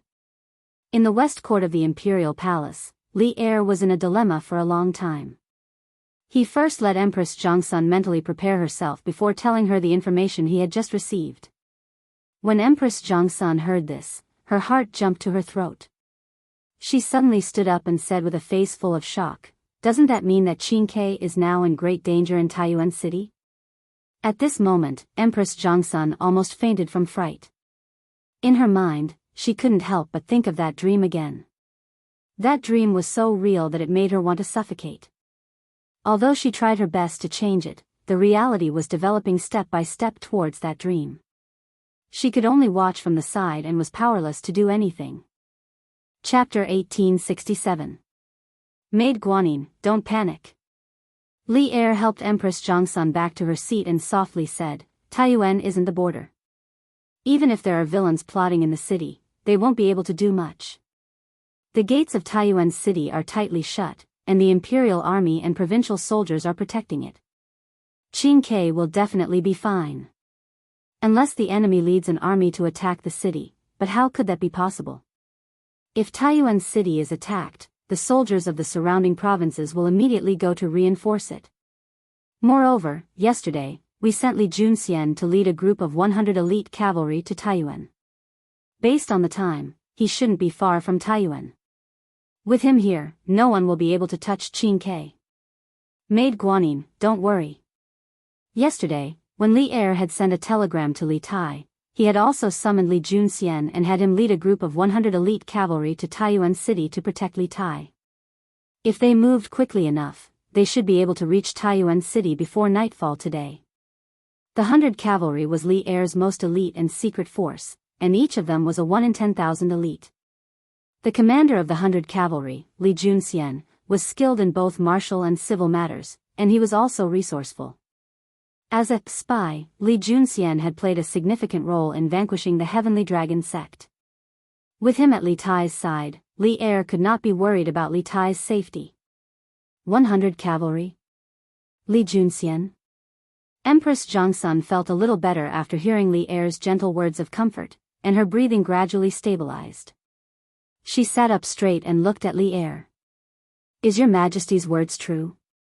Is Li Junxian really about to reach Taiyuan with 100 cavalry? It was clear that Empress Jongsun had heard of Li Junxian and was very confident in his abilities. Li Er patted Empress Jongsun on the back and chuckled. Haha. How could this be false? Besides, when have we ever lied to you? Just relax and don't let your imagination run wild. We promise you that nothing will happen to Qin Ke. Empress Jongsun leaned her head against Li Er's chest and said with a light N. The resolute promise of the man in front of her gave her a great sense of security. Her heart, which had been in a mess, finally calmed down. If the Marquis of Yong'an is by Qingshue's side, then I will truly be at ease. Empress Jongsun nestled in Li Er's arms, but this thought popped up in her mind for no reason. Although Li Zishuan was strong, he was still much weaker than Li Zishuan. After all, Li Zishuan had managed to escape from the hands of the world's #1 expert, Wu Jie. Moreover, since Li Zishuan's debut, not only had he made many outstanding achievements, but he had also saved himself from many desperate situations. His life was like a cheat code. This was a man of destiny who had the attribute of avoiding danger. As a mother, Empress Jongsun naturally hoped that the strongest person would be at her son's side to protect him. But as the Empress Jongsun was not willing to use public resources for private use at this time. This was because Li Zishuan was currently training the Black Armored Army, and the Black Armored Army was his strongest trump card in the upcoming war between the Great Tang and the Turks. Empress Jongsun did not want her own matters to affect the training of the Black Armored Army and thus the outcome of the war between the Great Tang and the Turks. Thus, although this was what she thought, Empress Jongsun did not speak to Li Er. At the same time, to the north of Taiyuan City, in the Bingzhou barracks, Wang Liaoyuan carried the imperial decree in the form of a telegram to Fang Gongting's tent. He first told Fang Gongting about the 2 assassinations that had occurred in the city today, and then he proposed that the soldiers of the Bing province barracks be sent into the city to search for the assassins and maintain order. Adjunct Fang, this official knows that there are rules in the army. Without the personal order of the governor or an imperial decree, no one has the right to mobilize the soldiers of the Bing province barracks. But you should be able to sense that the situation in the city is extremely dangerous. If they even dared to assassinate General Dugu, who can guarantee that their next target won't be King Wei? If anything happens to King Wei in Taiyuan City, no one will be able to endure His Majesty's thunderous rage. Although this official's imperial decree does not have a seal and cannot compare to an imperial decree to mobilize soldiers, this official still hopes that Adjunct Fang can understand the severity of this matter. Do not put King Wei in danger because of a mere formality.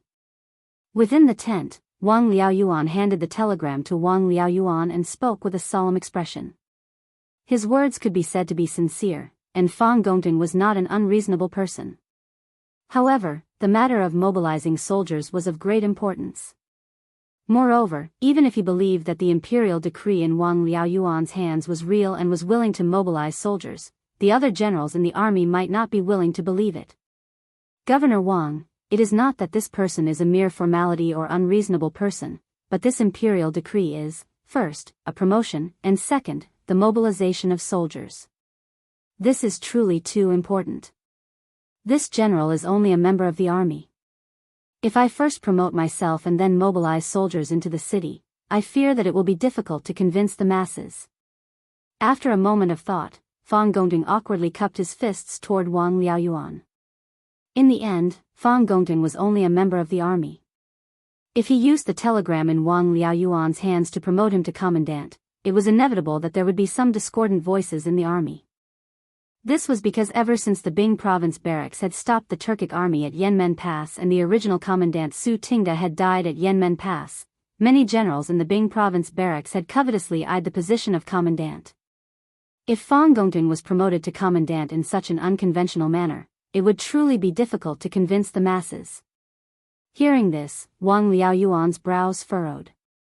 After some thought, he said, Adjunct Fang, you might not know, but when the Marquis of Yong'an came to the Bing province barracks to mobilize soldiers, he did not have an imperial decree. Instead, he had the same telegram as this official right now. Fortunately, the imperial court sent the imperial decree to Taiyuan through the Wang clan's carrier pigeon. Otherwise, this official would probably be like you, refusing to mobilize soldiers.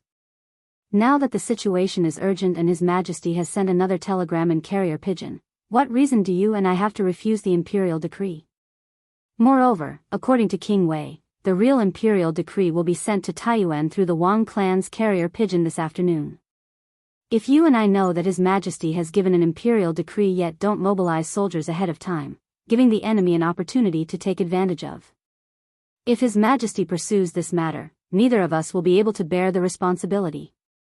Wang Liaoyuan's meaning was very simple. If the imperial decree sent by Li Er in the form of a telegram was sent to other places, the officials of other places would naturally have reason to not believe it because they had never seen it before.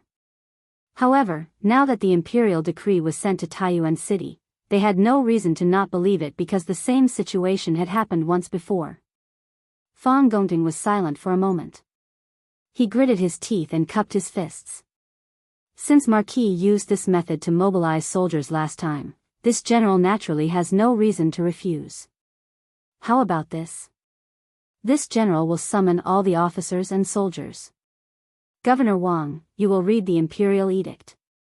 But please, for the time being, you will only read the imperial edict regarding the mobilization of the troops. As for the temporary transfer of this general to the commandant, you will have to wait for the official imperial edict before announcing it to the officers and soldiers. In any case, Governor Wang's main goal is to mobilize soldiers into the city. Moreover, when we attacked the Turks in the north last time, most of the soldiers in our Bing province barracks personally participated in the battle. You only need to tell the soldiers how Marquis Yong and mobilized the soldiers last time. This general believes that the soldiers naturally won't dare to disobey.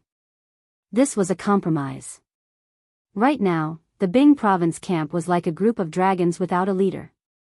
Although Fang Gongting was the one with the highest prestige, there were still other generals who were on par with him.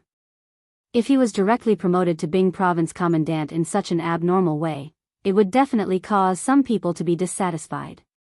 Rather than this, it was better to mobilize the soldiers first and wait for the official decree to come before announcing the promotion. This would minimize the variables to the greatest extent. With Wang Liaoyuan's authority and prestige in the Bing province barracks, Fang Gongting believed that it would be easy to achieve his goal if he only used the imperial decree to mobilize the soldiers. Wang Liaoyuan's eyes flashed. After a moment of silence, he nodded. Good. Then I'll have to trouble Governor Fang. Fang Gongting was right. His purpose in coming to the barracks was to mobilize the soldiers. As for the power struggle in the army, he wasn't interested and didn't dare to be interested. This was because Bing province was different from other places. The military power here was controlled by the governor and had nothing to do with the governor. Governor Wang is too polite. Then this general will go and gather the soldiers. Fang Gongting stood up and cupped his fist. Good. Fang Gongting left the tent and immediately ordered the soldiers to gather at the commander appointment platform. Just as he had expected, when Wang Liaoyuan took out the telegram and explained that Li Zishuan had used the same procedure to mobilize the soldiers in the Bing province barracks, the soldiers were all convinced of the authenticity of the imperial decree. This was especially true for those soldiers who had accompanied Li Zishuan in stopping Wu Jie and the Turkic wolf cavalry. In this way, the matter of mobilizing the troops would be completed without a hitch. At 9:15 in the morning, 10,000 soldiers filed out of the Bing province barracks. Under Fang Gongting's lead, these 10,000 soldiers entered Source Peak City and began to search the streets for people with weapons and suspicious identities. The bailiffs of the provincial government, the Wang clan's shadow guards, and the soldiers of the Bing province barracks gathered in the city. For a moment, the atmosphere in the city was unprecedentedly tense. An invisible net was cast over Source Peak City, making it impossible for any hidden faction to hide. At the same time, in the prison of the Bing province barracks, Wang Liaoyuan, Dugu Feiying, Li Tai, and Wang Yu, these four representatives of the various factions, were interrogating Zhu Xiecheng. In truth, Li Tai's status as a prince was not suited to enter the prison. The ancient people were mostly superstitious and believed that the qi in the prison was heavy and inauspicious. Before entering, Wang Liaoyuan had tried to persuade Li Tai, but Li Tai was eager to understand the truth and insisted on following. No one could do anything about it. Chapter 1868. Zhu Hongsheng, your real name is Zhu Xiacheng, right? Are you a Turk? In the prison of Taiyuan Prefecture, Wang Liaoyuan, Wang Yu, Dugu Feiying, and Li Tai were sitting on the same bench. Wang Liaoyuan slapped the table in front of him and asked Zhu Xiacheng, who was kneeling on the ground in front of him. This was a prison, so the conditions here were naturally much simpler than in the court, but no one cared about that.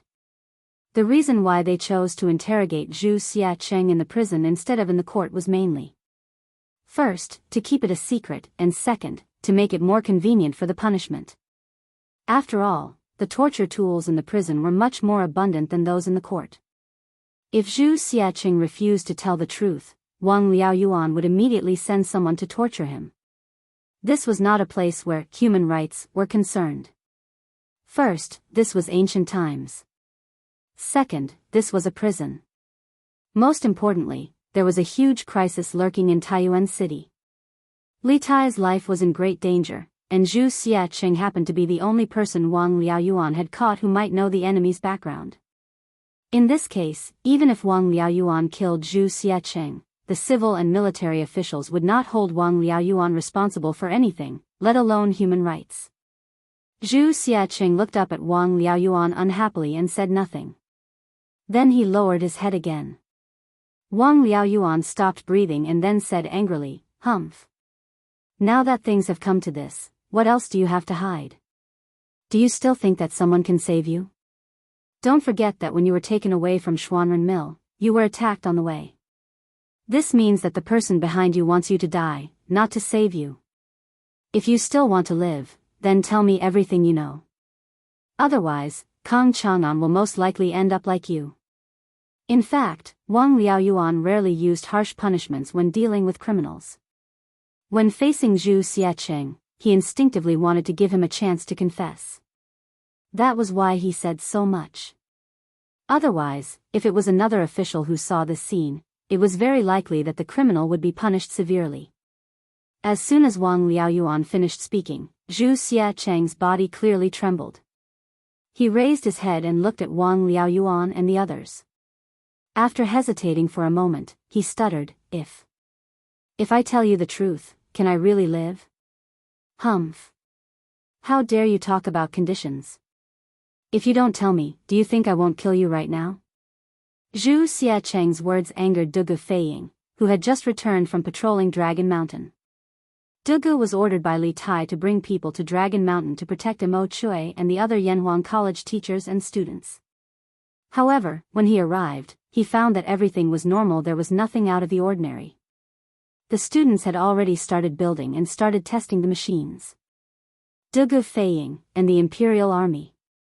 Of course, and returned. As soon as he returned, he saw Wang Liaoyuan interrogating Zhu Xiacheng, so he followed Li Tai. His most respected brother had just been assassinated in the morning and almost died. He was still angry, but Zhu Xiacheng was still stammering. Wasn't he trying to provoke him? How could Dugu Feiying tolerate this? As he spoke, Dugu Feiying had already stood up. He pulled out his sword and was about to teach Zhu Xiacheng a lesson. Zhu Xiacheng was scared out of his wits. He couldn't help but want to run away. At this time, Wang Yu grabbed Dugu Feiying and said, "General Dugu, please calm down. Why don't you give this guy a chance? If he doesn't tell the truth, then it won't be too late to beat or kill him." Wang Yu was the head of the Wang family, the provincial governor of Sui province, and the emperor's son-in-law. In addition, when Dugu Feiying went to the Wang family's ancestral home to ask for help, Wang Yu didn't hesitate to send out all of the Wang family's forces to help Dugu Feiying find Zhu Xiacheng and Kang Chang'an's whereabouts. Although they didn't find anything after a day of searching, Dugu Feiying had to accept this favor. Therefore, when he heard Wang Yu's words, Dugu Feiying immediately stopped and glared at Zhu Xiacheng fiercely. "Hurry up and tell me. If you don't tell the truth, I'll cut you into pieces." Humph. Dugu Feiying snorted and returned to his seat. Wang Liaoyuan looked at Zhu Xiacheng and said, I promise you that as long as you tell the truth, I'll do my best to save your life. Can you tell me now? These two people were playing the good cop and bad cop. After a series of threats and promises of benefits, Zhu Xiacheng's psychological defense was finally broken. I'm willing to tell you everything. I'm willing to tell you everything. I hope the provincial governor can show mercy and spare my lowly life. Zhu Xiacheng seemed to have found a life-saving straw. He knelt and bowed to Wang Liaoyuan. After a while, he calmed down a little and slowly said, I'm Kang Chang'an. I'm from the Zhuxia tribe of the Turkic Khaganate. I've been doing business on the grasslands since I was young. Chapter 1869. Taiyuan City, in the prison of the government office. Under the interrogation of Wang Yu, Dugu Feiying, and the others, Zhu Xiacheng told them everything that had happened after he came to Taiyuan City, including why he had stayed in the same inn, why he and Kang Chang'an had suddenly disappeared from the Chu ironware shop, and how the two of them had escaped the Wang family's pursuit. After everyone heard this, they all frowned. According to Zhu Xiacheng's confession, it meant that there was an invisible black hand in the shadows of Taiyuan City that was manipulating and controlling everything. Moreover, this black hand could be said to be omnipotent. Who is the owner of the house you hid in Xuanren Market? Why was there no one in the house other than the two of you when the Wang family's guards went there? After a long silence, Wang Yu couldn't help but ask. Since he had told them almost everything, Zhu Xiacheng was no longer afraid of the revenge of the mysterious person behind the scenes, so he simply confessed everything, replying to Sir, after Boss Kong and I arrived there according to the mysterious person's instructions yesterday, we found that there was no one living in the house. At that time, the two of us thought that the mysterious person in the temple was lying to us, but at that time, the whole city was chasing us, and we had no other place to stay, so we could only go to the backyard suspiciously. We didn't expect that there really was a cellar in the backyard. After we hid in the cellar, we thought that no one would send us food. At night, Boss Kong and I were so hungry that we had no choice but to crawl out of the cellar to look for food. Unexpectedly, at the cellar's exit, we found a food box full of good wine and good food. Obviously, someone deliberately sent it here. Boss Kong and I both felt that the mysterious person didn't lie to us, so the two of us hid in the cellar with peace of mind. Anyway, that place was hidden, and the most important thing was that every meal was sent to the cellar's entrance.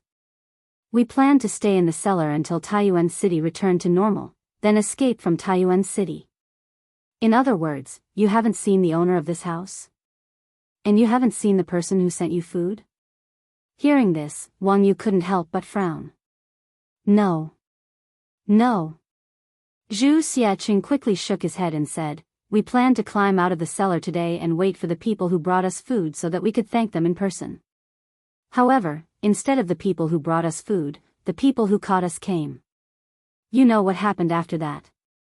This guy spoke fluently, and his gaze was not evasive at all. Obviously, he was telling the truth. Wang Yu turned his gaze to Wang Liaoyuan.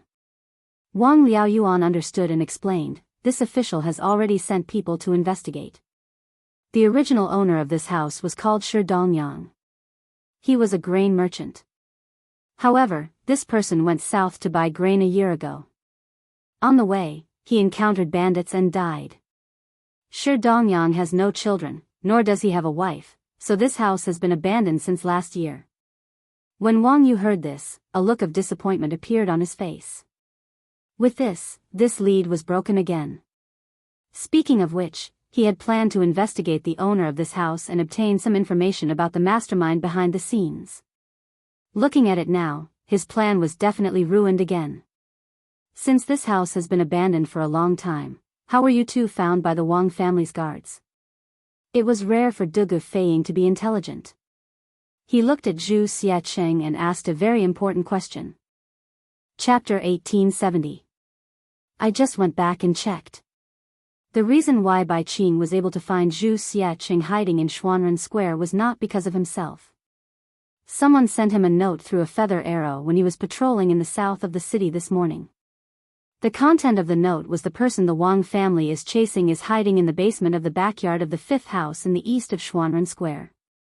Bai Qing followed the note and went to the backyard of the fifth house in the east of the Xuanren Square.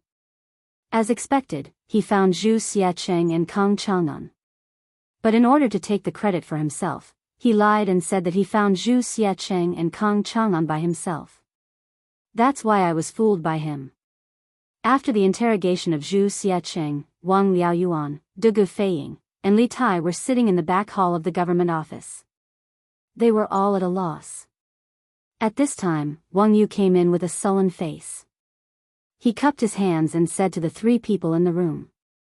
Judging from his tone, it was likely that after he returned to the Wang family alone, the Wang family must have been in a state of chaos. As for the instigator, Bai Qing, he would definitely not have a good ending. He would most likely suffer some physical pain. Is there such a thing? Wang Liaoyuan was slightly surprised, but then he felt that it was inappropriate to say that. It seemed like he was rubbing salt on Wang Yu's wound, so he quickly changed the topic and said, "So, someone deliberately let us know about Zhu Zecheng and Kang Chang'an's news. Who could it be?" Everyone in the room was stumped by this question. Wang Yu, De Feiying, and Li Tai all frowned and thought about the connection between these clues. At this moment, a person quickly walked in. He bowed to Wang Liaoyuan and said, "My lord, I've brought people to the Chu family ironware shop. We've searched the entire place. Other than the weapons that are usually displayed for sale, we didn't find a large number of weapons in the warehouse." The person was Constable Feng from the provincial government office. After the interrogation of Zhu Xiacheng, Wang Liaoyuan ordered Constable Feng to go to the Chuji ironware shop to do a more detailed search. Now that this case was related to the smuggling of weapons to the Turks, he had to find out the whereabouts of these weapons no matter what. This way, he could give the imperial court an explanation. No weapons? Okay. This official understands. You may leave first. Wang Liaoyuan frowned slightly and asked Constable Feng to leave. He stroked his beard and said, "It seems that Kang Chang'an has already handed over the weapons to the mysterious person behind the scenes." But how is that possible? In Wang Liaoyuan's subconscious mind, since the mysterious person was so cautious, he must have controlled Zhu Xiacheng, Kang Chang'an, and the others to do things for him from afar. Therefore, he naturally thought that Kang Chang'an couldn't have given the weapons to the mysterious person in such a short time. Li Tai said, "What's impossible about that? Perhaps the mysterious person behind the scenes is also in Source Peak City right now." Li Tai said something that no one dared to think about. Everyone was shocked. Wang Liaoyuan's hand shook and almost pulled his beard off. He couldn't believe it and said, "What? The mysterious man behind the scenes is in Taiyuan now? How is this possible?" Wang Yu had always been calm. After thinking for a while, he said, "Your Highness' guess seems impossible, but it is the most reasonable explanation for the sudden disappearance of the weapons from the Chu ironware shop. If I were the person behind the scenes, would probably choose to stay in Source Peak City right now. Not only would it be easier for him to command his subordinates to do things here, but the most dangerous place is also the safest place. In Source Peak City, Zhu Xiacheng and Kang Chang'an are covering for him on the surface while he himself is watching from the shadows. It will only be safer. The most dangerous place is also the safest place. Zhu Xiacheng and Kang Chang'an are only covering for the person behind the scenes on the surface." Everyone's eyes lit up when they heard Wang Yu's words. Li Tai couldn't help but say, "If that's really the case, then many things can be explained." When Zhu Xiacheng first stepped into the Tang Empire, he was already used as a chess piece to distract us. Although this person seems to have many clues, none of them are directly related to the mysterious person behind the scenes. We can't find any information about the mysterious person through him. Therefore, there is no risk to the mysterious person behind the scenes by using this kind of person to distract himself. 2 days ago, General Fei Ying brought people to Source Peak City to investigate the hidden dangers in the city in advance. He quickly noticed the suspicious Zhu Xiacheng, which means that the mysterious person's plan was successful. At that time, because of Zhu Xiacheng and Kang Chang'an, Source Peak City was in turmoil. However, after Dugu Xian and I entered the city, General Dugu Xian ordered the Imperial Army to focus on protecting the people from the academy and ignore the whereabouts of Zhu Xiacheng and Kang Chang'an. As a result, the plan of the mysterious person behind the scenes was completely ruined. The mysterious person was unwilling to give up, so he used a special method to inform the guards of the Wang family about Zhu Xiacheng and Kang Chang'an. He wanted to use this to draw our attention back to the two of them. At that time, the two of them had already become the abandoned pawns of the mysterious person behind the scenes. However, it was possible that Kang Chang'an knew the identity of the mysterious person behind the scenes, so he was intercepted and killed on the way back to the Wang family. Zhu Xiacheng is just an abandoned pawn who knows everything but knows nothing at the same time. The other party probably gave this guy to us for free just to attract our attention and waste our time. Li Tai relied on the clues he possessed to his heart's content and let his imagination run wild. Needless to say, these thoughts of his seemed to be unconstrained, but when one thought about it carefully, it was actually completely reasonable. Everyone couldn't help but feel a chill run down their spines when they heard this. Because if the matter was really as Li Tai guessed, then the scheming of this mysterious person behind the scenes was so deep, his methods were so secretive, and he was so cunning that it simply caused one to shudder with fear. They had fallen into the trap set by the mysterious person from the very beginning. Your Highness, what you said is reasonable, but also creepy. If this is the case, then haven't we all fallen into the mysterious person's trap? Wang Yu frowned and said worriedly. Wang Liaoyuan said in a low voice, the mysterious person behind the scenes is so cunning. We must catch him as soon as possible. Otherwise, the consequences will be unimaginable. Dugu Feiying said with a troubled look, but now that Kang Chang'an is dead, our only clue is gone. How can we find the mysterious person behind the scenes? Chapter 1871. The 9 families of Zhaowu referred to the Sweets and their descendants who came to the Central Plains from China during the Northern and Southern dynasties, the Sui dynasty, and the Tang dynasty. Their kings all had the surname Zhaowu. The 9 families of Zhaowu were originally from the Yu family. At the beginning of the Han dynasty, the Xiongnu destroyed the Yuezhi and forced them to move west. The Yuezhi tribe, which used to live in Zhaowu, Gansu, as their old home, fled west and entered the Sut region of Central Asia. They conquered the local natives and formed a number of city-states. Later on, under the rule of Kuta, they were forced to change their surname to Wenasha. After the decline of Dada, the various city-states regained their independence. Their surname was Zhaowu, forming the Zhaoda city-states headed by the Kang kingdom. Among them were An, Chao, Shi, Mi, He, Shi, Mu, Bai, and so on. They were collectively known as the 9 surnames of Zhaowu. In the Tang dynasty, they were also known as the 9 surnames of Hu or simply Hu. In the West, they were known as Sogdians. Later on, some of the 9 families of Zhaowu accepted the rule of the Turks and the Tang dynasty. In the 8th century, the country fell to the Arabian Empire. After that, most of the people gradually became Turks and Muslims, becoming one of the modern Uzbeks of Central Asia. A small portion of them scattered among the Tajiks. Although the 9 families of Zhaowu were far weaker than the Turks in terms of fighting ability, their business attribute was much higher than that of any nomadic people in the north. As the Sweet region was the throat of the Silk Road, the 9 families of Zhaowu naturally became a people with a business tradition. To put it bluntly, they became hereditary middlemen, selling China's silk to the West and Western gems and wine to the Tang dynasty. After all, they started as nomads but couldn't beat the Tang dynasty. They could only rely on their mobility to become merchants. Even the technology of making paper was passed to Central Asia by the Kang kingdom. In fact, since the Han and Wei dynasties, this group of Sweets had entered the Central Plains to do business along the Silk Road. However, because the West Jin dynasty was short-lived, the Central Plains was in chaos and they couldn't even take care of themselves.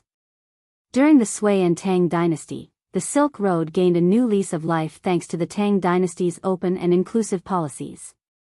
This attracted a large number of people from the 9 surnames of Zhaowu to come to the east. According to the old book of Tang, the journey of Xinghu, the years follow. After the founding of the Great Tang, many of the 9 families of Zhaowu came to China. Many of them had become wealthy through business.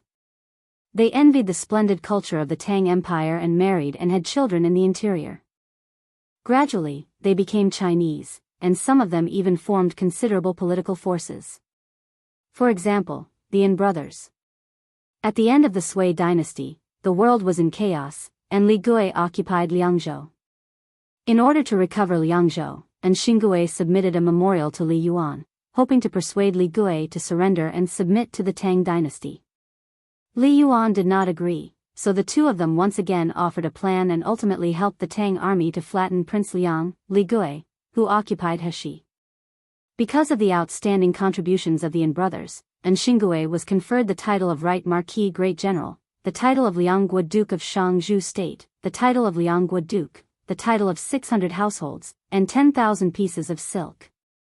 And Xiaoren was also conferred the title of Great General of the Left Martial Marquis, conferred the title of Duke Shen, bestowed upon the Tian residents, and conferred upon 600 households. However, this peace had nothing to do with Enlushan's peace. Although they were all Socrates and had the surname N, this N was like our Lu, Wang, and Li surnames. There were many Socrates with this surname.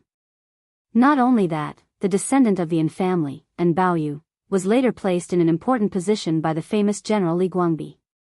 He contributed a lot in the fight against the Enlushan rebellion, and the imperial court gave him the surname of Li. Li Baoyu's cousin, Li Baozhen, became the Zhe Road Jidushi. In the fight against the rebellion of the Hasua towns, he contributed a lot and was promoted to the position of inspector of the prefectures. The Yin family could be considered a family of martyrs. In truth, during the Enlushan rebellion, there were many who sacrificed their lives for the sake of bringing sugar. For example, Li Guangbi was a Khitan, a standard Hu. Due to the Tang dynasty's policy of opening up, many foreigners became officials in the imperial court, forming the unique foreign soldiers and generals in the history of the Tang dynasty. The 9 families of Zhaowu were a power that could not be ignored. In general, the biggest characteristic of the 9 families of Zhaowu was that they were rich, very rich.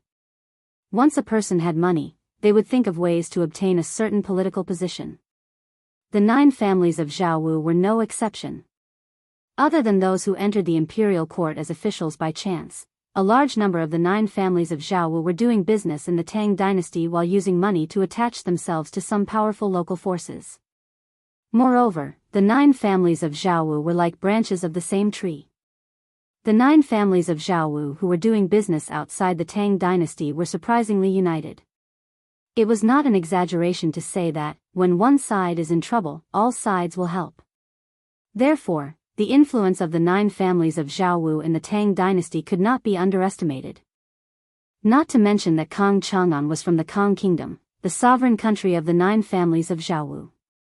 Coincidentally, this guy had connections with the royal family of the Kang kingdom. In this way, Kang Chang'an's death was not just a murder case.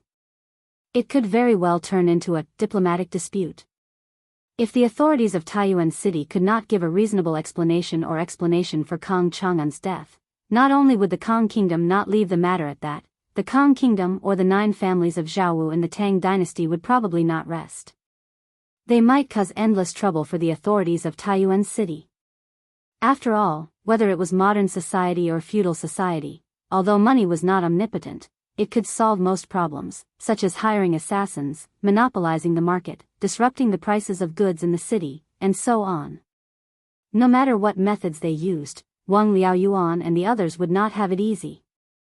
When a group of people was extremely wealthy, even if they didn't have any official position, the influence they had was incomparable to that of ordinary people. Kang Chang'an and Kang Chu were the same. But was the Tang dynasty afraid of the 9 families of Zhaowu? Obviously not. In terms of overall national strength, even if the 9 families of Zhaowu were multiplied by 10, they might not be able to defeat the Tang dynasty at its peak. The strength of the 9 families of Zhaowu did not lie in national strength, but in the soft power of the economy. Not only did they monopolize the trade between the Tang dynasty and the Western countries, but they also controlled the commercial and economic lifelines of many provinces and counties in the Tang dynasty. As the saying goes, pull one hair and the whole body will be affected. If the Tang dynasty made a move against the 9 families of Zhaowu, although it could win, it would also suffer great losses. This one was shocked to hear that Brother Kang's ironware shop was suddenly closed down and that Brother Kang himself had met with an accident. Therefore, I came to the provincial governor's office to ask the provincial governor to uphold justice for Brother Kang and find out who killed Brother Kang. In the back hall of the government office in Taiyuan, Kang Chu naturally saw the shock of Wang Liaoyuan, Wang Yu, and Li Tai, but he did not make a fuss about it. Instead, he calmly cupped his hands and said to Wang Liaoyuan. Chapter 1872. Asking him to leave. Facing Kang Chu, who was being unreasonable, Wang Liaoyuan decisively asked him to leave. After all, he was an official and represented the Taiyuan government. Kang Chu was just a small merchant from another country in Taiyuan City. What right did he have to question him again and again? Provincial governor, please wait. Wang Liaoyuan asked Kang Chu to leave, but Kang Chu didn't know what was good for him. He said loudly, Provincial governor, Brother Kang died in Taiyuan City under unknown circumstances. I sincerely hope that provincial governor can allow me to participate in the investigation. On one hand, I can answer to my king. On the other hand, I have many capable people under my command that can help provincial governor solve the case and catch the murderer. Good heavens, this bastard actually wants to participate in the government's investigation? Wang Liaoyuan's face darkened. He said in a low voice, Thank you for your kindness. But you don't have to participate in the investigation. Finding the truth and catching the murderer is the responsibility of the Taiyuan government and me. You don't have to worry about it. If you don't have anything else to say, please leave. Don't interfere with the investigation. Wang Liaoyuan did not care that Kang Chu was using the king of the Kang kingdom to threaten him. It was impossible for Kang Chu to meet the king of the Kang kingdom. Even if he could meet the king of the Kang kingdom and speak to him, Wang Liaoyuan would not be afraid. That was because the most important thing for the entire Taiyuan officialdom was to eliminate all hidden dangers in the city that were harmful to Li Tai so as to ensure his safety. Apart from that, there was nothing more important than this. Kang Chu was very dissatisfied. He said, Provincial governor, you don't want me to participate in this case. Is there something else? Or are you confident that you can solve the case in a short time? How dare you? Wang Liaoyuan could not hold it in anymore. He shouted angrily, Why should the provincial governor report to you about the investigation? I am paid by the imperial court. I should share the burden of the Tang emperor. Are you questioning the fairness of the imperial court? Even if the king of the Kang kingdom was here, he wouldn't dare to say such nonsense. If you continue to cause trouble here, this official will definitely charge you with the crime of disrupting the investigation. There was a saying that a weak country had no diplomacy, and Wang Liaoyuan's words were a perfect example. The Tang Empire and the Turkic Empire were both extremely powerful countries in Asia.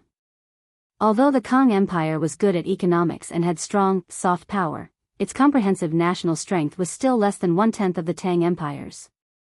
Therefore, Wang Liaoyuan's words were quite forceful. Kang Chu was embarrassed by Wang Liaoyuan's scolding. He bowed and said, Then I request to leave the city. I want to return to Kang country and tell Brother Kang's family about this bad news. Please allow me. Currently, the 4 city gates of Taiyuan were already sealed, which was why he had made such a request. Otherwise, he would have already left the city. Wang Liaoyuan frowned and refused, No. Right now, this official has ordered the city guards to seal the city gates and search for the whereabouts of the assassin who tried to assassinate Kang Chang'an. Before the assassin is caught, no one is allowed to leave the city. If you want to leave Taiyuan, you'd better wait patiently in the city for a few days. Kang Chu said with an ugly face, Brother Kang and I are best friends. Now, I just want to leave the city and return to Kang country to tell Brother Kang's family about the bad news of Brother Kang's death. Why is provincial governor stopping me? Could it be that the provincial governor suspects that I am also an assassin? Chapter 1873. All right. County Magistrate He. I have already sent out everything that you wanted to report to my husband. Lantian County, Yong and Marquis Manor, Main Hall. Han Yushi, Li Jingma, Madam Li, and County Magistrate He were all in the hall. However, Han Yushi was sitting at the table at the head of the hall, and in front of her was a large box. At this moment, Han Yushi stood up and spoke to County Magistrate He. This was the imperial edict that had been sent out this morning. Just as all the officials of Lantian County were in a dilemma and were at their wits' end, County Magistrate He personally visited the Marquis' manor and requested Han Yushi to inform Li Zishuan, who was in the military camp, of the current situation in the county office through the telegraph. Han Yushi was, after all, a married woman. Although the Tang dynasty was liberal, it wasn't liberal to the point of allowing men outside to meet their wives alone. Therefore, after knowing the purpose of County Magistrate He's visit, Han Yushi personally moved the telegraph from her room to the main hall while instructing the maidservants to invite Li Jingma and Madame Li to the main hall of the Marquis' manor. On the surface, it was to accompany them, but in reality, it was to avoid suspicion. Thank you, madam. This official and all the officials in the county office are extremely grateful. County Magistrate He stood up and bowed respectfully to Han Yushi from afar. However, he didn't have any intention of leaving because he still had to wait for Li Zishuan's reply. Han Yushi pursed her lips and chuckled. County Magistrate He is too serious. My husband isn't in the county, so I still have to trouble you to help my husband manage Lantian County. Furthermore, my husband didn't consider it thoroughly and should have prepared a telegraph for the Lantian County office. When County Magistrate He heard this, he blushed and said, cough, cough. Madam, you must be joking. Even if Marquis prepared a telegraph for the county office, no one in the county office would know how to use it. He was a scholar and had studied the 4 books and 5 classics. After Li Zishuan took over Lantian County, he worked under Li Zishuan. Although he had received many new ideas and knowledge, he still felt that he couldn't handle a new thing like the telegraph that required a higher professional knowledge. County Magistrate He, you are too modest. Han Yushi smiled faintly, then bowed to Li Jingma and Madame Li and said, Father, Mother, there are still some matters in the backyard, so Yushi will be busy first. I'll have to trouble you to accompany County Magistrate He. Just now, County Magistrate He's report involves a lot of things. I think my husband will have to think for a while before replying. When the time comes, you can just send someone to the backyard to call me. Han Yushi's thoughts were still relatively conservative. She did not want to get too involved in official matters. Moreover, she felt that it would be rather awkward for her to continue staying here, so she found an excuse to leave. Li Jingma nodded and replied, Good, good, good. Go ahead and do your work. County Magistrate He cupped his hands and sent him off. Black Armored Army's camp, inside the tent. After receiving the telegram that County Magistrate He entrusted Han Yushi to send, Li Zishuan was in a dilemma. Just as County Magistrate He said, if Lantian County's government responded to the Imperial Court's reward policy, Lantian County's business tax revenue would be greatly reduced this year. There was a high probability that they would lose more than half of their business tax revenue. Furthermore, Lantian County was currently in a period of rapid development. Many of the infrastructure in the city were not complete, so they needed a large amount of money to invest in infrastructure. If the business tax revenue was pulled down, it would directly affect Lantian County's development progress. However, if Lantian County's government insisted on its own governance and did not implement the preferential tax policy, the merchants in the county, especially those who attended the donation ceremony yesterday, would definitely feel disappointed. This would not be beneficial to Lantian County's business development. Money, money, money. In the end, it's still a matter of money. Li Zishuan furrowed his brows and paced back and forth in the tent in frustration. In the end, this matter was still a matter of money. If the Lantian County Yamen had a lot of money, they wouldn't have this problem at all. Then give them a discount? What was there to be troubled about? But the problem was that the government had no money now. Before entering the military camp, Li Zishuan had heard County Magistrate He mention that the expansion of the city and the laying of electric wires in the city would require a large sum of money. The government had already borrowed a few thousand strings of coins from the Yanhuang Bank and planned to return the money after the taxes were collected. However, now that Li Er's imperial edict was out, if Lantian County followed the imperial edict, Lantian County's government might not be able to repay the debt owed by the Yanhuang Bank this year. If it was Li Zishuan's financial situation in the past, he would definitely be able to help Lantian County's government out of its financial predicament. Why was it in the past? It was because after a few times of squandering, building the medical school, building the protective mountain formation of Yunshan, creating armor and equipment for the Black Armored Army for free, etc., Li Zishuan did not have much cash on hand. This might sound unbelievable, but it was the truth. But then again, even if Li Zishuan had the ability and capital to help Lantian County's government get out of its financial predicament, he would not directly use his own personal funds to make up for the government's financial deficit. This was because a few months ago, Li Zishuan had already made Lantian County's government independent of its finances. The taxes collected by the government did not have to be handed over to him. Similarly, when the government needed a large amount of money to build infrastructure, roads, bridges, schools, medical centers, etc., they could not ask him for help. Money, money, money. That's right. Isn't this a matter of money? If I don't have money, I can find someone to build it for me. Suddenly, a thought flashed through Li Zishuan's mind, and he thought of a plan that could satisfy both sides, and that was, beep, beep, beep, beep, beep, beep. As soon as he thought of it, Li Zishuan immediately returned to the table and started to operate the telegraph machine to send a telegram. After a short wait, someone finally responded. Li Zishuan hurriedly sent his idea in the form of a coded message: order, Lantian County's government will fully comply with the Emperor's decree and implement the corresponding business tax preferential policies in the city. As for the government's financial shortfall this year, with the Marquis and Lantian County's government's name and credit as guarantee, we will apply for a long-term loan of 50,000 strings of cash from Yanhuang Bank. The term of the loan will be 2 years. As for the interest rate, you can discuss it with the King of Shu. This 50,000 strings of cash will be used for the reconstruction of Lantian County's infrastructure, the expansion of the city walls, and the laying of electric wires. Every expenditure must be recorded in detail and no one is allowed to embezzle it. When the reconstruction of the city is completed and the business environment is greatly improved, I believe that Lantian County's business will become even more prosperous. When that time comes, a mere 50,000 strings of cash will definitely be paid off in less than 2 years. This last paragraph was mainly to dispel County Magistrate He's concerns. Otherwise, with County Magistrate He's cautious personality, he would definitely not dare to borrow such a large sum of money from Yanhuang Bank. That's right, Li Zishuan was planning to follow the path of rapid development in most modern cities.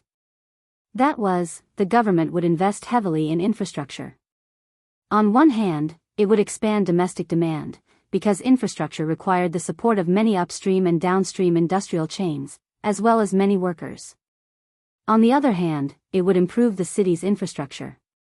In fact, it was mainly the transportation facilities that would drive the development of various industries in the city. Chapter 1874. Marquis has ordered us to follow His Majesty's decree and implement preferential business tax policies in Lantian County. As for the county government's financial shortfall this year, we will use the name and credit of Marquis and Lantian County government as a guarantee to apply for a long-term loan of 50,000 strings of cash from Yanhuang Bank. The loan period is 2 years. After receiving Li Zishuan's reply and instructions from the telegraph, County Magistrate he did not dare to delay any further. He immediately left the Marquis mansion and returned to the county government. He gathered County Deputy Meng, Registrar Zhang, County Officer Wang and the rest to the back hall of the county government and announced Li Zishuan's decision on the spot. After he finished speaking, the officials in the room were all shocked. County Deputy Meng even exclaimed, "Borrow 50,000 strings of cash. So much money. When will our county government be able to pay it back?" Registrar Zhang could not help but say, "Isn't 50,000 strings of cash a little too much? Our county government has already borrowed 7,000 to 8,000 strings of cash from Yanhuang Bank. I feel that if we borrow 30,000 strings of cash at most, it will be enough to support the county government through the major projects in front of us.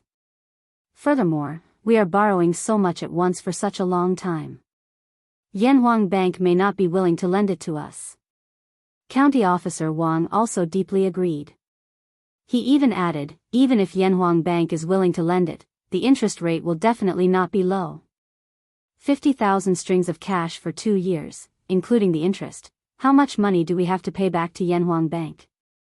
If it were not for Li Zishuan's strong character, County Officer Wang would have suspected that Li Zishuan made this decision on purpose to help Yanhuang Bank get business. Although Yanhuang Bank was already under the control of the Tang Imperial Court, Li Zishuan, the founder, still had a lot of shares in it. Faced with Li Zishuan's decision, all the officials in the county government, except for County Magistrate He, had almost the same reaction. It had to be said that as people in the government, County Deputy Meng and the rest had a really low mentality. If this was in modern times, who would be worried about borrowing too much money from the bank and not being able to pay it back? They were worried that the borrowed money was not enough to complete the infrastructure projects in the city. As for not being able to pay back the money, it was impossible. It was endorsed by the official credibility. Seeing that everyone was against it, even though Wang Liaoyuan had the same opinion as them in the beginning, he still tried to persuade them. Marquis ordered us to fully comply with His Majesty's decree and implement the corresponding preferential business tax policies in Lantian County. As for the County Yaman's financial shortfall this year, with the name and credit of Marquis and the Lantian County Yaman as a guarantee, we will apply for a long-term loan of 50,000 strings of cash from Yanhuang Bank for 2 years. After receiving Li Zishuan's reply and instructions from the telegraph, County Magistrate He didn't dare delay any further. He immediately left the Marquis of Yong'an's manor and returned to the County Yaman. He gathered County Deputy Meng, Registrar Zhang, County Lieutenant Wang, and the others to the back hall of the County Yaman and announced Li Zishuan's decision on the spot. As soon as he finished, the officials in the room were all shocked. County Deputy Meng even exclaimed, "Borrow 50,000 strings of cash. When will our County Yaman be able to repay such a huge sum of money?" Registrar Zhang also couldn't help but say, "Isn't 50,000 strings of cash a little too much? Our County Yaman has already borrowed 7,000 to 8,000 strings of cash from Yanhuang Bank. I feel that if we borrow 30,000 strings of cash at most, it will be enough to help the County Yaman through the major projects in front of us. Furthermore, we are borrowing so much at once for such a long time. Yanhuang Bank may not be willing to lend it to us." County Lieutenant Wang also agreed. He even added, even if Yanhuang Bank is willing to lend it, the interest rate won't be low. If we borrow 50,000 strings of cash for 2 years, with the interest, how much money do we have to repay Yanhuang Bank? If it weren't for Li Zishuan's tough character, County Lieutenant Wang would have suspected that Li Zishuan made this decision on purpose to get business for Yanhuang Bank.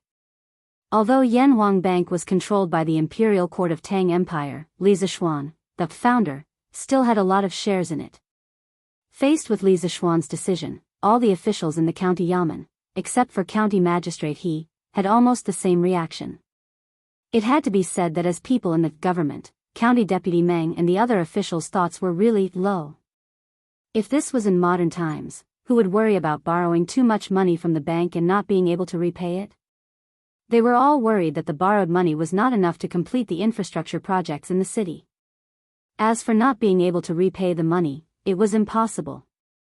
They had the government's credibility as their endorsement.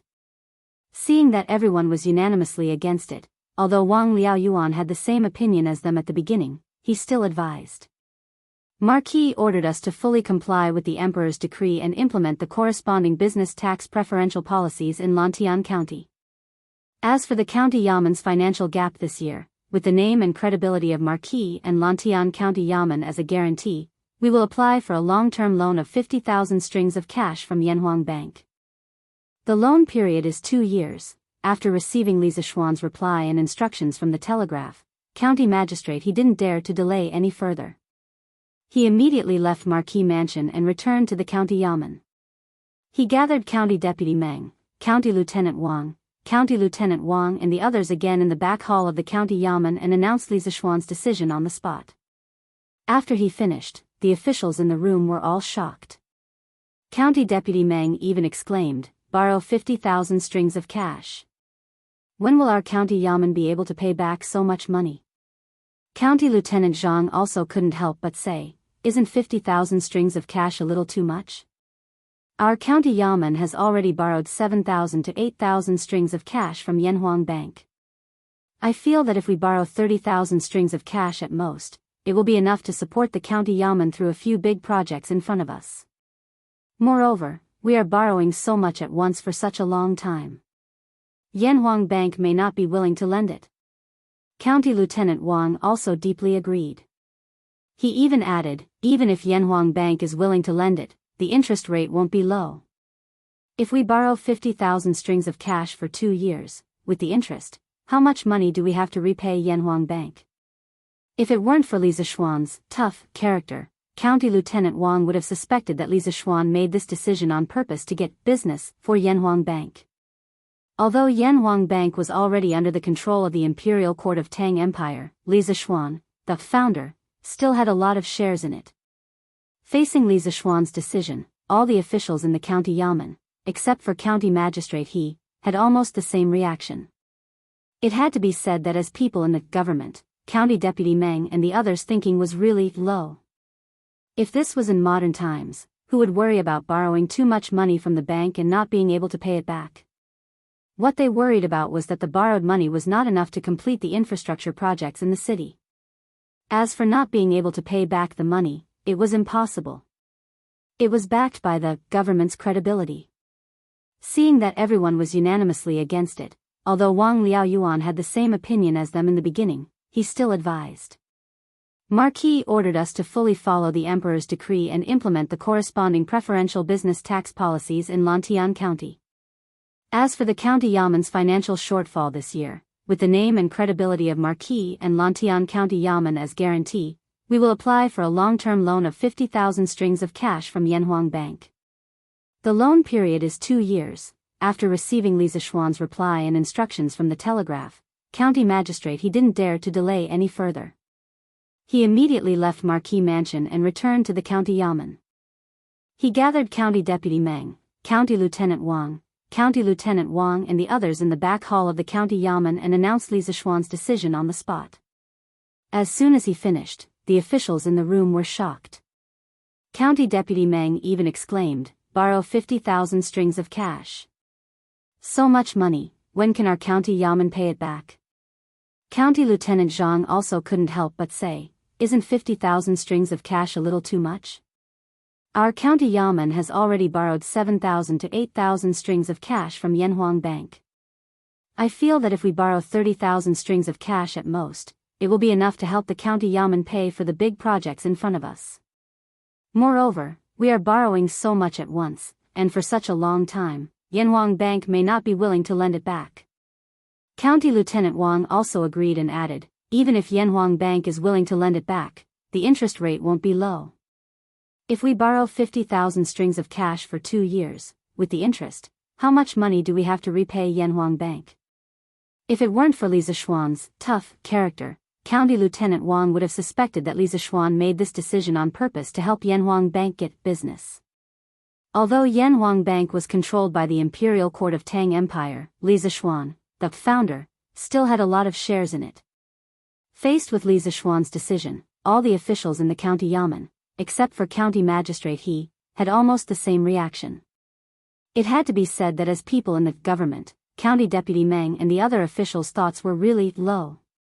If this was in modern times, who would worry about borrowing too much money from the bank and not being able to pay it back? What they worried about was that the money they borrowed was not enough to pay for the infrastructure projects in the city. As for not being able to pay back the money, it was impossible. It was backed by the government's credibility. Seeing that everyone was unanimously against it, although Wang Liaoyuan had the same opinion as them in the beginning, he still advised. Marquis ordered us to fully follow the Emperor's decree and implement the corresponding preferential business tax policies in Lantian County. As for the county yamen's financial gap this year, with the name and credibility of Marquis and Lantian County Yamen as the guarantee, we will apply for a long-term loan of 50,000 strings of cash from Yanhuang Bank. The loan period is 2 years. After receiving Li Zishuan's reply and instructions from the telegraph, County Magistrate He didn't dare to delay any further. He immediately left Marquis Mansion and returned to the county yamen. He gathered County Deputy Meng, Registrar Zhang, County Lieutenant Wang and the others in the back hall of the county yamen and announced Li Zishuan's decision on the spot. As soon as he finished, all the officials in the room were shocked. County Deputy Meng even exclaimed, "Borrow 50,000 strings of cash. So much money, when will our county yamen be able to pay it back?" Registrar Zhang also couldn't help but say, "Isn't 50,000 strings of cash a little too much? Our county yamen has already borrowed 7,000 to 8,000 strings of cash from Yanhuang Bank. I feel that another 30,000 strings of cash will be enough to help the county yamen through the major projects in front of us. Moreover, we are borrowing so much at once for such a long time. Yanhuang Bank may not be willing to lend it back." County Lieutenant Wang also deeply agreed. He even added, "Even if Yanhuang Bank is willing to lend it back, the interest rate won't be low. 50,000 strings of cash for 2 years. With the interest, how much money do we have to pay back to Yanhuang Bank?" If it weren't for Li Zishuan's tough character, County Lieutenant Wang would have suspected that Li Zishuan made this decision on purpose to help Yanhuang Bank get business. Although Yanhuang Bank was already under the control of the Imperial Court of Tang Empire, Li Zishuan, the founder, still had a lot of shares in it. In the face of Li Zishuan's decision, all the officials in the county yamen, except for County Magistrate He, had almost the same reaction. It had to be said that as people in the government, County Deputy Meng and the other officials' thoughts were really low. If this was in modern times, who would be worried about borrowing too much money from the bank and not being able to pay it back? What they were worried about was that the borrowed money wasn't enough to complete the infrastructure projects in the city. As for not being able to pay back the money, it was impossible. It was backed by the government's credibility. Seeing that everyone was unanimously against it, although Wang Liaoyuan had the same opinion as them in the beginning, he still advised. "Marquis ordered us to fully comply with the Emperor's decree and implement the corresponding business tax preferential policies in Lantian County. As for the county yamen's financial shortfall this year, with the name and credibility of Marquis and Lantian County Yamen as the guarantee, we will apply for a long-term loan of 50,000 strings of cash from Yanhuang Bank. The loan period is 2 years." After receiving Li Zishuan's reply and instructions from the telegraph, County Magistrate He didn't dare to delay any further. He immediately left Marquis Mansion and returned to the county yamen. He gathered County Deputy Meng, Registrar Zhang, County Lieutenant Wang and the others in the back hall of the county yamen and announced Li Zishuan's decision on the spot. As soon as he finished, the officials in the room were all shocked. County Deputy Meng even exclaimed, "Borrow 50,000 strings of cash. So much money, when can our county yamen pay it back?" Registrar Zhang couldn't help but say, "Isn't 50,000 strings of cash a little too much? Our county yamen has already borrowed 7,000 to 8,000 strings of cash from Yanhuang Bank. I feel that if we borrow 30,000 strings of cash at most, it will be enough to help the county yamen pay for the major projects in front of us. Moreover, we are borrowing so much at once and for such a long time. Yanhuang Bank may not be willing to lend it to us." County Lieutenant Wang also deeply agreed. He even added, "Even if Yanhuang Bank is willing to lend it, the interest rate won't be low. 50,000 strings of cash for 2 years, with the interest, how much money do we have to pay back to Yanhuang Bank?"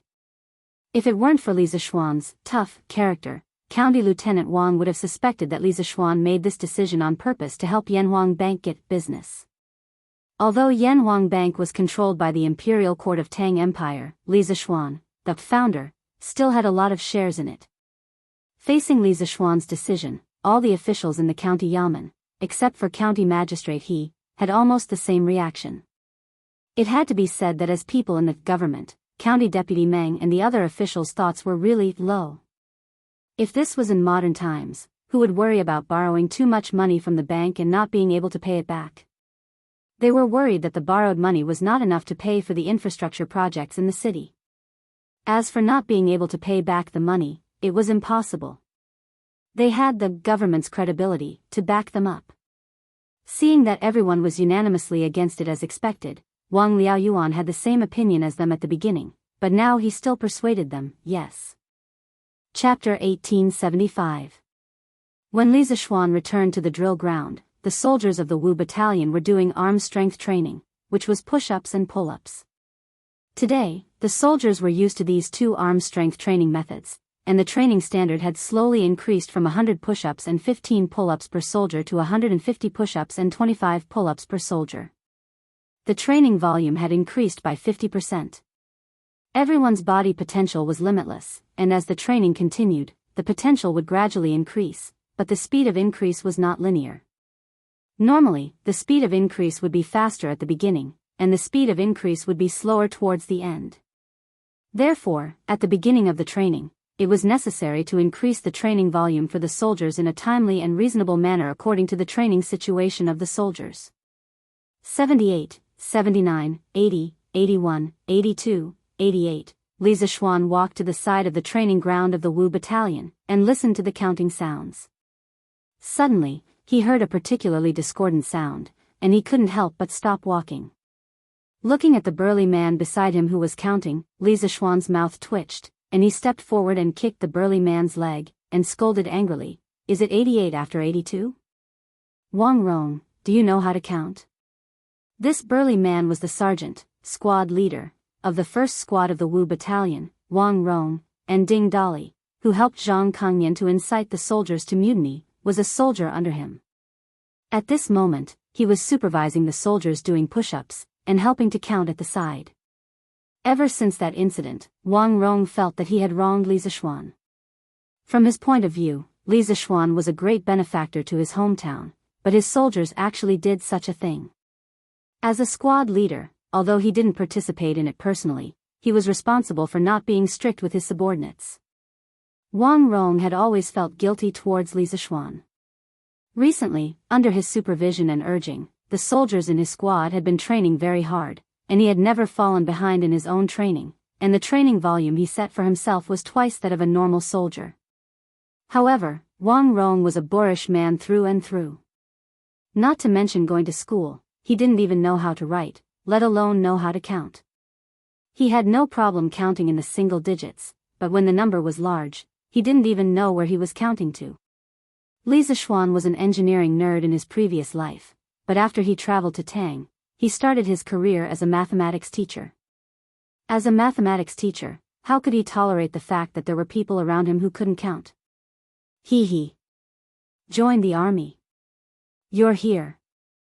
Wang Rong was kicked for no reason, but he wasn't angry at all, because the person who kicked him was Li Zishuan. He scratched his head and smiled embarrassedly at Li Zishuan, that I really don't know how to count. It's okay if it's a small number, but if it's a large number, then please forgive me, join the army. Wang Rong spoke in a dignified manner, but the soldiers of the first unit of the Wu battalion lowered their heads and tried to hold back their laughter. Li Zishuan rolled his eyes and said helplessly, "If you don't know how to count, then count separately. 150, divided into 3 counts, and count 50 each time. Otherwise, if you count like that, you'll get 8 out of 10 people wrong." Wang Rong's eyes lit up when he heard that, and he couldn't help but say excitedly, "Divided into 3 counts? That's a good idea. Join the army, you're indeed a literary star." Chapter 1876. I see. On the drill ground, Sun Jiping was suddenly enlightened. If the soldiers of the 2nd Battalion are only putting on a show during their daily combat training, then in tomorrow's combat competition, their results will definitely not be as good as ours. Li Zishuan nodded with a smile and said, "This is why I've always requested the soldiers to conduct their daily training with the mentality of actual combat. They are all good men of my great Tang. I would rather have them suffer some injuries during training than lose their lives on the battlefield. Also, even if the 2nd Battalion soldiers put in as much effort as ours in their daily combat training, they will still not be a match for ours. Because they have only learned half of the training methods from the new drill manual, they have only learned the superficial combat training. Like push-ups, pull-ups and other basic auxiliary training, they have not done them at all. For a martial artist, if they do not have strong arm strength and stamina, how can they beat an opponent of the same level? That is why I said that the 2nd Battalion only learned the form of our training methods, but they did not learn the essence. And because of their blind learning, it has disrupted their original training rhythm, and it is very likely that their original advantage in traditional military formations will gradually disappear. For us, this may not be bad news. After listening to Li Zixuan's analysis, Sun Jiping suddenly felt more confident about tomorrow's combat competition and the military competition 3 days later. He smiled and said, "You are right. In these few days, I will keep an eye on the soldiers and urge them to complete all the training tasks with the highest quality." Li Zixuan nodded and praised, "With you here in the E Battalion, I can rest assured. But there is something I need to tell you. These few days, the soldiers have indeed been training very hard, you and I have seen it with our own eyes. But just looking at it is not enough. As the saying goes, those who have done well should be rewarded, and those who have done wrong should be punished. Although it is only training now, and they have not gone to the battlefield, but for those who have trained hard and achieved outstanding results, we should still give appropriate rewards.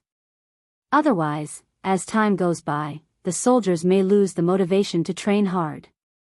Sun Jiping frowned and asked in confusion, "What do you mean? How should we reward the soldiers?" He was only the lieutenant of the E Battalion, not the general of the Black Armored Army. He did not have much authority in this aspect regarding rewards, so he could only ask Li Zixuan for advice. Li Zixuan pondered for a moment and said, "How about this? In the next few days, Jiping, pay attention to the soldiers who have been training unusually hard. I want you to pick out a group of outstanding soldiers who have outstanding training and record them in a book. If he is a normal soldier, he can be promoted to a deputy general. If he is already a squad leader, then he can be promoted to deputy general of a battalion. These selected soldiers will lead the training of the brothers in the camp during peacetime. During wartime, I need them to form a special assault team. I want them to take down the enemy's most elite and hard to take down forces on the battlefield. Special assault team." Hearing this new term from Li Zixuan's mouth, Sun Jiping was stunned for a moment. After thinking about it carefully for a while, he roughly understood what kind of existence the so-called special forces were.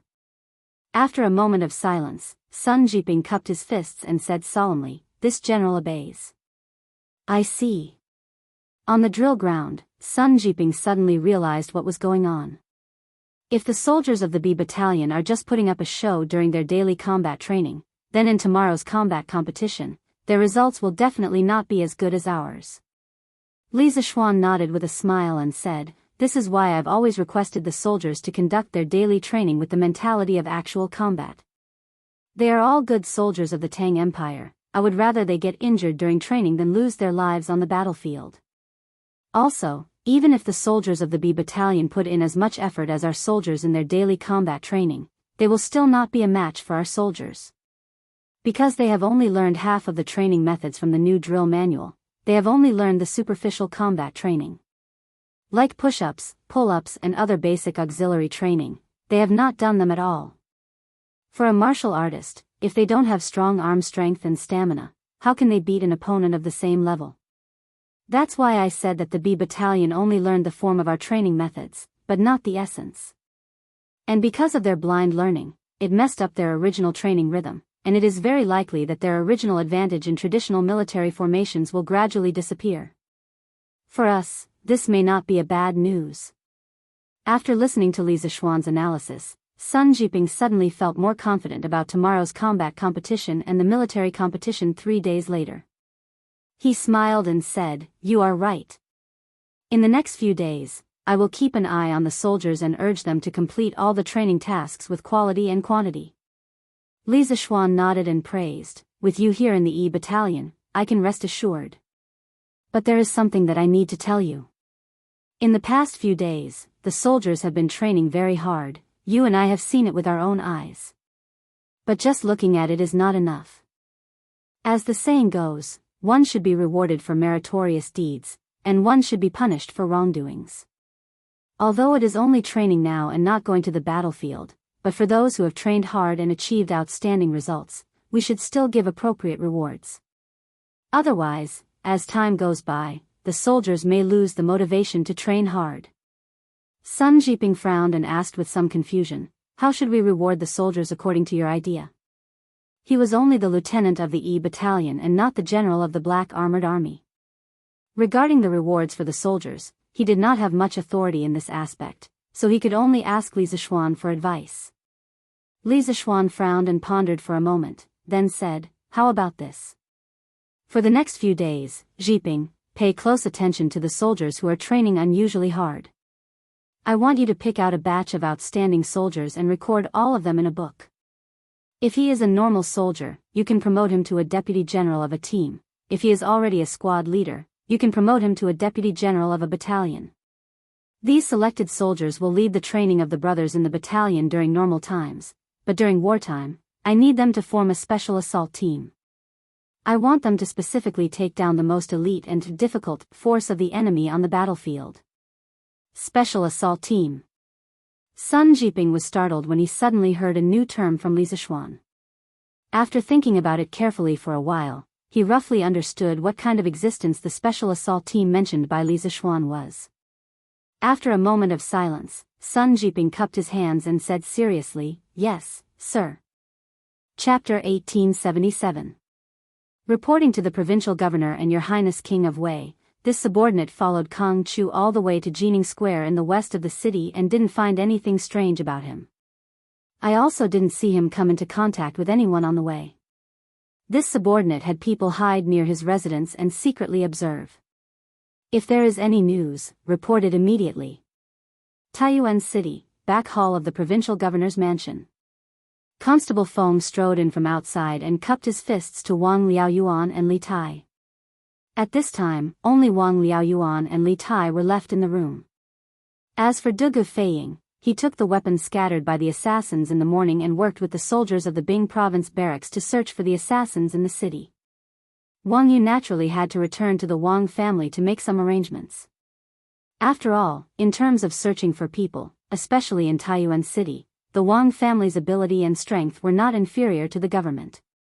The reason why Li Tai hadn't left yet was mainly to wait for news from the people who followed Kong Chu. Wang Liaoyuan frowned and asked, "You're saying that Kong Chu has a residence in Jining Square?" "Yes." Constable Feng replied. Wang Liaoyuan continued to ask, "Did you find out when he started doing business in Taiyuan City?" Constable Feng cupped his fists and said, "This subordinate found out that Kong Chu came to Taiyuan City 3 years ago. He opened a treasure shop in the city that specializes in selling gems and pearls. In recent years, business has been good, and he's an honest person. Last year, he married a local wife. The woman is the daughter of a country squire from outside Taiyuan City. Her name is Su Xiuhe. After the two of them got married, they were very loving. Nothing out of the ordinary happened."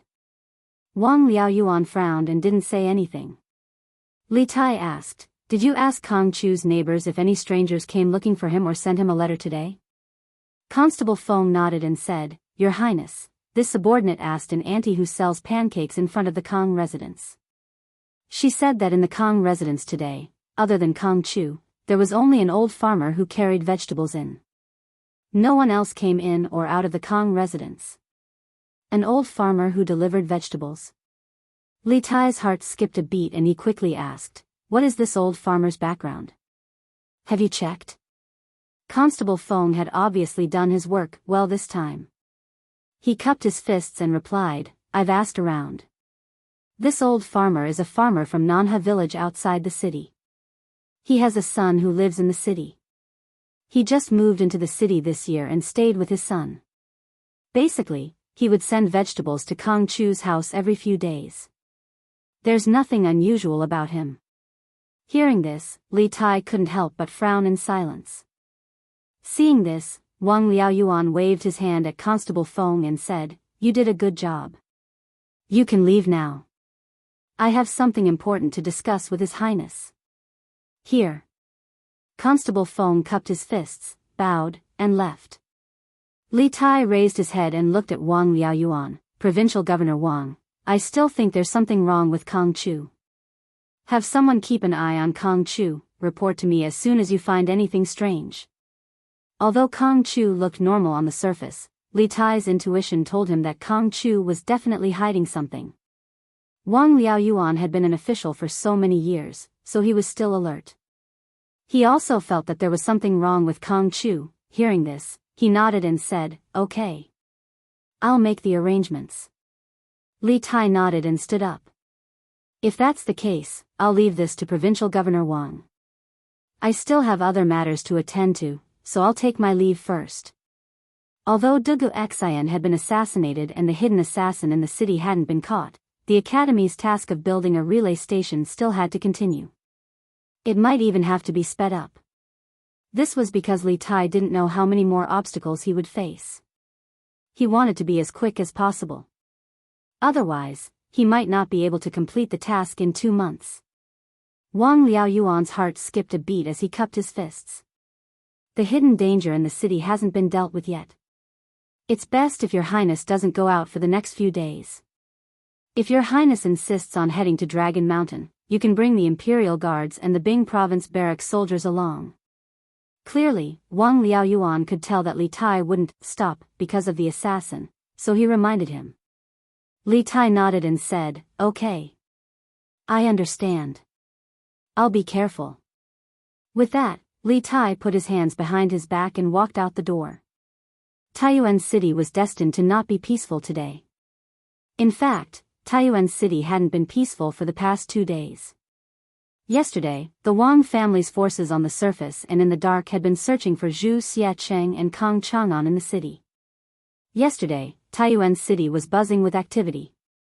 Today, the 10,000 soldiers of the Bing Province barracks were scattered in every corner of Taiyuan City, searching for something from house to house. After these soldiers entered the houses of the commoners, they didn't ask anything and directly searched the houses. The houses of the butchers and hunters were the main targets of the search. The sabers, arrows, and other weapons hidden in their houses were all found by the soldiers of the Bing Province barracks. Then, one of the soldiers took out a blueprint from his bosom. On the blueprint, there were drawings of various weapons. The weapons were also engraved with a special pattern. The soldier looked at the weapons found in the houses of the commoners while looking at the blueprint in his hand, as if he was comparing them. After the comparison was completed, if there were no abnormalities, the soldiers would withdraw without a word. If the weapon found was similar to the weapon pattern on the blueprint, the owner of the house would be arrested and sent directly to the provincial governor's manor. Taiyuan City had a total of 56 houses, with a population of more than 400,000 people. For 10,000 soldiers to search from house to house, this project was no small matter. This was the beginning of the Tang dynasty, and the military discipline of the Tang army was very strict. The Bing Province barracks was the most powerful barracks in the north of the Great Tang, so its military discipline was naturally very strict. Although the soldiers were searching from house to house, they were very disciplined. Generally, the owners of the houses would gather the women in one place before they entered to search. Thus, although the search of the soldiers caused some inconvenience to the lives of the commoners, on the whole, the commoners of Taiyuan City mostly supported the soldiers' work.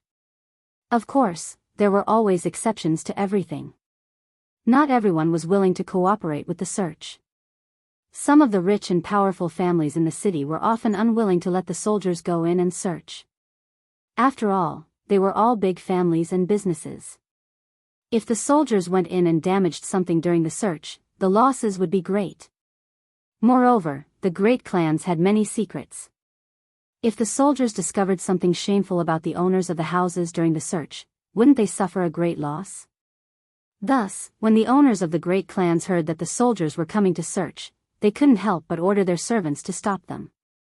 However, the search warrant today was jointly issued by the Bing Province Provincial Governor Wang Liaoyuan and the Bing Province Barracks Commandant Fang Gongteng, the 2 highest-ranking military and political officials in Bing Province.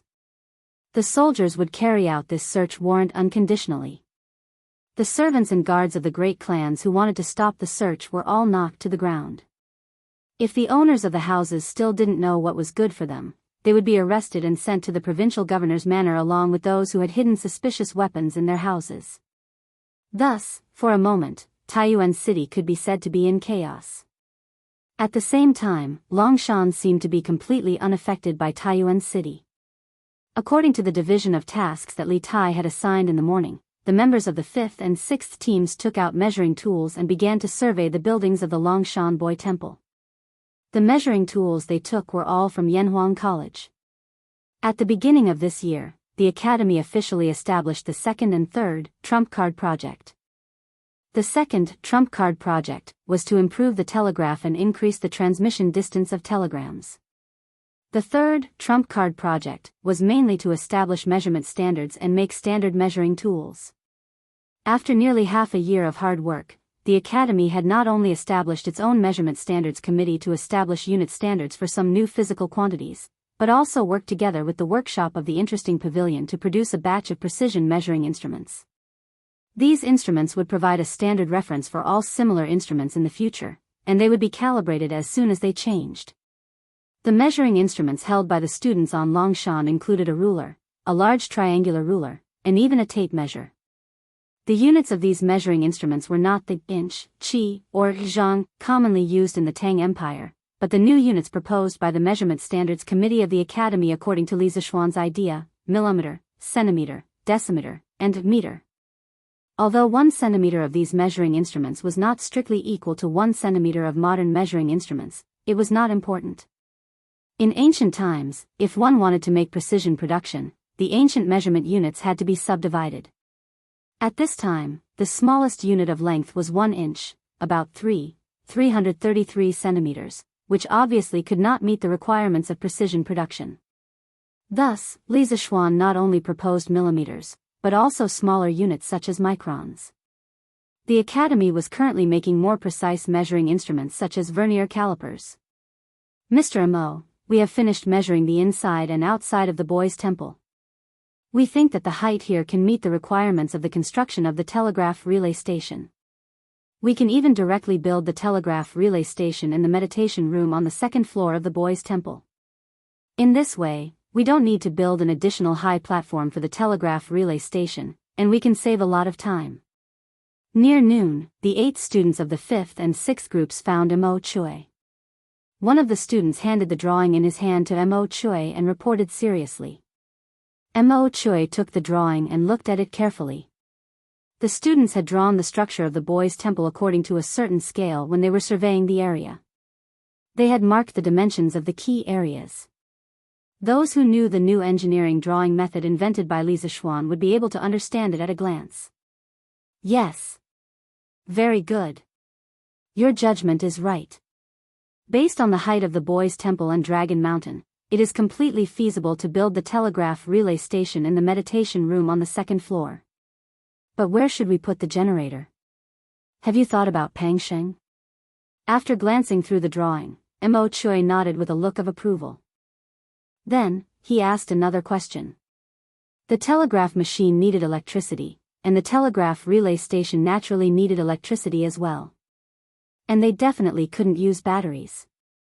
After all, batteries could only provide limited endurance, so they could only place their hopes on a small power station. The construction of a hydroelectric power station required a lot of time and effort, so they had brought a small thermal power station from the Academy. This was the first thermal power station in the history of the Tang Empire. Replying to Mr. Mo, regarding the thermal power station, it definitely can't be placed in a room, or else it will easily catch fire. We think that it should be placed in the backyard north of the boys' temple. The space there is spacious, and it is convenient for the Imperial Army to guard it. It is safer than placing it outside the boys' temple. The student named Pang Xing replied. Yes. You have considered it very thoroughly. Hearing this, Mo Chui nodded and praised. Since that's the case, immediately inform the members of the 2nd, 3rd, and 4th groups to start preparing to build the thermal power station. When the time comes, remember to measure and adjust the voltage. Otherwise, if the voltage is too high, it will easily burn our machines. Yes. Pang Sheng and the others nodded and turned to leave. Mr. Mo Chui, how is the situation here? At this moment, Li Tai had also arrived at Dragon Mountain and walked up to Mo Chui's side to ask this question. After leaving the provincial governor's residence, he did not even return to the courier station. Instead, he rushed straight to Dragon Mountain with a dozen Imperial Army guards. At present, Taiyuan City was filled with soldiers from the Bing province barracks. Li Tai was not worried that they would jump out to assassinate him at this time. If that really happened, he would be relieved. This was because although the imperial army around him was few in number, they were all highly skilled in martial arts. Even if they could not immediately defeat him, they could temporarily delay him. As long as they could delay him for a while, the soldiers in the city would definitely rush over to arrest him.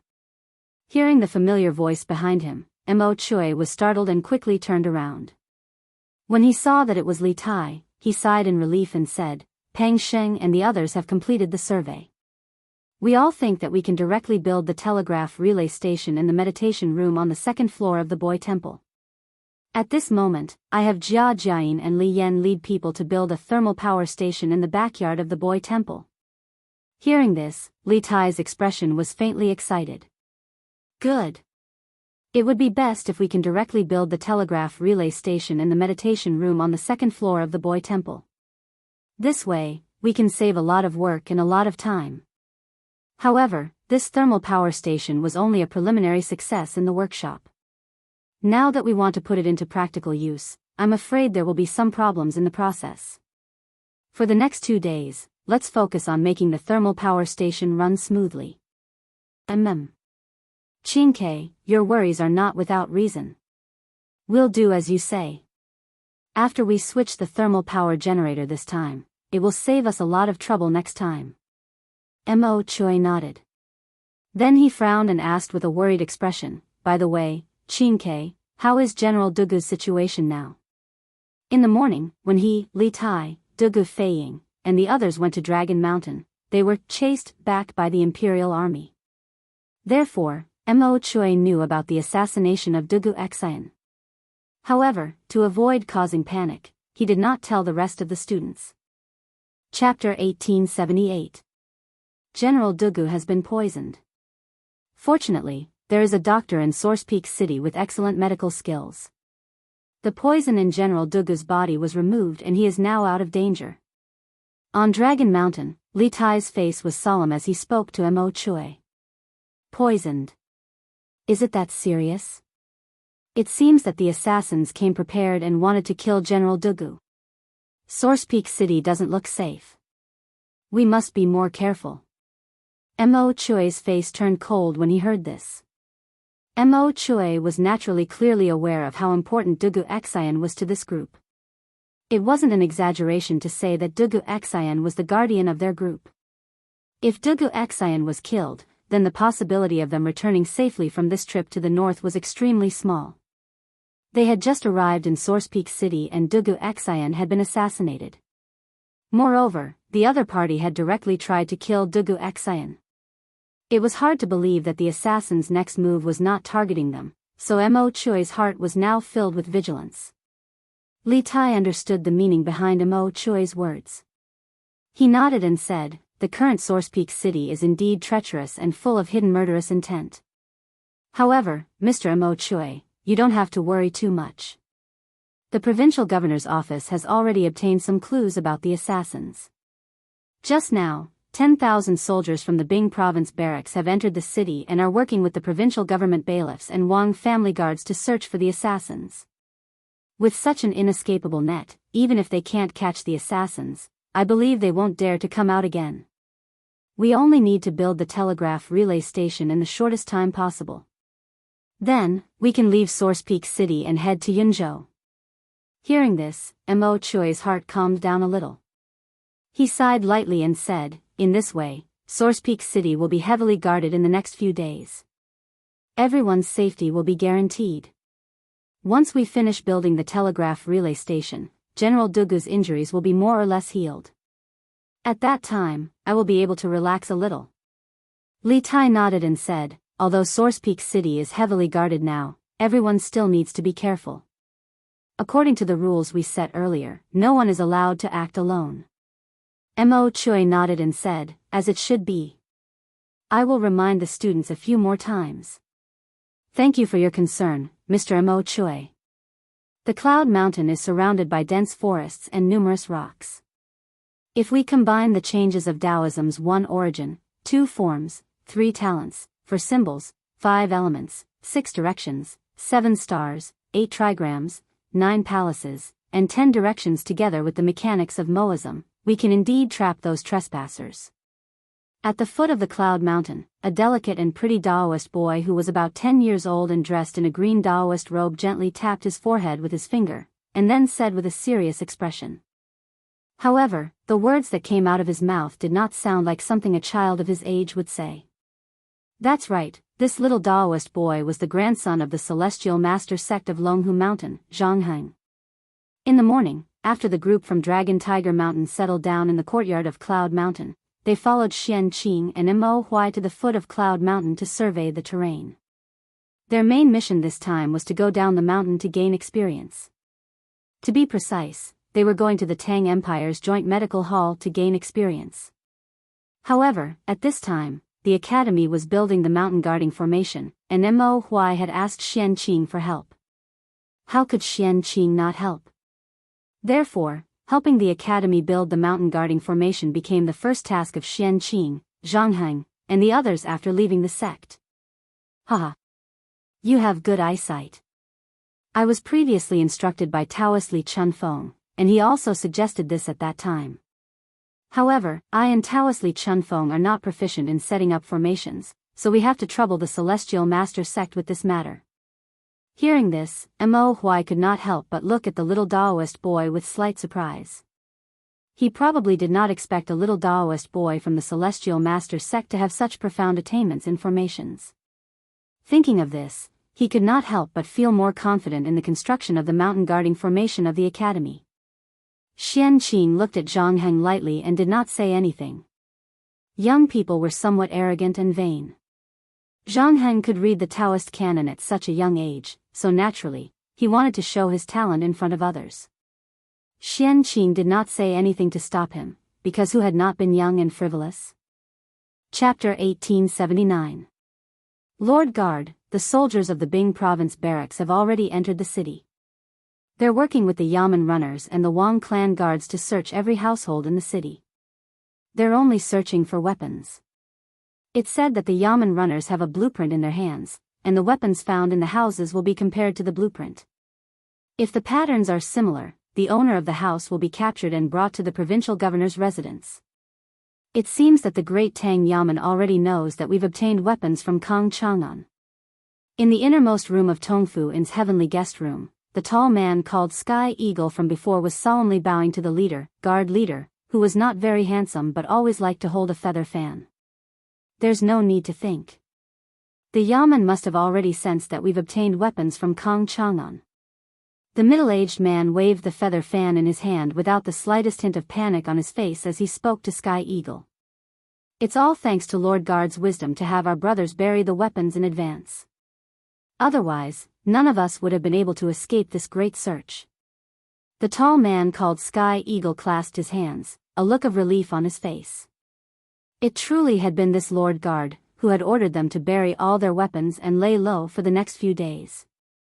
They were not to come out unless there was something important. Now that he thought about it, this Lord Guard had truly had a certain amount of foresight in his arrangements. Keep a close eye on the people below.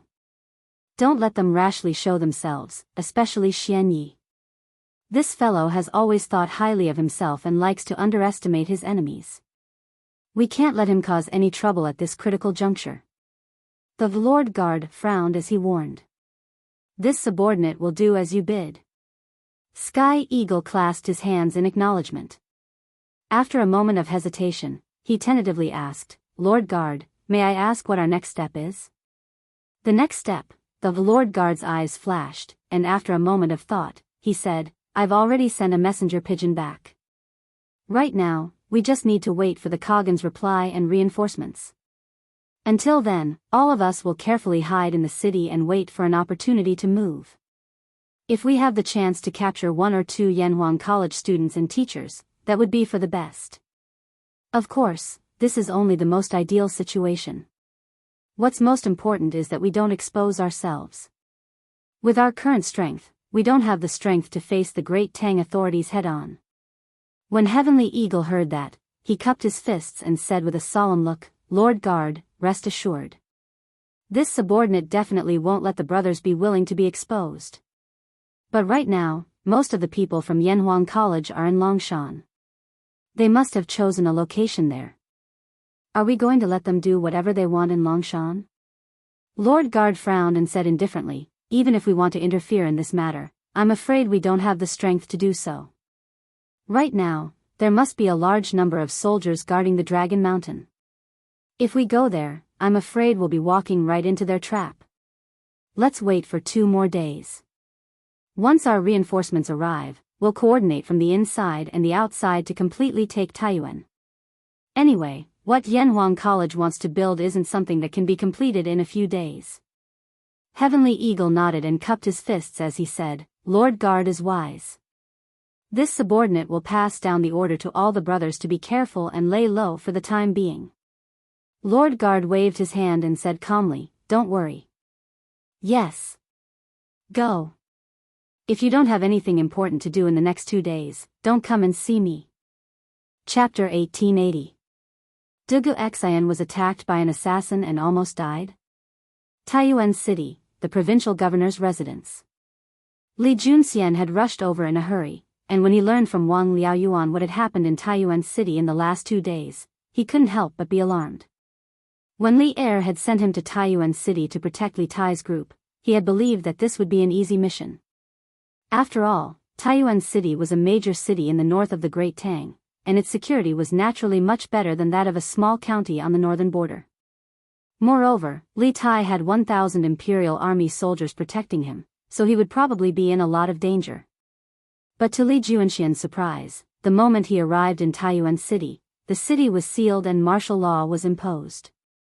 Then, he heard from Wang Liaoyuan that Dugu Xian had been attacked by an assassin and that there was a secret faction hiding in Taiyuan City. The situation in Taiyuan City was far more urgent than he had expected. This mysterious faction is far too crafty.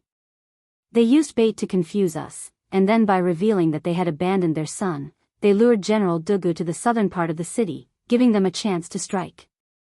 Fortunately, there was a famous doctor in Source Peak City who helped General Dugu escape from danger.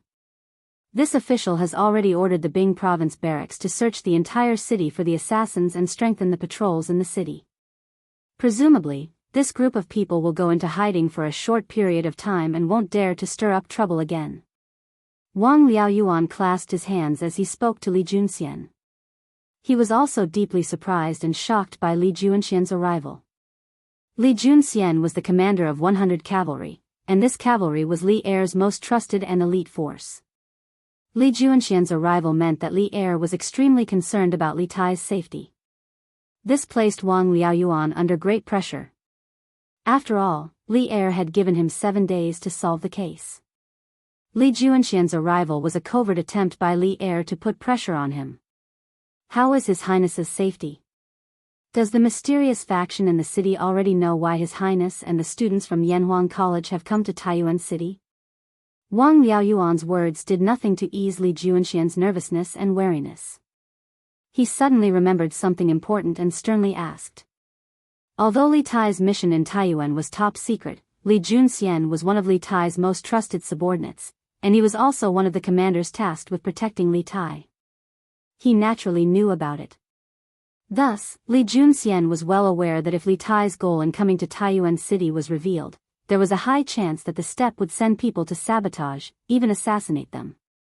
There is no need to worry about His Highness King Wei's safety. As for why His Highness and the others have come to Source Peak City, even this official doesn't know. I presume that the mysterious faction in the city doesn't know either. Wang Liaoyuan pondered for a moment before replying. Li Junxian relaxed a little and clasped his fist. Since that's the case, this general will take his leave. Governor Wang, please keep the news of us coming to Taiyuan a secret. The enemy is in the dark. His Highness not only needs someone to protect him on the surface, but also in the dark. Wang Liaoyuan nodded. General Li, be at ease. This official will not mention your identities to anyone. But on His Highness's side, Li Junxian said, we will continue to protect His Highness from the shadows. When the time is right, we will naturally appear. Okay. Wang Liaoyuan naturally didn't dare to say more. Li Junxian clasped his fist and left with his men. Chapter 1881. No. Grandfather. Grandson said to seek refuge with the Turks, not guardian Lord Zhao. In the study in the backyard of the Wang family's second branch, Wang Xinyuan shook his head and said lightly. Wang Kuei, who was in a state of agitation and excitement, seemed to have been splashed with a basin of cold water and completely calmed down. He frowned and asked in confusion, Xinyuan, what do you mean by that? If we follow guardian Lord Zhao, isn't it the same as seeking refuge with the Turks? Xinyuan, are you thinking of? Wang Kuei suddenly thought of a terrifying possibility and could not help but reveal a trace of fear between his brows. Under his gaze, Wang Xinyuan slowly nodded and said, Grandfather, 2 years ago, that person surnamed Zhao was just a small official in a small county in Sangzhou. After seeking refuge with Shili Khan, he suddenly changed and gained the respected status he has today. In fact, in terms of foundation and strength, our Wang family is not the slightest bit weaker than him, so why do we have to work under him? Why can't we completely replace him? As soon as these words came out, Wang Kuei's face could not help but reveal a trace of contemplation. Seeing this, Wang Xinyuan struck while the iron was hot and continued, this time, that person surnamed Zhao infiltrated Taiyuan city to get to the bottom of things is only for princely Tai of Wei and the teachers and students of Yanhuang College. They are going to build a telegraph relay station in Taiyuan city, which is a great threat to the safety of the Turks. In the future, when the Great Tang and the Turks go to war, the Great Tang will be in an invincible position in terms of intelligence and information. That is why that person surnamed Zhao spared no effort to destroy the telegraph relay station that Li Tai and the others are going to build. Right now, it is just that they do not have enough troops. If they have enough strength, he will immediately take action and help the Turks eliminate this great threat. Grandfather, think about it. If we destroy the telegraph relay station that Li Tai and the others are going to build without the help of the grassland headquarters, and even secretly leave behind the key machines and key people to build the telegraph relay station and then give them to the Turks, once the Turks learn of it, the Turks will definitely have a whole new level of respect for us and even put us in an important position. At that time, we will not have to work under that person surnamed Zhao, but directly under the Turks. Isn't the day of meteoric success just around the corner? It was said that every man for himself, and the heavens and earth would destroy him. Wang Xinyuan, on the other hand, would feel uneasy as long as he did not rebel. Not only did he want to rebel against the Great Tang, he also wanted to rebel against one of their leaders before even joining the opposing faction. He was truly a traitor who treated rebellion as a common occurrence. Wang Kuei's eyes brightened, but a moment later, he frowned and said, Xinyuan, your idea is certainly good, but with our strength alone, how are we going to destroy the telegraph relay station that Li Tai and the others are going to build? What's more, we are going to secretly hand over the key machines and key personnel to the Turks. Wang Xinyuan smiled and said confidently, there's no need for grandfather to worry about that. Grandson has his own plan. Right now, no one knows that we have already learned of Li Tai's plan to come to Taiyuan. Therefore, they will not be on guard against us. I have already received the news that Li Tai and the others are going to build the telegraph relay station at Longshan. This morning, many teachers and students of Yanhuang College went to Longshan. As far as I know, they came to Taiyuan this time with many important machines developed by the college. As long as we steal or destroy one or two of the key machines, the telegraph relay station will definitely not be built. Chapter 1882. This child is intelligent, ambitious, and scheming. Wang Yu has misjudged him. Wang Kuei couldn't help but sigh as he watched Wang Xinyuan leave. It's just that, he's a little too smart. If he really was a child of the second branch, that would be great. In the end, Wang Kuei shook his head and said this without any reason. Wang Xinyuan's plan to rebel against Guardian Zhao was for his own good, but this act of rebelling against the Great Tang and then against Guardian Zhao left Wang Kuei a little uneasy.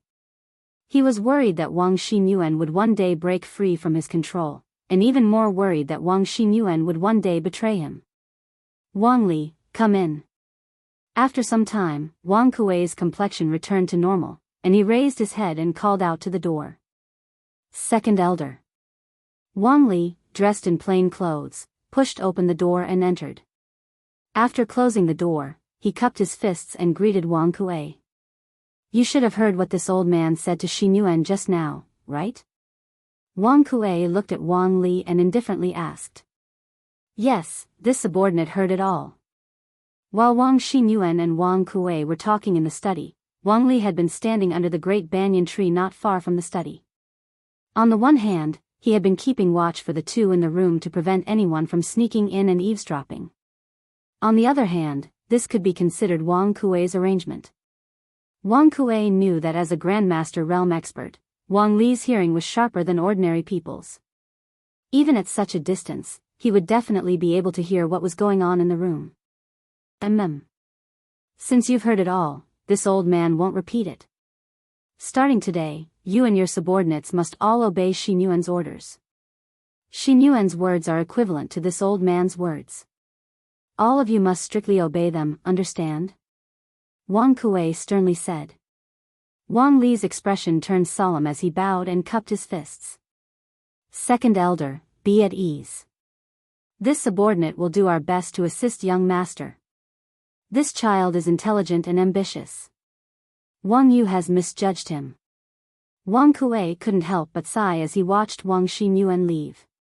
It's just that, he's a little too smart. If only he were really a child of the second branch. In the end, Wang Kuei shook his head and said this without any reason.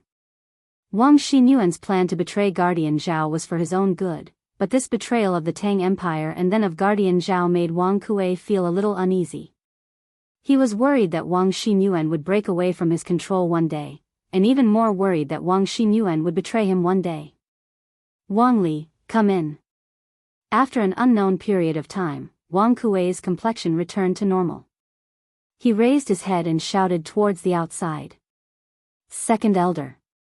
Wang Li, who was dressed in plain clothes, pushed open the door and entered. After closing the door, he stepped forward and cupped his fists towards Wang Kuei. You should have heard what I said to Xinyuan just now, right? Wang Kuei looked at Wang Li and asked indifferently. Yes, this subordinate heard it all. While Wang Xinyuan and Wang Kuei were talking in the study, Wang Li was standing under the great banyan tree not far from the study. First, he was keeping watch for the two in the room to prevent anyone from quietly sneaking in to eavesdrop. Second, Wang Kuei had intentionally arranged this because he knew that as a Grandmaster expert, Wang Li's hearing was sharper than ordinary people's. Even if he was so far away, he would definitely be able to hear what was going on in the room. Chapter 1883. The most adorable person. When the country is in trouble, they will answer the call. Sacrificing their lives for the country, looking death in the eye. They are the most adorable people. In the eyes of countless people, merchants who only value profit over righteousness. Raising 428,500 strings of cash for the military. At the crucial moment, each and every one of them took the Sarira for righteousness and shared the country's burden. They are also the most adorable people, in the backyard of the Wang family's main branch. After lunch, Wang Yu ordered someone to bring in the latest edition of Datong Daily. He leaned back on the couch and began to read the newspaper. Immediately, his attention was drawn to the headline of the Datong Daily. Datong Daily's editorial department was in Lantian County. Every morning, the citizens of Chang and its surrounding areas would be able to enjoy the latest edition of the newspaper. However, due to the limitations of geographical space and information transmission methods, in cities like Taiyuan City, which was a certain distance away from Chang'an City, the citizens would often have to wait a few hours before they could read the latest edition of the newspaper. As for how late they were, it depended on how far they were from Lantian County. In Taiyuan City, the newspapers from Datong Daily's editorial department of Lantian County would usually only arrive around noon. Due to Taiyuan City's lockdown, the arrival of the newspapers was delayed quite a bit. As such, Wang Yu only received the latest edition of Datong Daily after lunch. A small fundraising event actually raised nearly 430,000 strings of cash. After reading the news, Wang Yu could not help but sigh softly. In the room, besides him, Wang Bing and Princess Tong were also present. Hearing this, Wang Bing raised an eyebrow and said in surprise, Are you talking about the fundraising event held by the Yan Huang Chamber of Commerce in Lantian County yesterday? They raised nearly 430,000 strings of cash for the military. A few days ago, news of the Yanhuang Chamber of Commerce holding a fundraising event to raise funds for the country had spread like wildfire. Naturally, Taiyuan City had also spread the news. As the previous head of the Wang family, it was impossible for Wang Bing not to know of this news. That's right. Wang Yu nodded, then pointed to another piece of news below the headline and said, "Dad, look, there's a list of donors at the bottom. It records the names of the businessmen who donated money at yesterday's fundraising event and how much they each donated." Wang Bing's heart skipped a beat, and he immediately became interested. He leaned forward and said, "Oh? Let this old man have a look." There were no other maids or servants in the room, so Wang Yu could only personally get up and pass the newspaper to Wang Bing. Wang Bing took it and looked at it carefully. The most adorable person, when the nation is in trouble, a call is made. Sacrificing their lives for the nation's calamity, looking death in the eye as though it were a return home. They are the most adorable people. In the eyes of countless people, merchants who value profit above righteousness. Raising military funds of 428,500 strings of cash. At the critical moment, each and every one of them took the Saraira as righteousness and shared the nation's burden. They are also the most adorable people, in the backyard of the Wang family's first branch. After lunch, Wang Yu ordered someone to bring him today's latest Datong Daily. He leaned against the couch and began to read the newspaper. He was immediately attracted by the headline of today's Datong Daily. The editorial office of Datong Daily was in Lantian County. Every morning, the people in and around Chang'an would naturally be the first to read the news. Chapter 1884.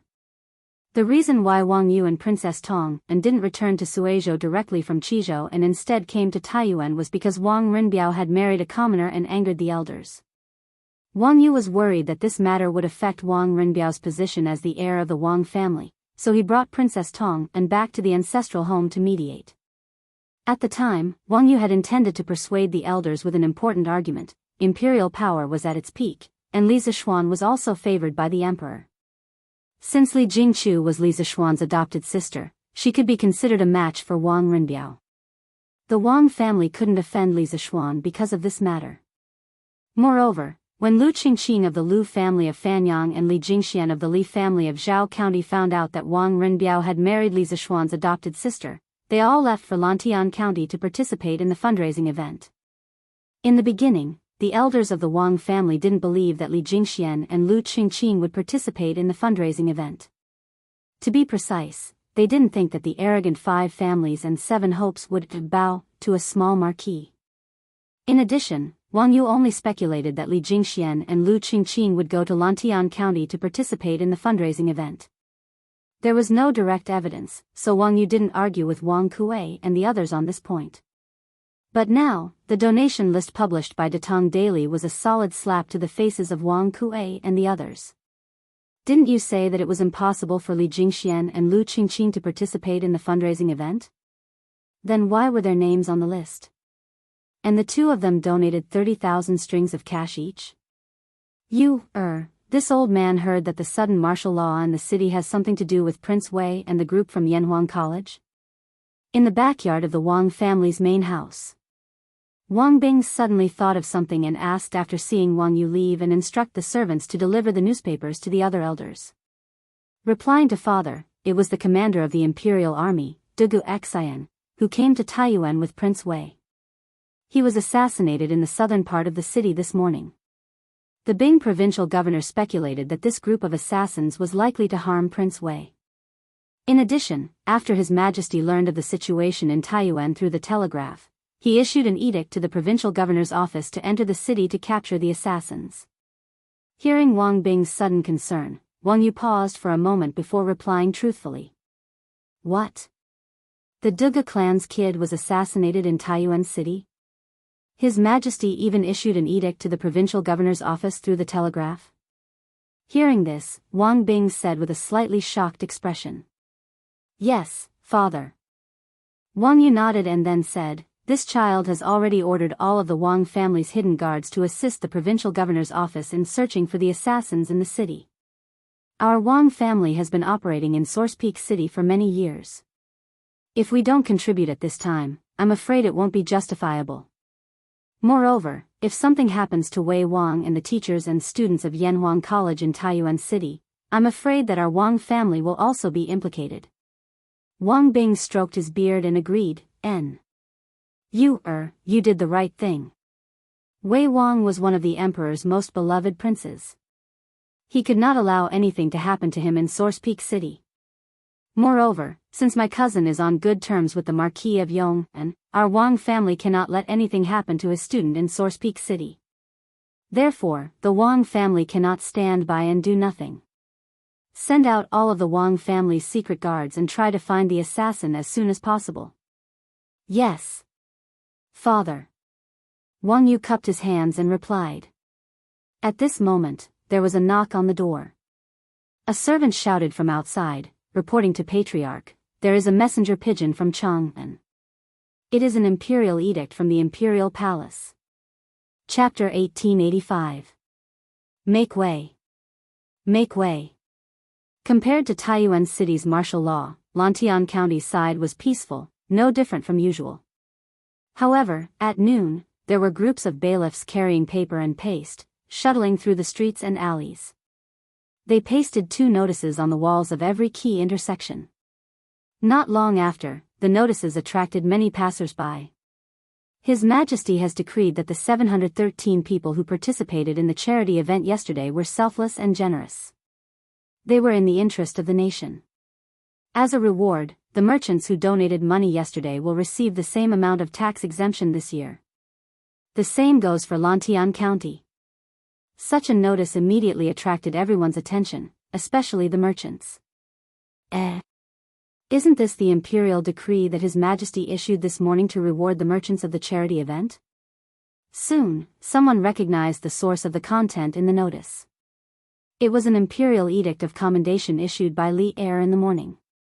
In the morning, this imperial edict was posted all over the streets and alleys of Chang'an City in the form of notices. Lantian County was adjacent to Chang'an City, so the news spread quickly. In the morning, the people of Lantian County were still talking about this matter. Why did this notice appear in Lantian County? Could it be that the preferential business tax policy mentioned in the imperial decree will be implemented in our Lantian County? Someone could not help but wonder. This was because the imperial edict was sent out from the palace early in the morning. As the capital, Chang'an City was the first to post this notice. However, Lantian County was only 20 to 30 miles away from Chang'an City. If one were to ride a horse at a fast speed, the notice could be sent from Chang'an City to Lantian County within an hour. However, after the notice was posted in Chang'an City, there was no movement from Lantian County for the entire morning. Make way. Make way. Compared to Taiyuan City's martial law, Lantian County's side was peaceful, no different from usual. However, at noon, there were groups of bailiffs carrying paper and paste, shuttling through the streets and alleys. They pasted 2 notices on the walls of every key intersection. Not long after, the notices attracted many passers-by. His Majesty has decreed that the 713 people who participated in the donation gathering yesterday were selfless and generous. It is indeed the righteousness of the country. As a reward, the merchants who donated money yesterday will receive the same amount of tax exemption this year. The same goes for Lantian County. Such a notice immediately attracted everyone's attention, especially the merchants. Isn't this the imperial decree that His Majesty issued this morning to reward the merchants of the charity event? Soon, someone recognized the source of the content in the notice. It was an imperial edict of commendation issued by Li Er in the morning. In the morning, this imperial edict was posted all over the streets and alleys of Chang'an City in the form of notices. Lantian County was adjacent to Chang'an City, so the news spread quickly. In the morning, the people of Lantian County were still talking about this matter. Why did this notice appear in Lantian County? Could it be that the preferential business tax policy mentioned in the imperial decree will be implemented in our Lantian County? Someone could not help but wonder. This was because the imperial edict was sent out from the palace early in the morning. As the capital, Chang and City was the first to post this notice. However, Lantian County was only 20 to 30 miles away from Chang and City. If one rode a horse at a fast speed, the notice could be sent from Chang and City to Lantian County in an hour. However, after the notice was posted in Chang and City, there was no movement from Lantian County for the entire morning. Chapter 1886. Have all of you heard?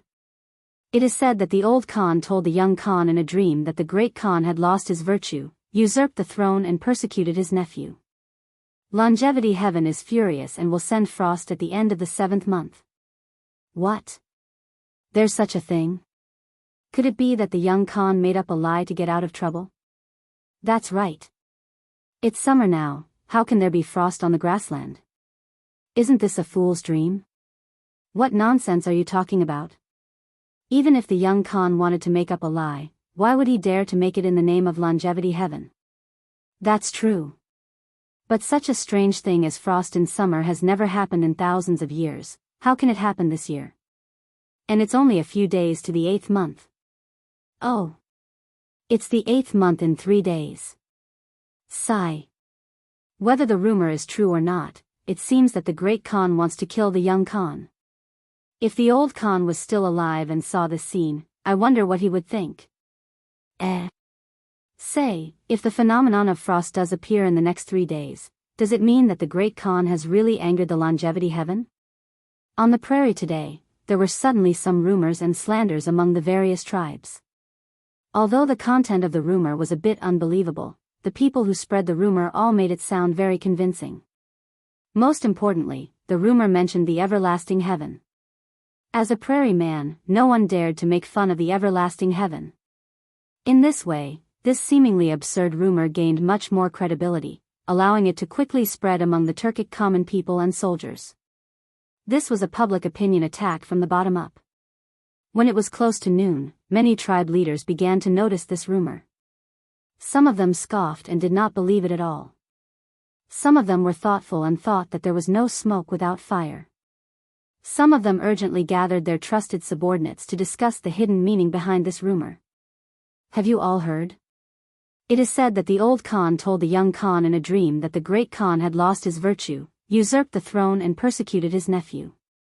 Longevity Heaven is furious and will send frost at the end of the 7th month. What? There's such a thing? Could it be that the young Khan made up a lie to get out of trouble? That's right. It's summer now, how can there be frost on the grassland? Isn't that just a pipe dream? What nonsense are you talking about? Even if little Khan wanted to fabricate lies, how could he dare to fabricate lies in the name of Longevity Heaven? That's true. However, something as miraculous as a frost in summer had never happened in thousands of years. How could it happen this year? And August is only a few days away. Oh. It will be August in 3 days. Sigh. Regardless of whether the rumors were true or not, it seems that the great Khan wants the little Khan dead. If the old Khan was still alive, I wonder what he would think if he saw this scene. Say, if the phenomenon of frost does appear in the next 3 days, does it mean that the great Khan has really angered the Longevity Heaven? On the prairie today, there were suddenly some rumors and slanders among the various tribes. Although the content of the rumors was a little unbelievable, the people who spread the rumors all said it in a methodical manner. Most importantly, the Longevity Heaven was involved in the rumors. As a prairie man, no one dared to joke about the Longevity Heaven. In this way, this seemingly absurd rumor gained much more credibility, allowing it to quickly spread among the Turkic common people and soldiers. This was a public opinion attack from the bottom up. When it was close to noon, many tribe leaders began to notice this rumor. Some of them scoffed and did not believe it at all. Some of them were thoughtful and thought that there was no smoke without fire. There were also some who urgently gathered their trusted subordinates to discuss the hidden meaning behind this rumor. Chapter 1887. Retreat? Big brother, what do you mean? In the tent of the Qigong clan, Qigong shaman opened his eyes widely and looked at Qigong Heli with a confused face. Qiji Heli narrowed his eyes and said lightly, since the great Khan's army arrived at Chang and City 2 years ago, the the grassland has fallen into endless wars and civil strife. Now that the Great Khan and the Little Khan are fighting, although the Great Khan seems to be strong and has the upper hand, the Little Khan has a group of tribes that are extremely loyal to him. That is the foundation left by the old Khan. Although the Great Khan has the ability to destroy the Little Khan's tent, but after a battle, the Great Khan's tribes will be greatly weakened. And in the past 2 years, the Great Khan appointed Han people as officials, especially that Zhao. The Great Khan is trying to implement the Central Plains system in the grassland and control all the tribes in the grassland in his hands. Now, even if the tribes were obedient to the Great Khan on the surface, they were already disloyal behind his back. The Great Khan has always been on guard against our Kiji tribe, Shuayentua, Hueha, Duban and other Tiela tribes, and even intends to weaken our strength. This time, in the attack on the Little Khan's palace, the Great Khan deliberately let our warriors charge in front. His ambition is obvious. In the face of absolute strength, even if we are dissatisfied with him, what can we do? I can only watch as the warriors of my tribe die at the hands of my fellow tribesmen. But now, the situation seems to be different from before. The Little Khan spread this rumor. He must have a plan behind it. As long as he has a plan to escape and defect to the Tang Empire, our Kiji tribe can follow suit and surrender to the Tang Empire together with the Little Khan. The Kiji tribe and Shuayentua tribe were both part of the Gaoche tribe. They once followed Fu Zhilua to the Yungar Basin to build the Gaoche kingdom. During the northern and southern dynasties, they were nomadic in the south of the Altai Mountains, around the Erdix River, and a few of them stayed in the Dujin Mountains. In the first year of the Sui dynasty, the Tiela tribes rose up against the tyranny of the Western Turks and elected the leader of the Kiji tribe, Kiji Jeling as Yuwuzan Mo Khan, and the leader of the Shuayentua tribe, Yeshur Khan. Thus, Yeshur Khan led his tribe and Yen Mo Mountain became the strongest tribe of Tiela. In the 7th year of the Sui dynasty, the Western Turk Shikue Khan was established, and Kiji Jeling and Yeshur Khan automatically cancelled their titles. Thus, Shuayentua and the other tribes were ruled by the Turks. Retreat? Big brother, what do you mean? Inside the tent of the Qigong clan, Qigong shaman popped out his eyes and looked at Qigong Heli in confusion. Qigai Heli narrowed his eyes and said lightly, since the Great Khan's army arrived at Chang, and 2 years ago, the grassland has been plunged into endless wars and civil strife. Now the Great Khan and the Little Khan are fighting. Although the Great Khan seems to be strong and has the upper hand, the Little Khan has a group of tribes that are infinitely loyal to him. That is the foundation left by the old Khan. Although the Great Khan has the ability to destroy the Little Khan's tribe, but after the battle, the tribes under the Great Khan will be greatly weakened. Moreover, in the past 2 years, the Great Khan appointed Han people as officials, especially that Zhao. The Great Khan is trying to implement the Central Plains system in the grassland and control all the tribes in the grassland. Now, even if the tribes were obedient to the Great Khan on the surface, they were already disloyal behind his back, paying lip service to him in secret. The Great Khan has always been on guard against our Kiji tribe, Shuayentua, Kiji, Hueha, Duban and the other Tiela tribes, and even intends to weaken our tribe's strength. This time, in the attack on the Little Khan's palace, the Great Khan purposely let our warriors charge at the front. His ambition is obvious. In the face of absolute strength, what can we do even if we are dissatisfied with him? I can only watch as the warriors of my tribe die at the hands of my fellow tribesmen. But now, the situation seems to be different from before. The Little Khan has spread this rumor. He must have a plan behind it. As long as he has a plan to escape and join the Tang Empire, our Kiji tribe can follow suit and surrender to the Tang Empire together with the Little Khan. Chapter 1888. Mr. Imo Chui, in the morning, the preliminary survey at Longshan has been completed, and the machinery related to the thermal generator has almost been assembled at the post house. I intend to have General Feiying personally lead the Imperial Army to escort this batch of machinery to Longshan after lunch. In these 2 days, we have to first clean and repair the boys' temple, and second, we have to adjust and install the thermal generator.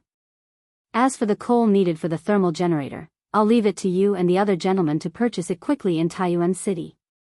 Li Tai, who had just finished lunch, found Imo Chui and spoke softly.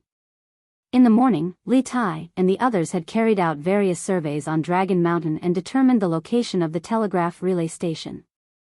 However, the boys' temple on Dragon Mountain had been abandoned for a long time, and the amount of work needed to clean and repair it was not to be underestimated. It was not something that could be done in a day or two. Furthermore, there was no way to cook on Dragon Mountain, so they could only go down the mountain and return to the post for lunch. Qingke, your allocation is very reasonable. To build the telegraph relay station, we have to adjust the thermal generator on Dragon Mountain first. You don't have to worry about the purchase of coal. Before dark today, I will have enough coal sent to Dragon Mountain. As for the cleaning and repair of the boys' temple, in order to save time, I suggest that we ask the bailiffs from the provincial governor's office to help. At the same time, we can also ask the provincial governor's office to help find a few craftsmen who can repair houses. After all, in Taiyuan City, we are not familiar with the people and the place. Mo Chui heard this and nodded in agreement. Good. Then I will send someone to send a message to Provincial Governor Wang and ask him to send someone to help clean and repair the boys' temple. Li Tai also felt that there was no need to waste the Academy's energy on this, so he nodded in agreement. After all, he was not only the captain of the Academy's research team, but also the current king of Wei. Wang Liaoyuan did not dare to disobey his orders. Mr. Mo Chui, in the morning, the preliminary survey at Longshan has been completed, and the machinery related to the thermal generator has almost been assembled at the post house. I intend to have General Feiying personally lead the Imperial Army to escort this batch of machinery to Longshan after lunch. In the next 2 days, our first task is to clean up and repair the boys' temple. Secondly, we must test and install the generator. As for the coal needed for the fire-powered generator, I'll leave it to you and the other gentlemen to purchase it in Taiyuan City. In the post house, Li Tai, who had just finished lunch, found Mo Chui and spoke softly. In the morning, Li Tai and the others carried out various surveys on Longshan and decided on the location of the telegraph relay station. However, the boys' temple on Longshan had been abandoned for a long time, and the amount of work needed to clean and repair it was not to be underestimated. It was not something that could be completed in a day or two. Furthermore, there was no way to start a fire to cook on Dragon Mountain, so they could only go down the mountain and return to the hostel for lunch. Yes. Qingke, your allocation is very reasonable. If he wanted to build a telegraph relay station, he would first have to adjust the thermal power generator on Longshan. You don't have to worry about the purchase of coal. Before dark today, I will definitely have someone send enough coal to Longshan. As for the cleaning and repair of the boys' temple, in order to save time, I suggest that we ask the bailiffs from the provincial governor's mansion to help. At the same time, we can also ask the provincial governor's mansion to help find a few craftsmen who can repair houses. After all, we are not familiar with Taiyuan City. Mo Chui heard this and nodded in agreement. Good. Then I will send someone to send a message to Provincial Governor Wang and ask him to send someone to help clean and repair the boys' temple. Li Tai also felt that there was no need to waste the Academy's energy on this, so he nodded in agreement. After all, he was not only the captain of the Academy's research team, but also the current king of Wei. Wang Liaoyuan did not dare to disobey his orders. Chapter 1889. Firepower Generator. Telegraph. From what you said, this batch of machines should be very important to them. Wang Xinyuan muttered to himself as he stood with his hands behind his back in the living area of the second branch of the Wang family's ancestral home. Standing behind him was a tall man in black with a round collar. He was the second commander of the Wang family's guards, Wang Li. He was the one who eavesdropped in the corner of the post house. After listening to Wang Li's report, Wang Xinyuan suddenly had an idea. Although he was not a student of Yanhuang College and did not learn engineering knowledge, he had been paying attention to all news about Li Zishuan during the year he was imprisoned. He did not know what a telegraph machine and a telegraph repeater station were, but from what he knew, he had a rough idea of what they were used for. He had never even heard of the term firepower generator, but from the name alone, he guessed that the firepower generator must be related to a telegraph machine. After all, they both had the word electric in their names. It had to be said that Wang Xinyuan's guesses were really excellent because he had completely guessed the point. There was indeed a relationship between the thermal generator and the telegraph. One was for generating electricity, and the other was for using electricity. Based on the current conditions of Taiyuan City, if there was no thermal generator, then the telegraph relay station would be completely out of the question. From what I heard from Wei Wang and Mr. Mo Chui, the firepower generator is very important to them. Otherwise, Wei Wang would not have personally escorted it. Wang Li cupped his fist and replied. Good. It's good that it's important. The more important it is to them, the more I want to destroy it. A cold smile suddenly appeared on Wang Xinyuan's face. Hearing this, Wang Li was stunned. After a pause, he said tentatively, "Young master, Taiyuan City is currently under martial law. The city is filled with patrolling soldiers. According to a friend of mine in the army, His Majesty has sent a decree to Taiyuan City. Fang Gongteng, the former Bing Province barracks commander, will temporarily hold the position of commandant and temporarily have the power to mobilize soldiers. Therefore, there will be more patrolling soldiers in the city in the afternoon." Wang Xinyuan frowned and said, "What? Li Shimin has sent a decree to Taiyuan? How is that possible? Chang'an is hundreds of miles away from Taiyuan. Could it be that Li Shimin sent a decree from Chang'an yesterday? Firepower generator? Telegraph. Telegraph. From what you said, this batch of machines should be very important to them." In the Wang family's ancestral home, in the living area of the second branch, Wang Xinyuan stood with his hands behind his back and muttered to himself. Standing behind him was a tall man dressed in black with a round collar. He was the second commander of the Wang family guards, Wang Li. The person who was eavesdropping in the corner of the post house was also him.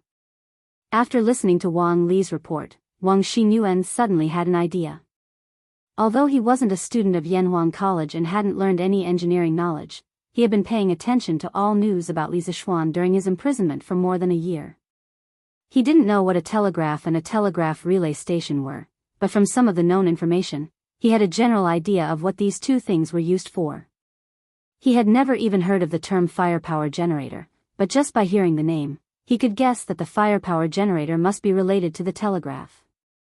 After all, they both had the word electricity in them. It had to be said that Wang Xinyuan's guesses were excellent because he had completely guessed the point.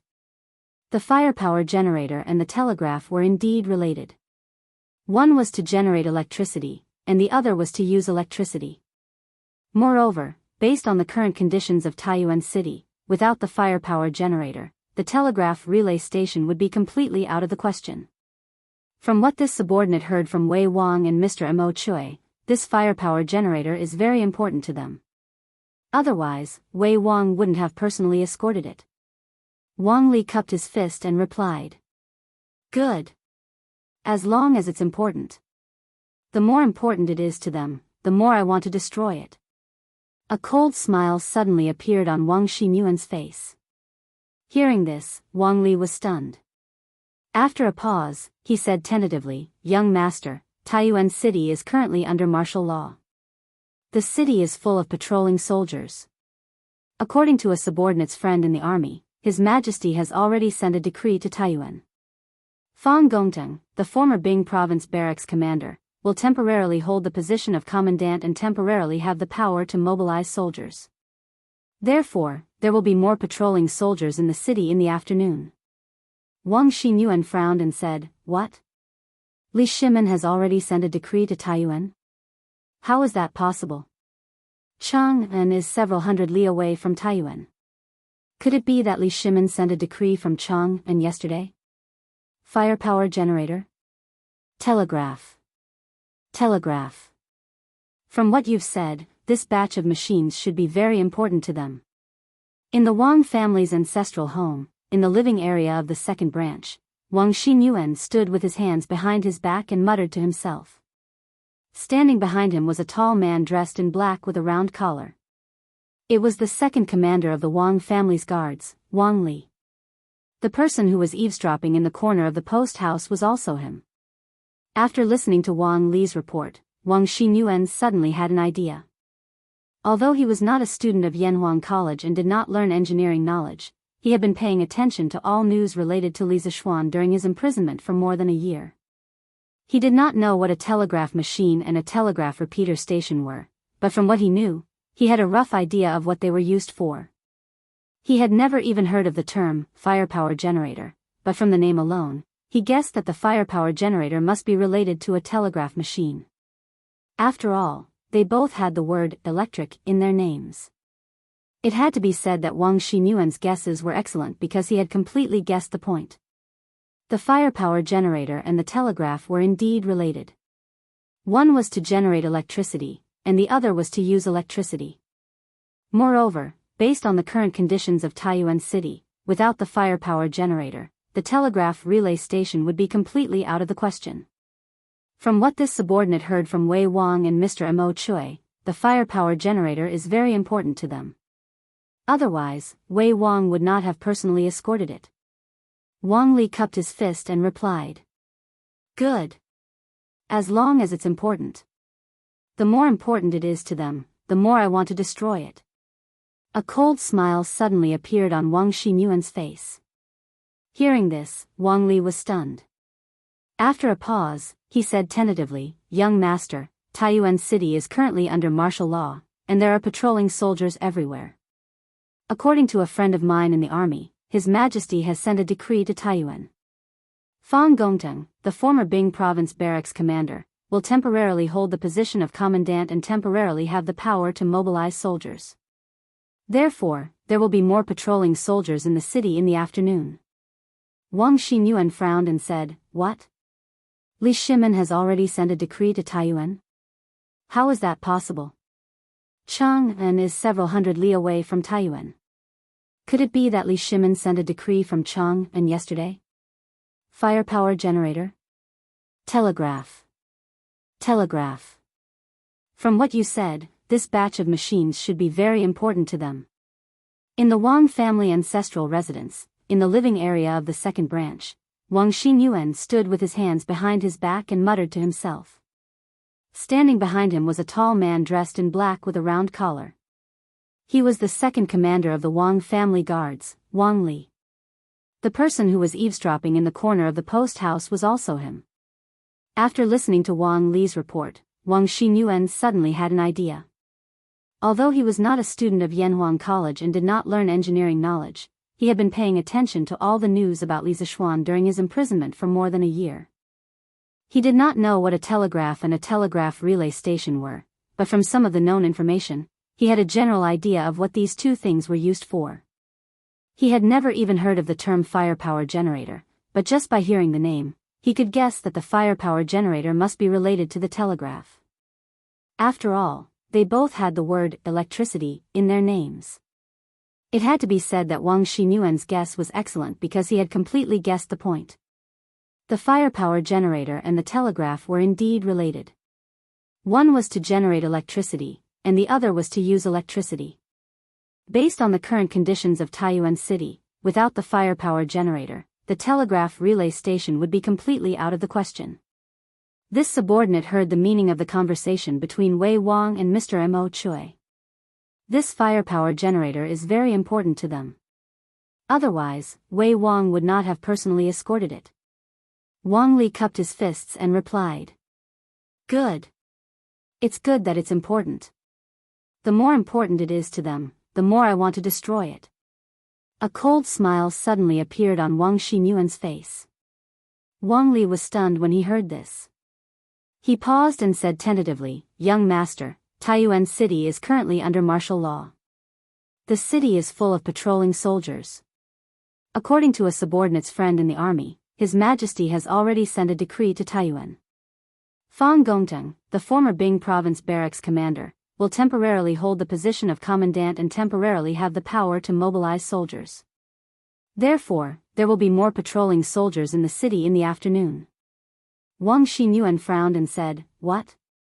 Li Shimin has already sent a decree to Taiyuan? How is that possible?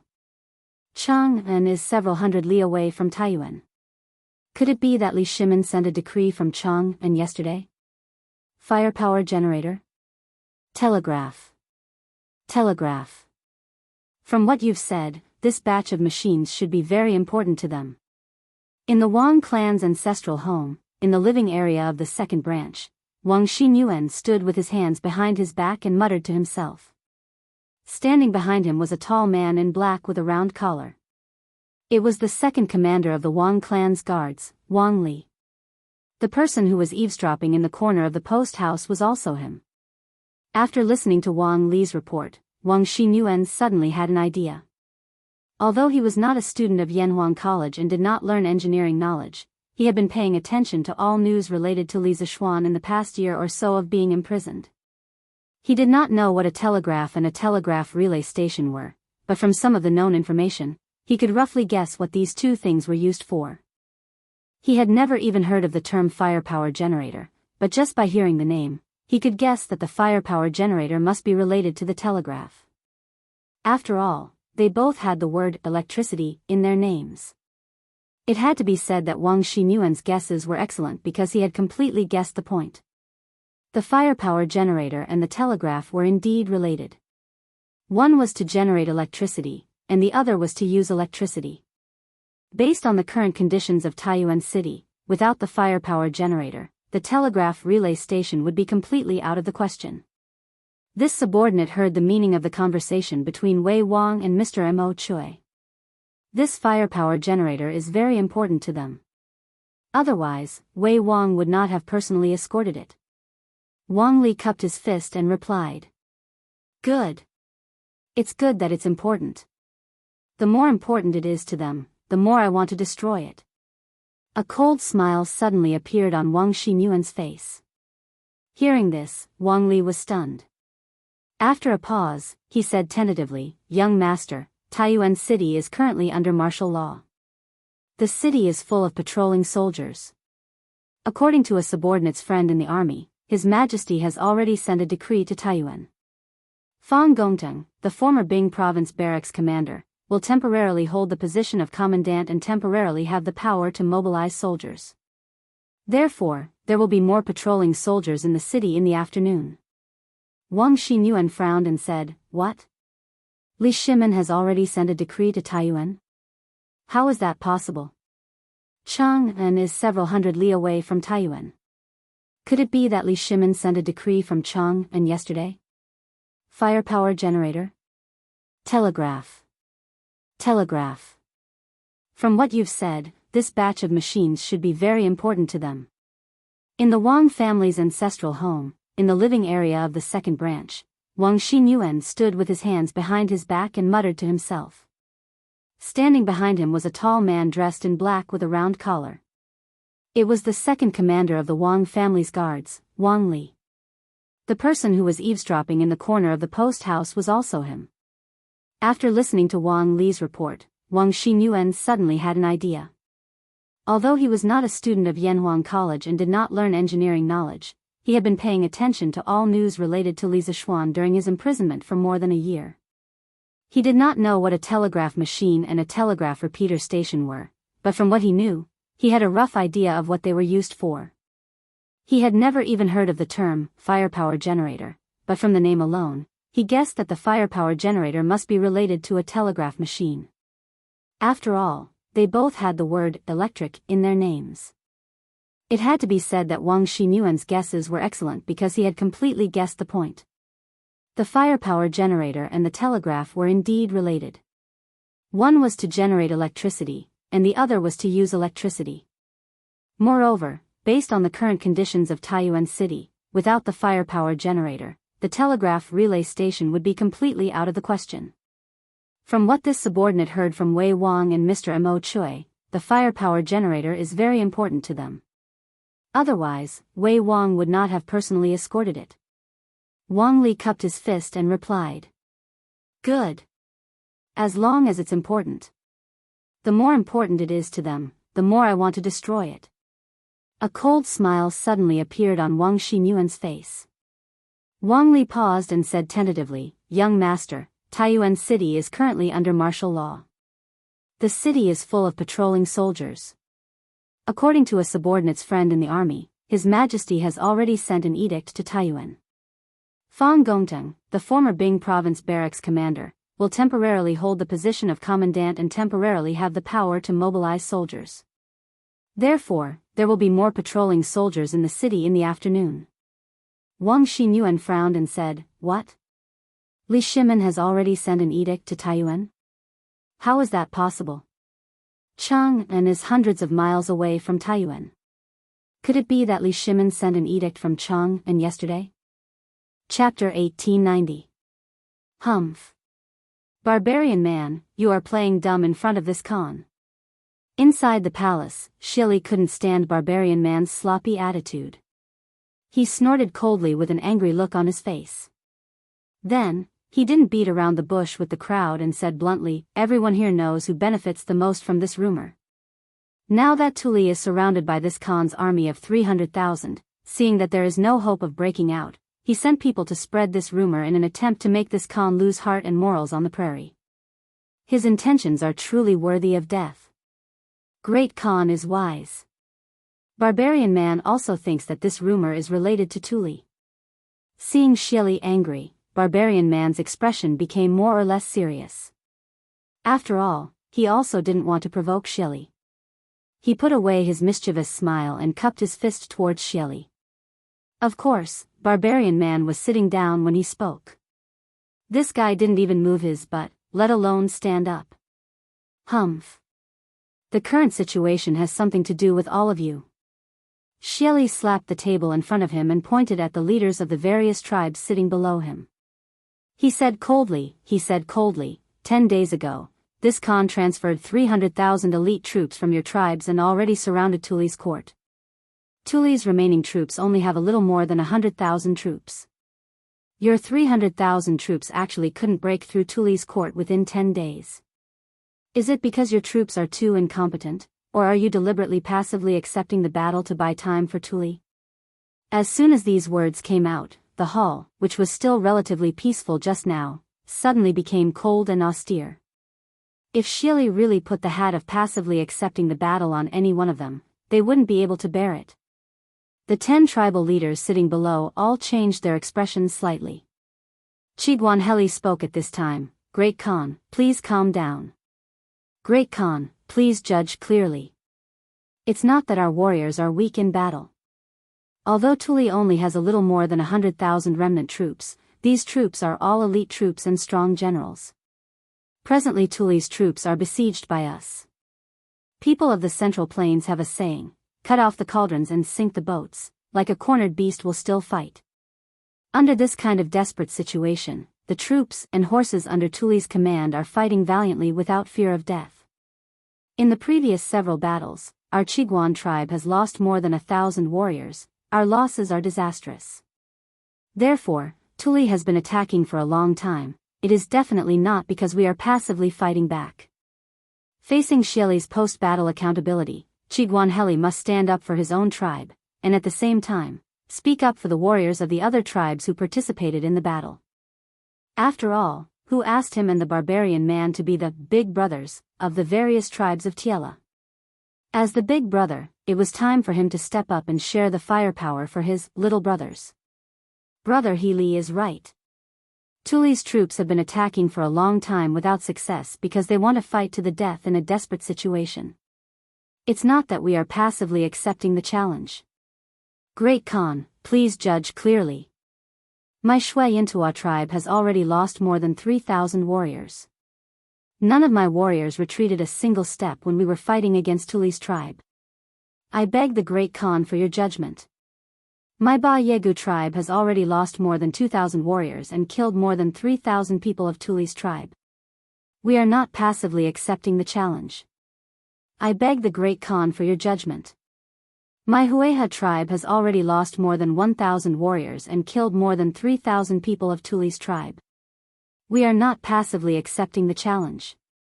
Pugu tribe has already lost more than 2,000 warriors and killed more than 2,800 people of Tuli's tribe. Tong Luo tribe has already lost more than 3,000 warriors and killed more than 2,500 people of Tuli's tribe.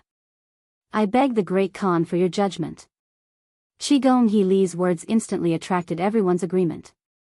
These people all rushed to be the first to cup their hands and complain, express their loyalty, to Xieli. The hall, which was still considered peaceful earlier, was now as lively as a market. Xieli frowned as he listened. That was because although these people were expressing their loyalty on the surface, they were actually complaining to him. You see, several thousand of my tribe's soldiers have already died in the encirclement of Tuli, and we've also killed several thousand people of the other side. You can't possibly say that I'm passively accepting the challenge, right? If you insist that I'm passively accepting the challenge, then all the other tribes will also passively accept the challenge. You're pushing all the other tribes to the opposite side. Xieli could not bear the consequences of this. The Ashina tribe was a golden clan of the steppe. Although they were strong, they were not strong enough to unite with the other tribes. Moreover, these were troubled times. He urgently needed the steppe to unite and integrate all the forces of the steppe to deal with the Great Tang. He could not possibly push all the other tribes to the opposite side. Great Khan, this subordinate thinks that since we have already surrounded Tuli's tribe, we can surround them without attacking. Their rations are limited, so we can wait until their rations are depleted before launching an attack. At that time, I believe we can defeat Tuli's tribe effortlessly. This way, we can also reduce the casualties of our tribes. Seeing that everyone had more or less said their piece, Chiguheli stood up and cupped his fists to Xieli. Xieli's face darkened. To be able to say such words, Chiguheli was either pretending to be stupid or really bad. Who would not have thought of this idea of surrounding them without attacking? But the key point was that Tuli had deliberately let people spread rumors. It was obvious that he was secretly relying on something. If they continued to use the tactic of surrounding them without attacking, wouldn't they be buying time for Tuli and creating additional variables in this encirclement that had already decided the outcome of the battle? That's right, that's right. Brother Heli is right. Since Tuli's tribe is not afraid of death and is resisting with all their might, there's no need for us to meet them head-on. We can just surround them without attacking. Once their rations are exhausted, won't it be easy to take them down? Xieli was about to speak when the barbarian man jumped out to support Chiguheli. That's right. We should surround them without attacking. That's right. With these two people echoing each other in the main hall, how could the leaders of the other tribes not agree? After all, this strategy of surrounding them without attacking was in line with the interests of all their tribes. They had no reason to not support it. After waiting for a while, when the main hall quieted down again, Xieli said with a dark face, "Surround them without attacking?" Humph. What a good strategy of surrounding them without attacking. It sounds nice, but in this Khan's opinion, you are just greedy for life and afraid of death. You are all the people of the Longevity Emperor, but each and every one of you is greedy for life and afraid of death. What right do you have to call yourselves the warriors of the grassland in the future? After a pause, Xieli slammed the table and said loudly, "This Khan doesn't care what method you use, but you must annihilate Tuli's tribe and trample Tuli's imperial court within 2 days. After the warriors of each tribe have been killed, this Khan will compensate them with a large sum of money. In addition, this time, this Khan will let Sher Tofi lead 10,000 wolf riders to join the battle with your tribes. If you still can't take down Tuli in 2 days, this Khan will investigate carefully which tribe is the one that is passively accepting the battle." Xieli changed his previous polite attitude and directly suppressed the voices of opposition from these tribal leaders with a forceful method. According to him, this time his subordinate Ashina Shur would lead 10,000 wolf riders to join the battle. This was to put pressure on the leaders of the other tribes. After all, who didn't know the combat power of Xieli's wolf riders? Who wouldn't be afraid? At this time, even if they didn't agree in their hearts, they didn't dare to disagree verbally. Unless they wanted to rebel openly. The facts proved that the few people present still didn't have the guts to do so.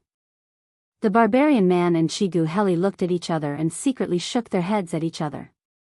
Then, the two of them cupped their fists at Xieli and said, "This subordinate obeys." Seeing that the two of them had agreed, how could the leaders of the other 8 tribes dare to raise a different opinion? Everyone stood up and cupped their fists, saying, "This subordinate obeys." It's getting late, let's all go back. Shelley's eyes narrowed as he waved his hand. Yes. Everyone responded and turned to leave the main hall.